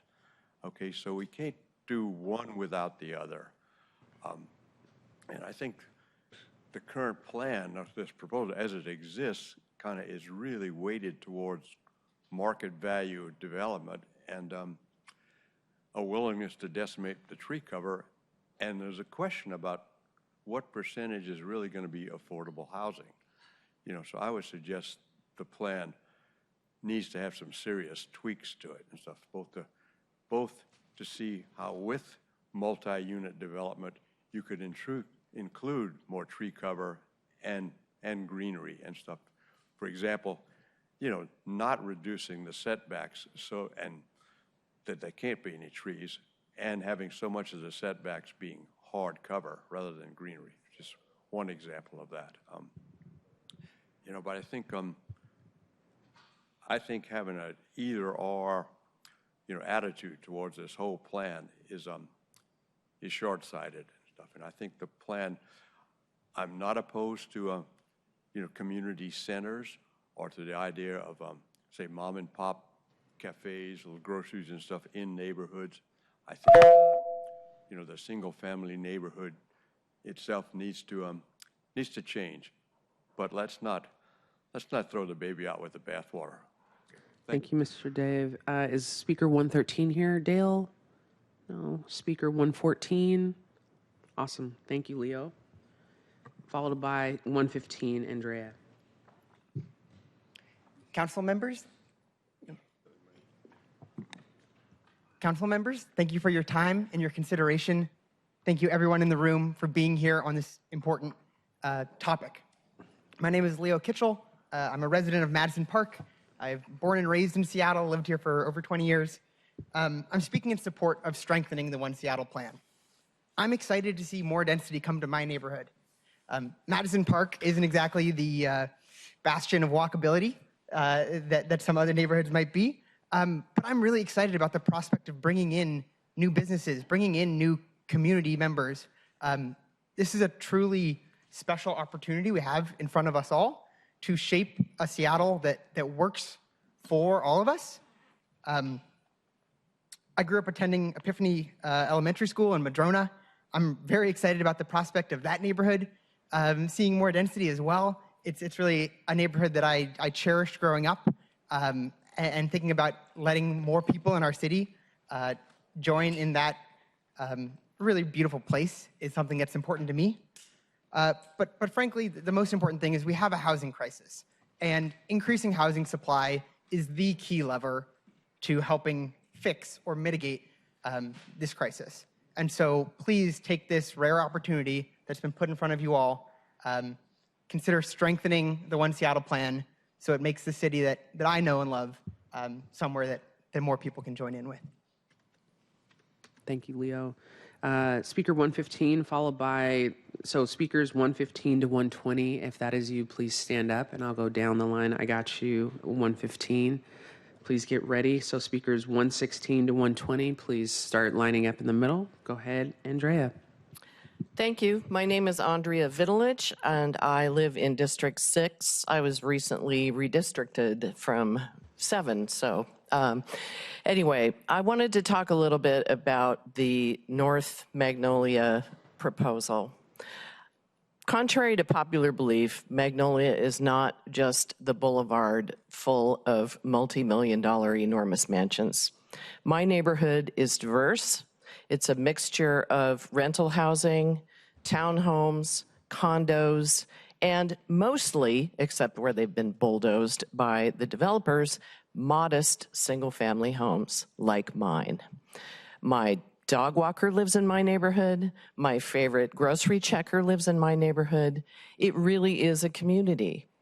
The proposal for the North Magnolia Community Center is ill-conceived, and I would urge you to take a look at the counter-proposal from the Magnolia Community Council, which balances increased density, and I believe they've even proposed higher height limits along the one arterial that we do have, which is 34th, while being more measured and modest in the areas where the streets are one car only streets, putting very large apartment buildings on those streets that are only one car wide, creating canyons in the neighborhood that would make it even more difficult, for example, emergency services, et cetera, is just a really poor planning idea. So I'd ask you, we want density, we want a neighborhood center, we think it would work for our neighborhood.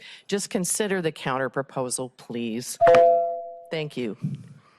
Thank you. Speaker 117, Colleen Clayton's up next, Rachel Ben Schimmel, Cynthia Ashley, and Jim Winston. Kate Rubin. Hi, my name is Kate Rubin. I'm the co-executive director of Be Seattle and a renter living in District 2. Exclusionary zoning has constrained our housing supply while demand keeps rising. Allowing many more homes citywide is necessary and it's long overdue. Like so many of the renters that I meet through my work, I'm at risk of being priced out of the city. I've worked full-time for my entire adult life, but I still need a roommate to afford housing. I urge you to strengthen the One Seattle plan to ensure that renters, disabled people, and communities that are at high risk of displacement can remain and thrive. Service workers, artists, retirees, and nonprofit workers like my roommate and me need protection from displacement as Seattle grows. The draft anti-displacement framework doesn't include any new strategies to keep renters housed, and alarmingly, most of the tenant services the city currently funds to prevent displacement weren't even mentioned. It also leaves out some existing renter protections that prevent displacement, including the roommate ordinance, 180 days notice for rent increases, the $10 late fee cap, and the ban on notice delivery fees. The anti-displacement framework must include our existing tenant services and renter protections. Seattle's growth should protect those most at risk of displacement and support walkable, complete, inclusive communities. We need to expand zoning for mixed-use development to create more, larger neighborhood centers, especially in low displacement, high opportunity areas near parks and transit, not polluted arterials. The affordable housing bonus should be expanded citywide and needs to include social housing to maximize the number of permanently affordable, community-controlled homes. And add something more conservative leaning. Oops, sorry, thanks. Speaker 117, 118, 119, and 120. 17, Colleen. And then do we have Rachel Ben? I can't read the last name. I apologize. Speaker 118? No. Speaker 119? Speaker 120. Okay, we'll move on. And then I'm going to ask that we have speakers, before we go back to online, speakers 121 to 130. If you're 121 to 130, if you start getting ready, and we'll go back to you, Colleen. Thank you. Thank you, Council, for the opportunity to provide public comment in support of Seattle's comprehensive plan. I'm a West Seattle homeowner, realtor, urban planning master's student, and middle housing enthusiast. Building an affordable rental literally in my backyard has been one of my proudest accomplishments. The comprehensive plan offers an exciting opportunity for Seattle to take bold steps towards a more equitable future in light of our national housing crisis. We urgently need more diverse types of housing that is affordable at every income level to ensure Seattle's vast opportunity is available to all, and that starts with housing, which starts with zoning. I recognize my privilege as a white homeowner and would urge those who speak from fear about increased density to reflect on the good fortune that finances, a history of racial covenants, or simply good timing allowed them. Current and future Seattleites of all ages and backgrounds deserve this opportunity too. We should not be pulling the ladder up behind ourselves. The reality is that rents and especially home prices have far outpaced income, and many households are stuck in the cycle of renting if they're even able to afford that.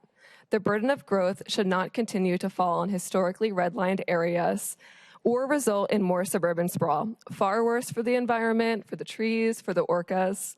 Upzoning and strategic density in conjunction with mixed use and relaxed parking minimums should be approved in new and expanded neighborhood and urban centers, particularly in high opportunity areas and near transit. Thank you. Thank you. Next, we have Ryan Driscoll, speaker 121 to 130. Is Ryan 121, speaker 121, you here? No? How about speaker 122? Awesome. Dakota, 122. Hey there. I'm Dakota Bergerhoff, a Maple Leaf resident, and I'm here to voice my support for the zoning updates in this comp plan. We need more housing, and any policy that doesn't support this goal simply isn't good governance. Updated zoning is key to achieving this and offers multiple benefits. It generates more tax revenue per parcel. It supports the climate by supporting sustainable growth and reducing sprawl. It boosts business and attracts new business by bringing people closer to commercial areas. It encourages transit use, reducing car reliance. And it helps schools by making housing more affordable and attracting families. However, I do have some suggestions for improvement. Eliminate parking minimums citywide to reduce development costs and increase the opportunity for green space. Incentivize novel architectural approaches that retain existing trees. Retaining trees or not is a policy choice driven by the zoning code and our will to protect them. If we're serious about our tree canopy, be smarter about our policies.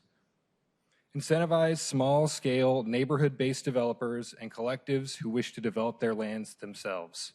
Perhaps property tax credits, zoning bonuses, or expedited processing, or by simply connecting people with property to developers who are willing to take smaller jobs without buying the property from the landowner. In neighborhood centers, add more neighborhood commercial zones. In Maple Leaf, for example, it's mostly LR3 and LR2. There's only a small part of that neighborhood center that is NC, which means that we're only adding more housing and not more opportunity for commerce. And allow commercial uses on more than just literal corner lots. That's just nonsense. We can have our cake and eat it too. Good housing policy is good climate policy, is good fiscal policy. Thanks very much. Thank you. Next we have Eric Thorne, speaker 123. 123 is not here. Okay, speaker 124. Eric? Good evening. We're all supposed good night.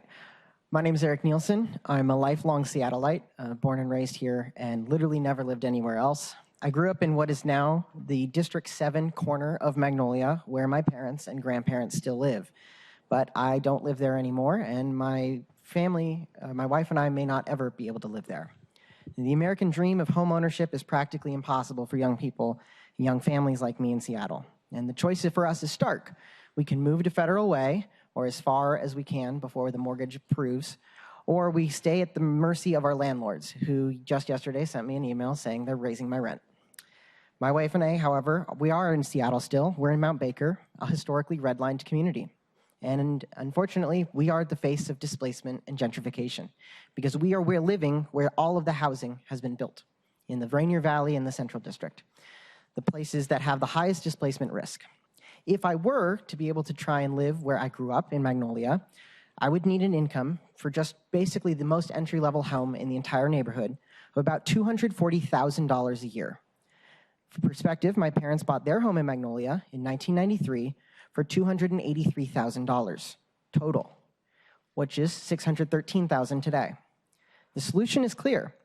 To solve both displacement and my problem of not being able to live where I grew up and make sure that my kids can live close within walking distance of their grandparents is build more housing in places like Magnolia, whether that be the North Magnolia community area, Magnolia Bridge density area, or in the Magnolia Village. Things like stackplex, sixplexes, small neighborhood corner stores, these are the things that are going to be what we are going to do to allow for affordable housing and new homeownership opportunities in our communities. I really do want my kids to grow up where I lived, and I hope that you can see that my dream is out of love for Seattle, and I hope we can do that together. Thank you. Thank you, Eric. Next we have speaker 125, Ben. Awesome. Followed by speaker 126. Is 126 here? Let me just do a check. 120. Awesome. All right. Hi, my name is Ben Geyer. I currently live in Ballard, and I've lived in the Seattle area my entire life. I'd like to be able to afford it for the rest of my life. In 2020, there was an unbearable week of dangerous wildfire smoke. In 2021, it reached 108 degrees. Trees are great, but they didn't do anything to help. Everyone suffered. These disasters are going to keep getting worse as long as we continue to rely on fossil fuels for transportation. They're going to keep getting worse as long as our city laws demand car ownership. What Seattle needs right now is more density. Pushing development to the suburbs just means that instead of cutting down a single tree in your front yard, you're bulldozing acres of forest in the Cascades for more car-dependent suburbs. That's not environmentalism, that's greed. I'm proud to live car-free in the city, but it is hard. Transit is infrequent and sparse, rent is high. My life is being shortened by breathing car exhaust because I'm forced to live on Arterial because that's the only place where we build apartments. Additionally, my friends are being priced out of the city, and the homelessness crisis is visible to everyone. All these issues would be helped by increased density. Transit follows where people live. The only solution to traffic is a viable alternative to driving. Please remove the barriers to development. Please do not remove any of the neighborhood centers. We need increased density everywhere. Thank you. Thank you, Ben. Speaker 126, and just a real quick check, how many people are in here that are signed up to speak? Awesome. All right, let's power through. Thank you. All right, 126, and then 127, and 128, 129, 130. Sorry. Pardon me? I'm 127, sorry. Awesome. Is 126 here? Sid? Do not see Sid. Okay, 127, Cameron. Good evening, council members. My name is Cameron. I'm a renter in District 3. We know from overwhelming evidence, apparently this is controversial, we know not only from studies, but also the example of other American cities that have implemented housing reforms, that our unprecedented housing affordability and homelessness crises are centrally a problem of housing supply and demand, just like the game of musical chairs is constrained by the supply and demand of chairs. And a number of people have showed up tonight to argue why we shouldn't add new chairs to their neighborhood. And I sympathize, I get it. But on behalf of the young people I know who are trying to build a future in this city, if our neighborhood goals are based on preserving neighborhood character exactly as current residents remember it, rather than building neighborhoods that their own kids and grandkids can afford to live in, then we have our priorities wrong. I want to keep Seattle the Emerald City as much as anyone, but if our environmental goals are about fighting over individual trees, over avoiding clear-cutting suburban forests and forcing people into hours-long commutes that pollute our air, then we have our priorities wrong. And if our housing justice goals are about protecting wealthy homeowners from apartments, rather than protecting vulnerable and marginalized people from sleeping on the street, then we have our priorities wrong. So to be clear, I strongly support many of the proposals in the Mayor's One Seattle plan, but the numbers say the plan simply does not meet the moment with the urgency it demands. I support including allowing fourplexes citywide and the creation of new neighborhood centers. I also encourage the council to expand the current proposed neighborhood centers and to add new ones in high opportunity areas. I encourage you to allow for stacked flats on all lots near frequent transit and to expand the proposed affordable housing density bonus citywide with a similar bonus for low-rise zones. The largest city in the state should demonstrate leadership and accountability in this crisis rather than shrinking back and making excuses. Please do not miss this opportunity to build a more vibrant and livable city for those of us who plan to live in it for decades to come. Thank you. Thank you. Speaker 128, Alicia. Speaker 129. 129? Awesome. And then 130. Oh, you're 130. I'm so sorry. 130. Okay, so Alicia, 128 is not here. Alexander, 129. Don't see you. Adam, 130. Good evening, council members. Thank you for taking the time to listen to us. My name is Adam Gleisner, and I am a proud homeowner in Maple Leaf. I am here to urge the council to pass the boldest comprehensive plan possible that allows for more housing in every neighborhood across the city. The city and region are going to continue to grow no matter what, because we live in the best city in the world, and I think we can all agree on that. We have a great economy, plentiful natural resources, and outdoor recreation opportunities, and people want to move here. I hope that this council recognizes that we need to capture the lion's share of that growth within the boundaries of the city of Seattle by upzoning and increasing density. This will ensure that tax dollars from new residents go into our city services like transit and housing that we so desperately need. This is also the only way to save trees. A lot of people have talked about trees tonight. This is the only way, because the only alternative is pushing that growth out into Snohomish County, East King County, and clear-cutting thousands and thousands of trees. People rally to save a single tree in the city, and that's great, but it's only because they don't see the thousands that are being cut out on the margins. I would like to specifically talk, as a homeowner in Maple Leaf, about the neighborhood center and urge you to keep it. Maple Leaf is a great neighborhood. It has a fantastic park, some great coffee shops and restaurants. I am lucky enough to be able to afford to live there, but so many are not. We need to upzone this neighborhood to make it affordable for all so that young families can start their lives here, so our small businesses can thrive by having more customers within walking distance. And a lot of my neighbors have talked about how we don't have the transit or infrastructure to support it. I say build more transit and more infrastructure. I mean, sheesh, I want a better neighborhood for myself. I want the 67 bus to run more often. I want a bus down 5th, go into Northgate.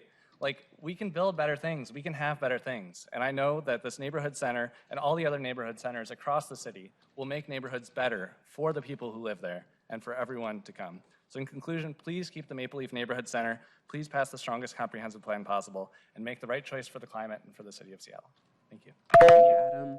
Now we're going to go back to online speakers. I see Richard Ellison. Please press *6. Unmute yourself.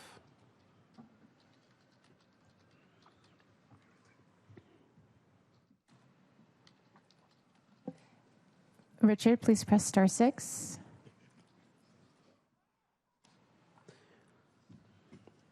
We can move on to the next caller and come back to Richard. Sarah Scott, please press *6. Sarah Scott. Hello, thank you so much for listening. I'd like to comment that I believe that this plan does not help the affordable housing problem, at least not along Northeast 45th Street. I grew up in Seattle and I love it to my core. But I've been priced out of the Seattle housing market my entire adult life.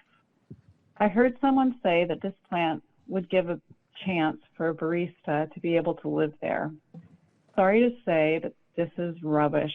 I am a barista, a single mom of a child with a disability, and I don't wish this plan on anyone. Hi, can you hear me? Yes, please continue. Oh, sorry. Anyway, I'm a barista, a single mom of a child with a disability, and I don't wish this plan on anyone. I know I would not be able to afford any of the living spaces proposed in this plan on Northeast 45th Street. There's just no way. It's truly sickening to think about how many trees and how much green space Seattle would lose with this plan. So just please snub the developers. Density does not always mean affordability. The Growth Management Act advises urban development, and Seattle has many real urban areas that are being overlooked. Over years of attending council meetings, it's my observation that if you have a turnout of this many people, so many concerned residents, so many concerned people, that there's usually a problem with the plan, and it certainly needs to be carefully looked at and redone. One small suggestion might be focused on cottage clusters like Portland is doing.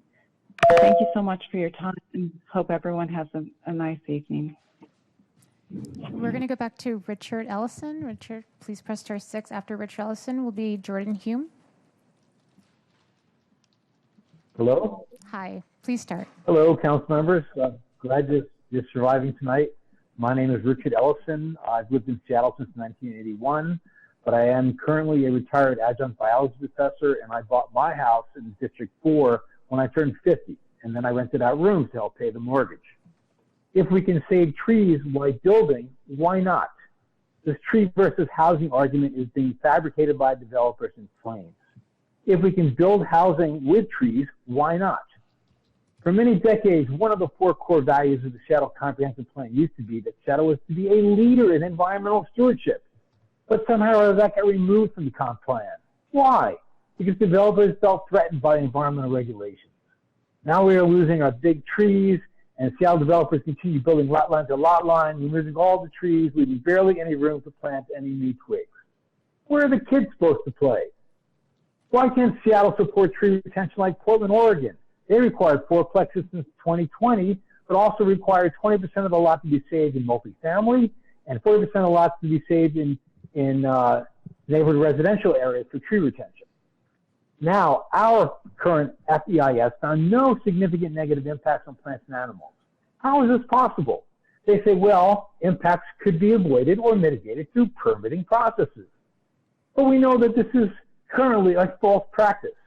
Even the FEIS admits and states that the multifamily and neighborhood residential lots saw 88% of the total tree canopy was lost on lots undergoing development. And in my neighborhood, I see big 40-inch diameter trees, conifers, in the corners of the lot that are still being permitted by the city to be cut by developers. Even after a professional architect shows that just moving the footprint of the building over a little bit would save the tree. The same developers who fought other neighbors in other neighborhoods trying to save many 30-inch large diameter trees. Trees on the edges of the lot should not be lost due to bad design planning. The city should have an ability to ask for alternative site designs. How much space do we need? Next is Jordan Hume, followed by Ruby Holland.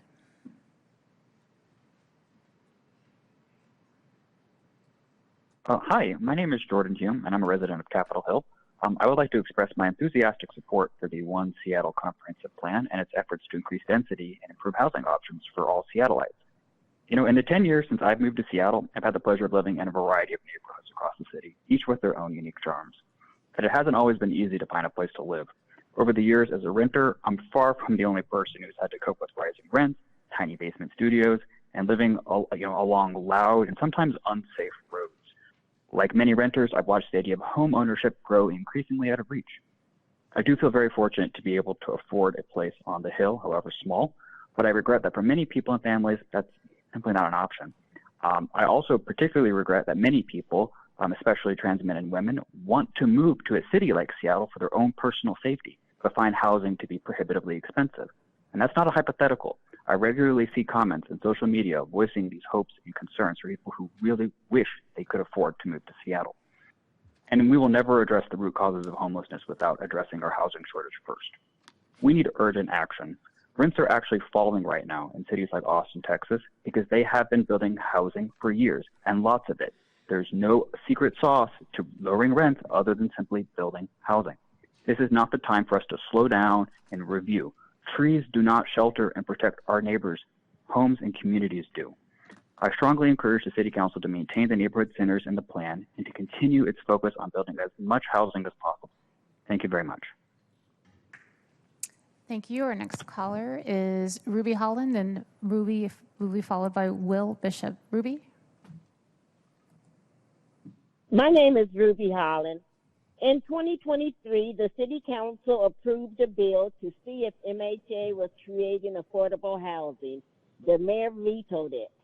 In 2023, as a result of a lawsuit, both mayors Durkin and Harold acknowledged that MHA could not provide affordable housing. Seattleites had been misled. In a 2015 debate recorded on the Seattle Channel, candidate Rob Johnson explained that upzoning would allow homeowners to be taxed for highest and best use to encourage turnover, or displacement. Targeted upzoning of the working class has displaced thousands of working class homeowners and renters alike intentionally. This comp plan continues to upzone working class homeowners to encourage our displacement. An anti-displacement plan absent tax relief is inadequate. The mayor's big executive order delivered at the last minute blames his developer friends for a problem he created, contains relocation assistance programs that support residential displacement, and more of the same slick graphs, pie charts, and monitoring programs that failed us with MHA. The mayor remains committed to make Seattle a rich tech city to fulfill Paul Allen's vision, thus uses upzoning to obtain lots in which to build $1 million homes for the rich.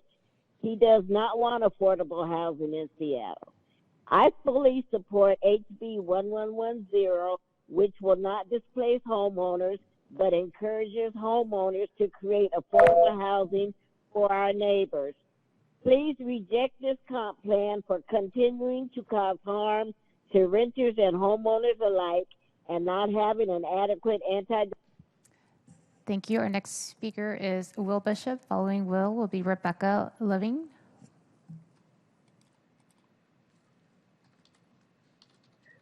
Hi, my name is Will Bishop, and I'm a homeowner in Lake City in District 5, and I support a bold, comprehensive plan that allows for more housing in all neighborhoods. I feel very lucky to have been able to buy a townhouse in the city, and I want others to have the same opportunity, but too many families are being priced out of our city, out of Seattle. The reason is simple. There's not enough housing. For too long, our zoning laws have restricted supply while demand continues to increase, creating intense competition for a limited number of homes and driving up prices. We need more housing, and we need a comprehensive plan that allows it. This is what every study on the matter shows. Increasing supply brings down prices. It does work. The mayor's One Seattle plan is a great step forward in this process. It allows fourplexes citywide. It creates new neighborhood centers and urban centers that will help alleviate Seattle's housing crisis. And the city council should pass this plan or even expand it, not water it down. Every neighborhood should have more housing, including historically wealthy neighborhoods that have been excluded from previous rounds of upzoning. We need to allow more housing in the expensive neighborhoods. That's how we avoid displacement in other areas. And so I keep hearing other people saying, I support more housing, but you need to slow down because something else is more important. No, don't slow down. Don't water down the plan. We need to pass this plan now and stop banning the housing we need from being built. Thank you. We have Rebecca Levine and then James Peterson. Good evening. My name is Rebecca Levine. I live at the border of the Roosevelt and Ravenna neighborhoods. In 2011, I was fortunate to have the resources to be able to make a down payment and lock in a stable mortgage so that I could live in a walkable neighborhood with great parks and be near the new light rail station when it opened. Since then, home prices and rents have skyrocketed, as we all know, because our city has grown by 26% in that period, but our housing supply hasn't kept pace. Because of this housing scarcity that's baked into our current zoning, my family has been able to accumulate a lot of wealth as our home value has gone up. And this has been at the expense of neighbors who can't afford their rent, other families who can't afford to buy a home, and people pushed further out of the city away from their jobs and communities. So don't tell my boss, but now I'm in a phase of life where I'm looking ahead to eventual retirement. I live in one of the city's most walkable neighborhoods, but my home wasn't built for aging. I'm worried that I won't be able to find a more accessible home like a stacked flat that would allow me to stay here as I get older. So I have 3 asks for all of you. First, keep the 30 neighborhood centers in the plan, especially Ravenna and Maple Leaf near me. It is long past time for historically white Northeast Seattle to fully open our doors to our fair share of new neighbors. Newcomers bring new energy and lead to more amenities that benefit longtime residents like me. We need to build significantly more housing in Ravenna, Maple Leaf, Wedgwood, especially Laurelhurst, and other areas that are high opportunity with low displacement risk. Second, please eliminate the neighborhood residential zoning from the Roosevelt Urban Center in the plan and upzone that NR area for more housing. This part of the Roosevelt Center provides the best proximity to light rail and Ravenna Park, as well as Roosevelt High School. As many people as possible should be able to live within close walking distance to these amenities. We need many more homes here, not just for people like me who were able to buy over a decade ago, or those who can afford $1 to $2 million homes. Third, include this. We are now going to be at James Peterson's next, and following James Peterson will be James Y. And just as a point of reference, we're at remote speaker number 32. James?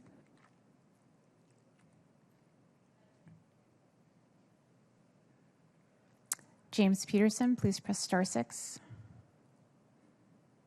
All right, so we're going to move on. We'll go to James Y.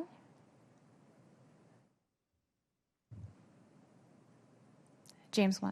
Thank you. Hi, thank you. My name is James. I'm a constituent in District 5. I'm calling in to speak about climate mitigation and resilience. And by that, I mean the proposed comprehensive plan does not go far enough to plan for more neighbors. As it stands now, the current plan is a compromise, the absolute bare minimum of how many people we should be planning for, who will be coming for jobs, as climate refugees, as trans healthcare refugees, refugees of bodily autonomy, and climate-induced war and strife in the next decades to come. We immediately need more housing, especially in low-density neighborhoods that have preserved their neighborhood character through racial and economic segregation, enacting immense ecological destruction with automotive-dependent lifestyles for decades. After performing this destruction, now they have come here tonight to speak about their trickle-down tree plan. Preserve their trees, they say, and build elsewhere, and the tree benefits will just naturally trickle down to everyone else. It just happens that this preservation looks exactly like segregation. I say we need real environmental action, building dense housing as much as possible in exclusive neighborhoods, such as Laurelhurst, Windermere, Magnolia, Madrona, Maple Leaf, or Sewer Park. where there's the least risk of displacement, building high-quality housing that are sealed and filtered against smoke and pollution. Approve all neighborhood centers, and add back in the neighborhood centers such as the areas outside of Sierra Park. Upzone all areas within a 20-minute walk or 15-minute bike ride of frequent transit. And finally, I hope look to see how you can finally align the affordable housing bonus with the Seattle social housing developers mixed income model. Thank you. We're now at Garrett Moore, number 34, as remote speaker. Garrett? Good evening, Chair Hollingsworth, council members. Thank you for taking public comment. My name is Garrett Plesko Moore. I live in the Central District, so I am a constituent of Councilmember Hollingsworth. Yes, the nicest person on council, it's true. I love the character of our neighborhoods in Seattle, from Greenwood to West Seattle to my neighborhood in Squire Park. But the most important aspect of neighborhood character is its people, and the people need homes. Seattle continues to grow, but that growth is inequitable, and it's leaving many community members behind, leading most Seattleites to be cost-burdened by rent or, if you're lucky, by a mortgage. Further, that unchecked growth has displaced already historically marginalized Black and Brown communities, especially families with legacy homes in the CD or CID. The current comp plan does not do nearly enough to increase housing supply, improve affordability, or fight displacement. I urge the council to be brave, be bold, and align policy with the needs of our neighbors. There are huge opportunities to do just that in the comp plan with some small changes. For example, expand the affordable housing density bonus citywide, expand and add more neighborhood centers, especially around transit, commit to and eventually invest in nonprofit development of affordable housing and proven anti-displacement strategies like the Connected Communities pilot. Let's make Seattle a more affordable, equitable, and sustainable city. Let's make a comp plan update for the people. Thank you. Our next speaker is Becca Book, and then we'll go back to James Peterson and then back to in-person speakers. Becca? Hello, my name is Becca, and I am a homeowner in District 2 in the Hillman City Neighborhood Center. I wanted to start off by thanking Council for all of the engagement you're doing, both in tonight's marathon effort, but also in the 3 years leading up to this. The engagement and community listening sessions from the draft EIS comment period have directly informed the Mayor's plan. A broad coalition of residents, affordable housing advocates, and climate advocates came forward, and that input is what informs the list of 30 neighborhood centers that you see in the plan today. I'm here to support a plan which ensures smart, well-planned density that strengthens communities, enhances walkability, and makes neighborhoods more inclusive. Our neighborhoods are always changing, and we need a plan that allows our neighborhoods to continue to grow organically in a way that allows families to grow and new neighbors to move here. This density brings vibrancy. We need density to support our local businesses and to allow more people to walk to a local coffee shop or to their grocery store. We need a variety of housing types. Since Seattle currently has a whopping 2/3 of its area in restrictive single-family zoning, this means adding all 30 neighborhood centers and increasing the allowable missing middle housing types throughout the city. This growth doesn't have to strain infrastructure. If we amend our development regulations appropriately, improvements to our streetscapes and sidewalks will happen as new development occurs. Yes, even planting new trees. More development means more impact fees and tax revenues to invest in schools, transits, and parks. As I listen to my neighbors here tonight, I'm struck by how we all agree on the big picture goals, like the need for more affordable housing and climate resilient landscapes, even if we disagree on how to get there. That's okay. Our comprehensive plan is where we balance these tough issues on a regional scale.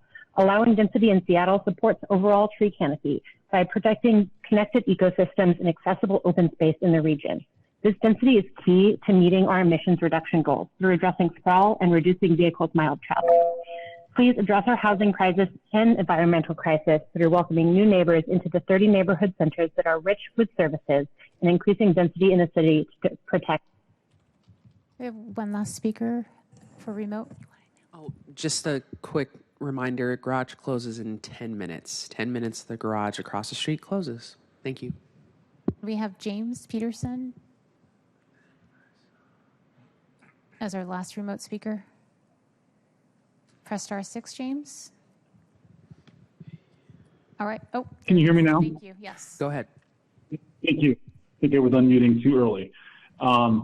I'm here to speak for affordable single-family houses for our families with children who want a place for them to play outside and for the retired. The truth behind these neighborhood centers is that they are purposely sited on the most affordable, modest, poorest areas of each neighborhood, displacing affordable housing and putting the land into the hands of developers. I live in Magnolia, not the Magnolia that is rich, has walled and gated gardens, expensive cars, and high-tech jobs. The neighborhood of modest, small homes, 900 square feet houses built in the 20s, 30s, 40s, and 50s. The blocks that to be eventually demolished are actually multicultural and multi-generational, filled with many elderly and the disabled. The very affordable housing that you are trying to increase. Our neighborhood has a true sense of community. Young families helping the elderly, Christmas decorations and lights on almost every house, Halloween decorations, and hundreds of children trick-or-treating on each block, and summer block parties. This will be destroyed by huge apartment complexes. The recent rezoning enabled developers to knock down these affordable homes and build multi-million-dollar homes and putting 2 to 4 buildings per lot. This was done in the name of affordability. It's hardly affordable, but definitely benefits the developers and is a tax grab by the city. Now we're going to enact even more extreme rezoning with the same tagline of affordability. 5-story buildings in a 4x6 block area where currently there are only 3 businesses and a couple of 2 or 3 apartments, no infrastructure, and plans to remove Magnolia Bridge. This doesn't make sense, and there are hundreds of family homes that will be destroyed in this. The Magnolia Business District is located over a mile away from the proposed new neighborhood center and does not have 5 stories. Inner Bay, which is on a direct and express bus line and has tons of space to build high-rise apartments, is not being utilized. Downtown skyscrapers are empty. The neighborhood centers impact and the small, modest families will be displaced and kicked out of our neighborhood. The city should be considered about the livability for families. That was the last speaker in the set. We'll pick back up remote speakers, starting with speaker number 37, remote speaker number 37. Thank you. Awesome. Time check. It's 9:53. We're going to move to speakers 131 to 140. 131 to 140. Please stand up and make your way to the front. Thank you so much for waiting with us. We know you all have been here for a long time, and we cannot wait to hear your public comments about the comprehensive plan. We have 131, Alicia,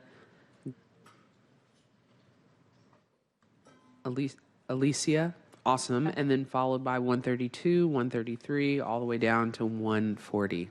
Go ahead. Hi, my name's Alicia, and I live in Capitol Hill, a neighborhood that I love thoroughly. I love my neighborhood because I can take the light rail to work. I can walk to Volunteer Park, where I volunteer at the conservatory. I can take the bus to my Quaker meeting, where I'm on the library committee. In Pioneer Square, where I work, I'm part of the arts community. At Volunteer Park, I'm part of the plants community. I freaking really love trees, you guys. And when I think about my future in this city, currently I can't imagine it. Me and a lot of my friends are struggling with this exact same thing. I'm in my mid-30s, me and my friends were in our 30s, and we're at that point where we don't want to be renters forever, but also we don't want to move out of this city. My friends are here, my community is here, my job is here, everything I love is here. I also want to stay rooted to this place. And my dream for Seattle and the charm I see for Seattle is a little different. The charm I see is a thriving 12th Avenue where there's boba shops, there's people walking around with coffee in a reusable cup. I really love the farmers market. One day I hope that I can afford to buy things from there. This is the city I know that we can make. My dream house is not a single family house. My dream home is a flat. It has, instead of a parking space, a communal courtyard where we all get to adore the beautiful magnolia as it blooms in the spring. This is my dream. And I know it's possible for us. We might have to make some sacrifices, but we can make this dream a reality. Thank you. Thank you. Next speaker 132, followed by 130. Is 132? Awesome. Nora. Welcome. Hi, thank you council members for sticking it out. My name is Nora Sandler. I live on Capitol Hill, and I believe we have a moral imperative to provide housing options for people at every income level in every neighborhood. The current comprehensive plan is an important step in that direction, but I know some people are worried that allowing more kinds of housing in their neighborhood will make it more like my neighborhood. So I wanted to say how much I love my neighborhood. And when I talk to my neighbors, how much they say they love our neighborhood. I love being able to walk to the grocery store, to the pharmacy, and especially to Volunteer Park. I love that I live on a quiet side street, but I'm still very close to the bus. And I really love that we have all kinds of housing jumbled together, from the affordable senior housing across the street from me, to the condos that Habitat for Humanity built a few blocks south, to duplexes, triplexes, and yes, even single-family homes. And I believe that everybody who wants to should have access to those same opportunities. So I want to ask the City Council to do a few things. First, expand the density bonus for affordable housing. Make it larger, apply it to all zones, including low-rise zones, and structure the affordability requirements so that our traditional low-income housing developers, our social housing developer, land trusts, and all of our different kinds of nonprofit developers can take advantage of it. Second, expand the transit corridor upzone for a few minutes in either direction so that people like me can live near transit but not directly on busy arterials. Third, preserve our neighborhood centers and create new ones, especially near parks. I'm so excited that more people will be able to walk to Discovery Park, to the Arboretum, and to Magnus, and I'd love for them to be able to walk to Magnuson and Seward Park too. And fourth, eliminate parking mandates and allow stacked flats. Thank you, Nora. I'm sorry. I appreciate you. Thank you so much. Speaker 133, Mark. 134, 133, Mark. Oh, is Mark here? 133? No? Okay. Alexander, 134. Awesome. I'm here to ask you to support and go further than the proposed plan. When my grandmother first immigrated to this country from Iraq as a single mother, she and my mom found housing in one of the few parts of North Capitol Hill that actually has density. With changes in both the political climate and the climate of our world, we need to be ready to accept more people moving to Seattle like my family did. As a resident of South Seattle, I'm acutely aware of the need for our neighbors in North Seattle to take on their fair share of new density and development. If we remove density from North Seattle in the comp plan, that demand for housing has gone and will continue to go primarily to two places. A significant amount of the development has taken place in historically redlined and racially diverse parts of Seattle. These parts of Seattle are the ones that have the highest levels of pollution and the lowest levels of tree canopy existing currently. We cannot continue to force all of our density in the areas that have already shouldered a disproportionate share of it. The other place that demand has gone is to suburban sprawl. As demand increases in Seattle suburbs, developers are clear-cutting forests for new far-flung suburban subdevelopments, exacerbating traffic and our climate crisis. These suburbs are far worse for the climate than any 5-story apartment building in Seattle and often house a similar number of people. We need to go further than this plan to ensure people of all backgrounds have access to the existing tree canopies in Seattle. We need to go further than this plan to prevent clear-cutting of our forests that surround our city in exchange for suburban development that contributes to climate change. We need to go further than this plan to ensure we right the wrongs of the past by increasing density outside of historically marginalized communities. We need to go further than this plan to ensure all Seattleites, those who live here currently and our future neighbors, can afford to live in Seattle. Density doesn't guarantee affordability, but a lack of density guarantees an affordability crisis. Thank you. Thank you. Do we have speaker 135? And just a heads up, so we just got a weather advisory that we're going to have snow and sleet in about 15 minutes. What we can try to do, because I do want our staff to be able to get home safe and then you all to as well. So I'm trying to do this as best I can. I know we've had people waiting here for a long time. We can try to power through as fast as we can. We're going to recognize everyone here. We're going to try to recognize everyone here. We're going to move the time down to about 1 minute so we can get through as many people as possible. I know that's not something you all want to hear, but I see a lot of thumbs up. I really appreciate it. Thank you, thank you, thank you. Let's put it down to 1 minute. and we will power through as many people as possible that we can. And if you had a car in the garage, unfortunately, you're 1 minute too late, and you'll have to wait till tomorrow to get it. But we'll go ahead and start at 1:35. All Awesome. right. Yeah. Hi, my name Thank is you. Ian Miller. I'm a renter in Queen Anne. I'll try and make this brief. I have an angry cat waiting for me at home. Got to be quick. Also 1 minute. It is my belief everyone here loves Seattle and what it means to them. However, there are many discrepancies in what we believe the city should be. I believe it is a metropolis of green spaces, music, culture, creativity, and industry for all. The current comprehensive plan has the right idea, but not the adequately met needs of all of its citizens. 50% of Seattle residents are renters, while many neighborhoods and areas are closed off to single-family homeowners only. Sure, we can visit them, but we can't live in them. If the goals of the comprehensive plan are to create dynamic urban centers and dense housing, it shouldn't just be relegated to the areas already urbanized. It should be citywide equally, regardless of their income bracket. To all those worried about the look of modern boxy apartments, who I believe are all gone by now, I don't like the way they look either, but they don't all have to look like that. Seattle can partner with other developers too, those who don't focus on building luxury buildings, for example. Or we could fund smaller housing projects through levies and taxes on the businesses that came here and drove up the cost of housing. Just an idea. Thank you, Ian. That's time. No, thank you so much. Get to your angry cat. Hi, Riley. We have Riley 136, 137. 136 through 140. 136 to 140. Riley. Good evening. My name is Riley Avron. I live in West Seattle. I'm here to ask you to protect and strengthen the boldest possible comprehensive plan, which was the most popular option during the 3 years of public outreach that has already occurred.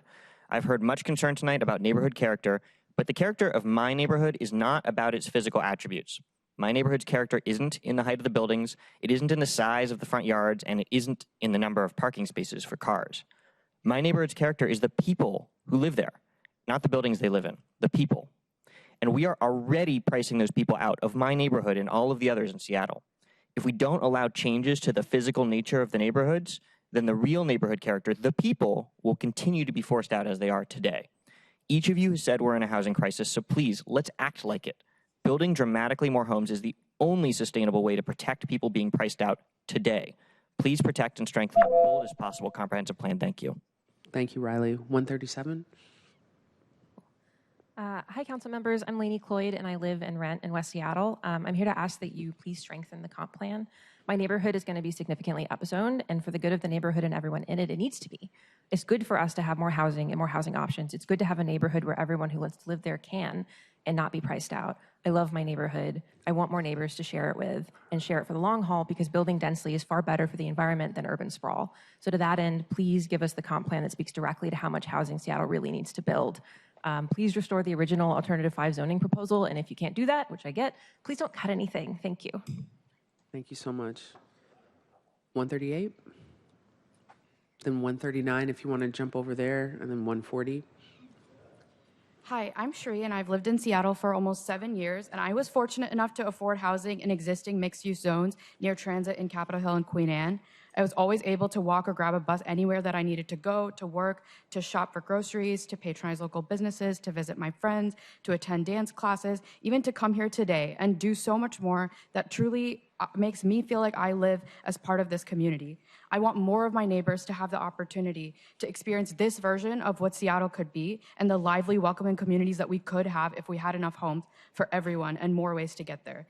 This plan is a promising opportunity for us to make this reality possible and create a sustainable, connected, equitable city for all. I support the proposals as is, including the citywide allowance of fourplexes and the creation of all proposed neighborhood centers. I believe we can have an even greater impact by going further and incentivizing affordable housing in every part of the city. We should increase mixed-use zoning along transit corridors, and we should definitely not be downzoning the most beautiful neighborhood Seattle has to offer.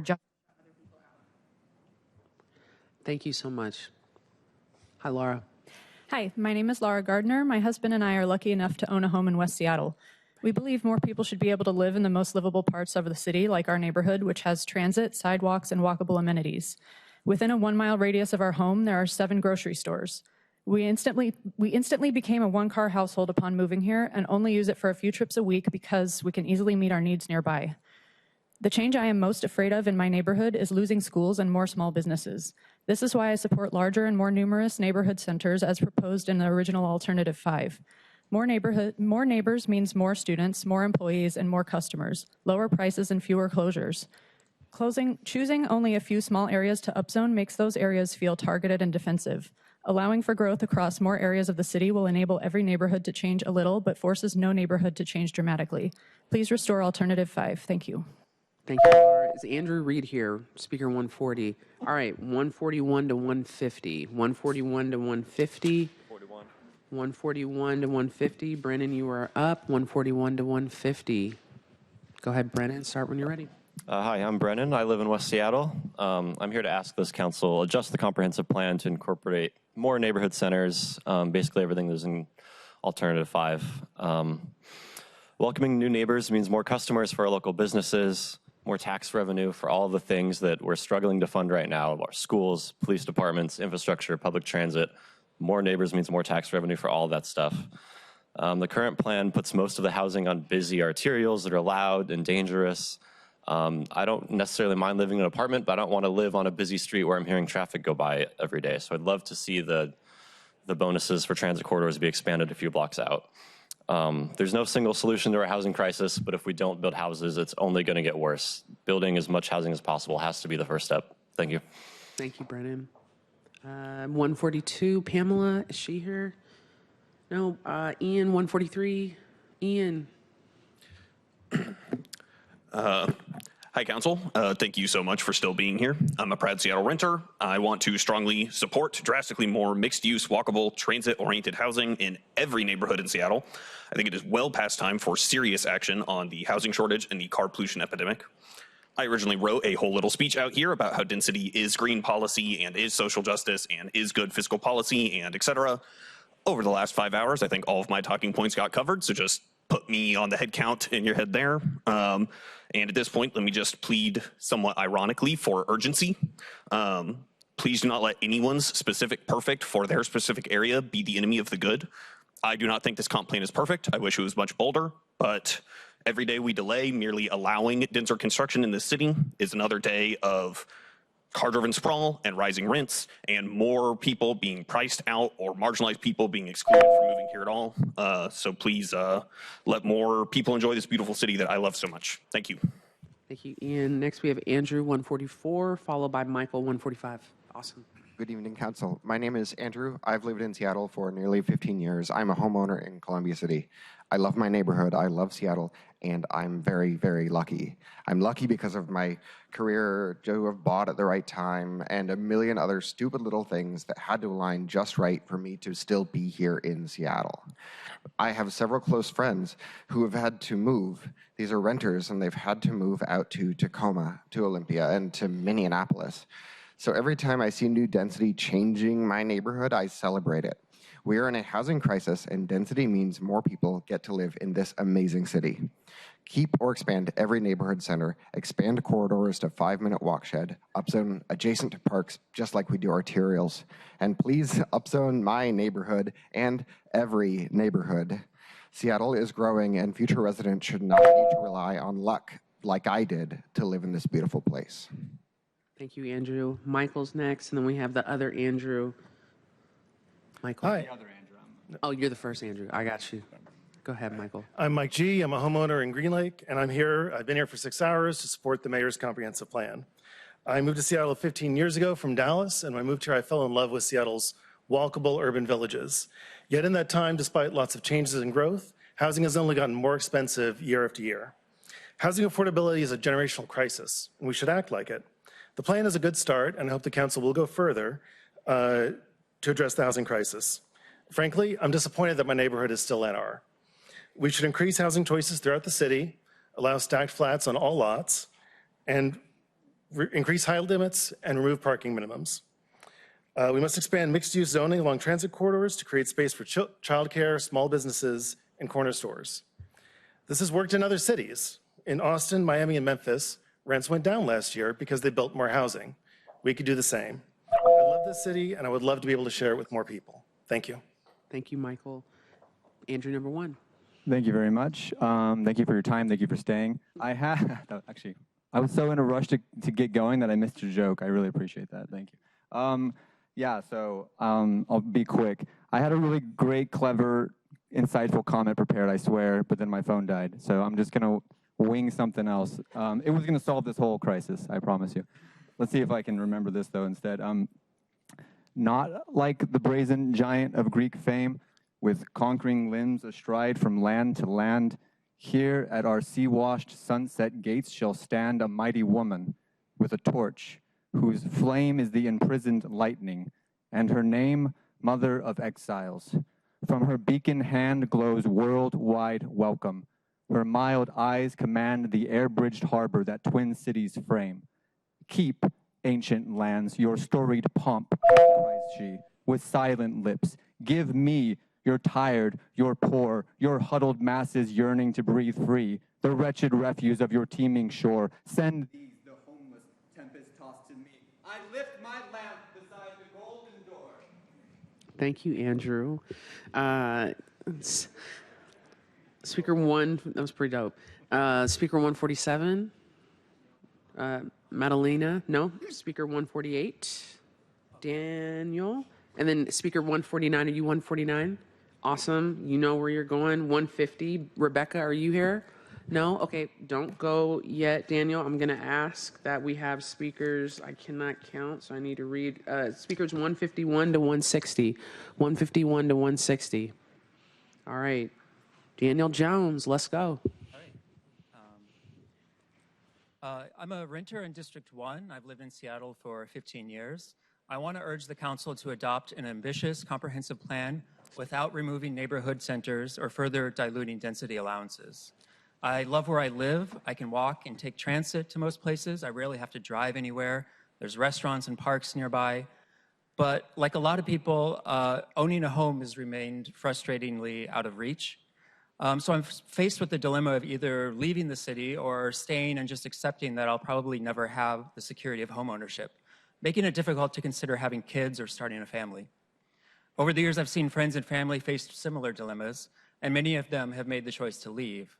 So make no mistake, restricting the housing supply destroys communities. It excludes and displaces large swaths of people. It leads to more sprawl, more pollution, higher carbon emissions, and fewer trees.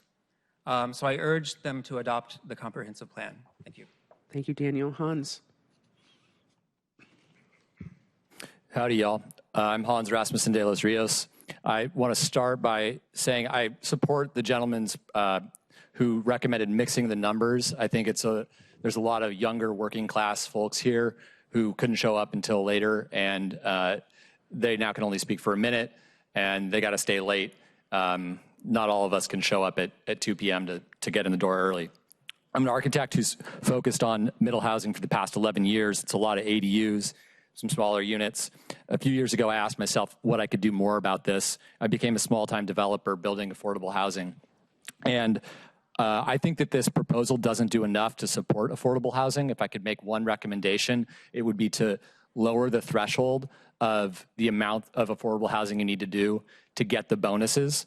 Right now, it's going to take about a $500,000 subsidy in order to get an affordable housing project built in the stacked flats. And that takes a lot of time, a lot of public resources in order to get that. I think if we reduce that threshold to 20%, we'd see a lot more natural affordable housing being built. Thanks. Thank you, Hans. Next, we have Speaker 151 to 160, Connor Cone, Cole, Madeline. Connor? I'm taking place of my friend, so, for 151. 151. Yes. My name is Forrest. The current One Seattle plan being proposed by the mayor misses the mark by reducing neighborhood centers, removing a significant amount of tree cover, and focuses upzoning along arterials instead of throughout the city. We can easily improve on this plan and address almost all issues by implementing Alternative 5, which has been the option of choice by citizens giving feedback throughout this multi-year process. The OPCD's final environmental impact statement released earlier this week notes as much, and I would urge you to carefully review this document. We have already seen how building more housing and improved zoning results in lower costs or costs which increase more slowly in cities such as Austin, Spokane, and Minneapolis. There is nothing keeping Seattle from not only joining these cities, but eclipsing them by adapting an improved version of the currently suggested plan. Alternative 5 does all of this and is ready to implement. Seattle is not a suburb, but a city and should be treated as such. The only way to resolve this problem is to take action today. I urge you to not only ensure the One Seattle plan comes to fruition, but to go further and adapt Alternative 5. To be bold and implement further improvements that are better in almost every way via this alternative option. Let's set the standard by which the plans of all other municipalities are judged, and let's not let perfect be the enemy of good. Thank you, Forrest. Next, 152, Cole. Is Cole here? Nope. Madalena, 153. Hi, everybody. My name is Madeline Burkholder. I want a more affordable Seattle. I support all neighborhood centers and upzones that are in the plan and any that you might care to add. I've had the privilege of being a Seattleite for 16 of my 38 years. I purchased my first home in 2021, an 850 square foot condo in First Hill, for which I paid $450,000, making it one of the most affordable homes in Seattle. I was only able to afford this home because I'm a tech worker. All of my friends my age who are homeowners bought their homes with tech money or with family money. There are no other routes to homeownership in Seattle today. I also happen to be a trans woman. That's a group that makes 60 cents on the dollar for our labor and that is currently being criminalized by the federal government. Just today, it became illegal for trans people to play sports. Seattle is perhaps the best city in the world to live as a trans person, but precious few of us can afford to come here. Simply, there are more people who want to live here than homes for them to live in. I want to be able to welcome my trans siblings to this beautiful city, and the only way we can do that is if we build a lot, build now, build everywhere. There are a lot of beautiful people who want to become Seattleites. We should let them. Thank you so much. Next, we have Michelle, Emily, Anastasia. Michelle, Emily, Anastasia, Zachary, Daniel, Jesse, Sally. Hi, I moved to Seattle at age 18 in 2002 when I rented a rent-controlled, income-controlled studio apartment in Pioneer Square for $500 a month. Those days are long gone, but over the decades I've lived here, I've worked, built a career, and I love being part of this vibrant and growing city. The simple fact is that Seattle's accessible housing stock hasn't kept pace with its population growth. I've been a liveaboard on Salmon Bay in District 6, hi, Councilmember Strauss, since 2014. I own the boat but rent the slip, and today I couldn't afford to buy my own home. Liveaboard slip rental, which lacks even the bare minimum protections that land rentals have, has increased over 25% in the last 2 years. It costs $1,500 a month to rent a boat slip. This is driven by the chronic housing shortage citywide. I want to live in a city that is dense and walkable, where citizens of all backgrounds can thrive without a car. Seattle's changed a lot in the 23 years I've lived here, and I want us to have a vision that looks 10, 20, 30 plus years beyond with a housing plan. So please approve this and take it to the next level. Thanks. Thank you, Michelle. Emily, Anastasia, Emily. Hi there.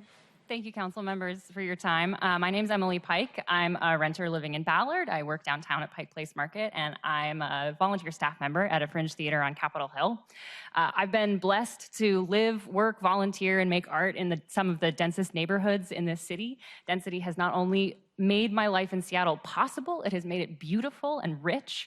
My access to transit has allowed me to live without a car, which I do not want and could not afford. I have grocery stores, medical care, green spaces, and a huge variety of small businesses steps from my front door. If I am ever able to afford to own a home in this city, I would want to live in the same conditions in a unit in a multifamily building in a dense neighborhood like the ones that I've been so privileged to live in. I am not an anomaly for wanting this lifestyle. As you've heard tonight, many of my peers decide the same things. At minimum, my ask is that you preserve the comp plan as is, including the 30 neighborhood centers, and to improve it, I suggest that you look to the growth strategies described in Alternative 5. Thank you so much for your time. Thank you. Anastasia, next, Zachary and Daniel. Anastasia, awesome. Go ahead. Hello, my name is Anna Salazzoni. I live in a home with my partner in the 5th District and am a seamstress who volunteers with a local theater in Capitol Hill. I, for one, believe we should build more density in low displacement risk neighborhoods like mine. First of all, I love my neighborhood. I'm a short walk to a nice coffee shop, several schools, as well as one of the most underrated parks in Seattle, Carkeek. I've put down roots there, made friends, and picture myself raising kids there too. Many of my peers have expressed to me that they also dream of this. However, the reality is that with so little affordable family housing for young couples, that dream appears less and less attainable. How can someone picture raising a family when in their current situation they find themselves moving every year to chase cheaper rents? I too want to live in a beautiful city, but how will we achieve that when all our our arts and culture workers can't afford to stay. Please add and expand neighborhood centers because I would love to have one near me. Thank you. Thank you so much. Zachary, 157, and then 158, and then go right ahead. Hello. I'm Zachary. I am a homeowner living in Crown Hill in District 5. And I feel that we need larger and more numerous walkable residential centers with higher density and mixed uses. I believe that increasing walkability and density sets us in a direction that improves the quality and sustainability of life for everyone. Denser mixed-use zoning creates better opportunities for businesses while creating stronger and more active communities. Businesses near me struggle to stay open because of low foot traffic. More density also creates a city that has a smaller overall footprint with less sprawl into the neighboring environment. In turn, having active local communities also encourages lifestyles with fewer and shorter trips. The comprehensive plan has acknowledged it will be difficult to expand our available public street space in any significant way. This will absolutely be exacerbated by our population growth as it continues to hit 1 million by 2050. Fewer, shorter trips means less congestion, lower emissions, and less time taken out of people's lives. Thank you so much. Where's my Jesse? That was Zachary. Daniel. Sorry, then Jesse, and then Sally. Daniel. Traded some magic beans for this one. But howdy, my name is Holden. I'm a car-free renter in D7. I'm here to support a bold and ambitious comprehensive plan that aims to build housing of all types across the city. Whether that is upholding state law to allow fourplexes citywide, retaining and expanding the proposed neighborhood centers, prioritizing TOD, or hell, even building some tree houses after tonight, the people, especially the young in Seattle, want more housing everywhere. The reason I'm up here speaking isn't about me and half of renters in the city being rent burdened or giving people access to opportunities in a regional economy growing faster than any other, or building walkable environments to reduce our emissions, or building housing to get folks off the street. Actually, it's all of those reasons, but mostly because I want Seattle to live up to its full potential as the shining city on many hills. We are proud of our progressive and tolerant ways, but only to the extent that folks can afford cost of admission. Change is hard, change is scary, but change is necessary to be the best possible version of ourselves. Let's make the city affordable for those that live here and those that will come. I encourage you to support an ambitious comprehensive plan, let freedom reign, and let's build housing across the city. Thank you. Thank you, Daniel. Next, we have Jesse Simpson, and then Sally, if you're here, and then we have speakers. How many still speakers are here that have not spoken? So 161 to 170, 161 to 170, 161 to 170. No. 161 to 170. Jesse Simpson, you are up, my friend. Hey, good evening, council members. I'm Jesse Simpson, here to voice my strong support for a bold comprehensive plan update that allows for more housing in all neighborhoods throughout Seattle. This is a once-in-a-decade opportunity to remove and remedy the mistakes of the exclusionary zoning that was made a century ago, to remove the bans on multifamily homes that still stand in most of the city. It's an opportunity to create more walkable, complete communities where people don't need to rely on a car. This means change, and change is hard. But the status quo isn't working. It's not working for renters, it's not working for essential workers forced into long commutes, and it's certainly not working for people left sleeping on our streets. To make Seattle a more affordable and welcoming city, we're going to need to build more homes. And that should mean some change in all neighborhoods. The mayor's proposed plan is a major step forward. Council should strengthen it, not water it down. I ask you to add new neighborhood centers, create an affordable housing density bonus for low-rise zones, and extend the stack flat bonus. But most of all, I ask you to act with urgency and to make every decision with an eye towards putting housing first. Thanks. Thank you. 161, Austin. 162, Nick. 162, Nick. 163, Keshav. Awesome, Keshav, welcome. Good evening, everyone. My name is Keshav Prativadi. I'm a resident of the Greenwood neighborhood in D6. I'm here to fully support the One Seattle plan and keep all neighborhood centers.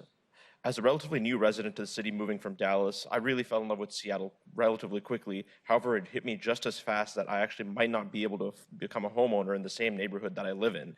This is where I want to live in the foreseeable future and where I could see myself raising a family, but current market prices may not allow for that.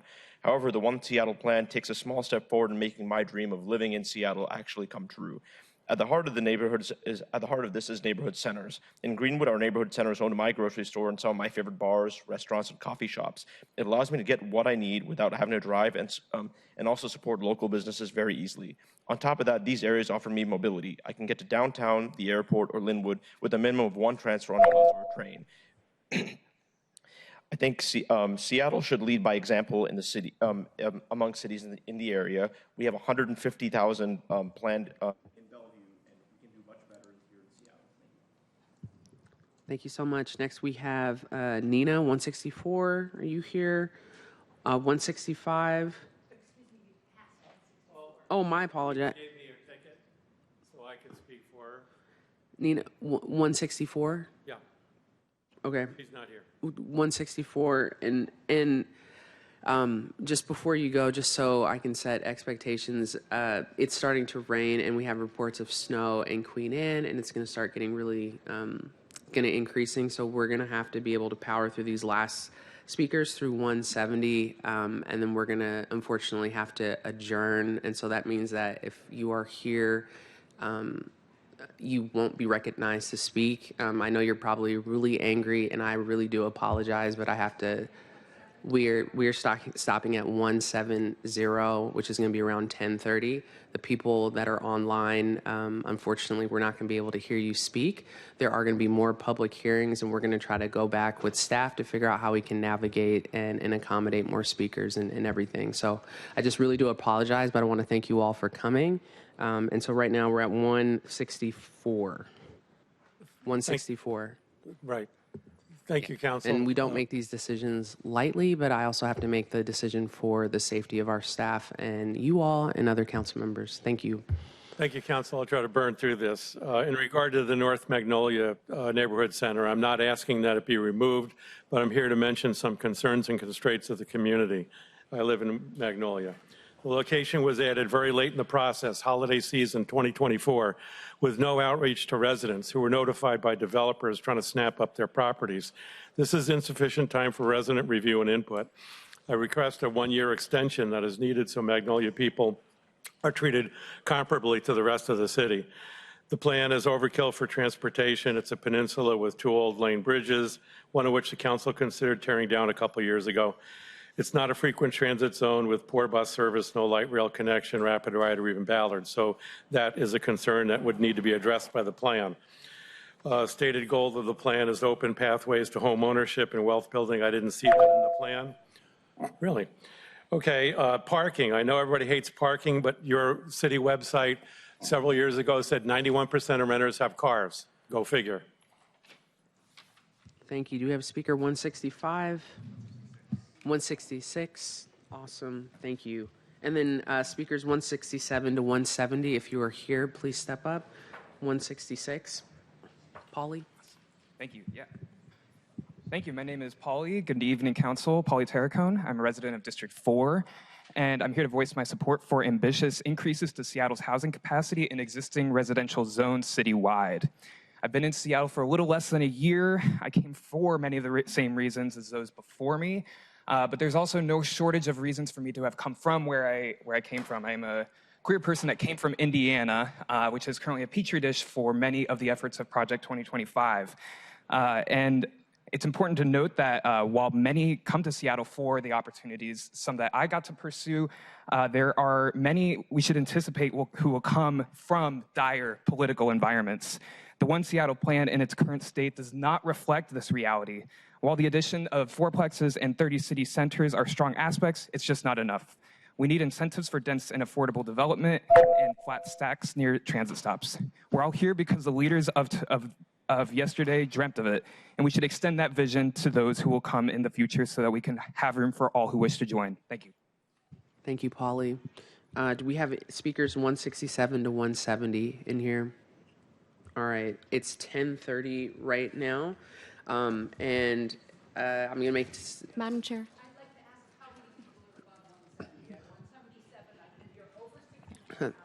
I completely, just one second, I understand, but there's also a ton of people that left, and it wouldn't be fair if I recognize folks that hadn't. I understand, ma'am, and I apologize, but we have to we have a weather. Trust me, I understand. I do not make this decision lightly whatsoever. And I know that people took time to come down here. I want to listen to everyone's comment, but I also know that we have weather and we have been told that's going to be ice and it's going to be crazy. So I just want you to know I'm going to err on the side of caution, and I apologize tremendously, but we will find, excuse me, please. So we will find a way to continue this conversation for our comprehensive plan, because we have more meetings. We have all the public comments in the world during those public meetings, and we also have public hearings, and each council member is always constantly meeting with folks as well. So we will have more time to engage on this conversation. So I apologize profusely on behalf of the weather as well. And no, sir, just go ahead and drop it. There, I don't know, clerk. You're more than welcome to. Sure. Yes. Joe, if you'd like to keep it for your scrapbook. If you want to keep it for your, please keep it, okay, and we can figure out what next. Thank you so much. All right. Chair. So, just give me 1 second. I see if you want to raise your hand, Councilmember Rivera. Go ahead. Thank you, Chair. Just also want to remind people that they can send in their comments online. We will all get your comments. Very much appreciate everyone coming down here, and I'm sorry for the inclement weather. This is not what any of us had anticipated or wanted, and I want to thank you, Chair, for everything you've done to listen to as many people as we could today. But please do send in your comments. Thank you, Councilmember Rivera. I see Councilmember Rink. Madam Chair, part of the original plan for today was that we would have moved to virtual. I understand it's late. I understand we need to get out of the building, but is there a reason why we are deviating from that plan? Yeah, we're not allowed to move to virtual unless we have somebody here in the building for public comment that is in person. And so that would be our clerk and myself and whoever. So yeah, that is why. Thank you for that question. All right. And with that, where's my notes? Okay, thank you. With that, please stay posted. We'll post more information about more public comment times and then also more public hearing as well. Seeing that, does any of my colleagues have any more things of business? Any more items of business? Seeing none, this concludes the February 5th Public Hearing Select Committee. It is 10:34 p.m. If there's no further business, this meeting is adjourned. Thank you.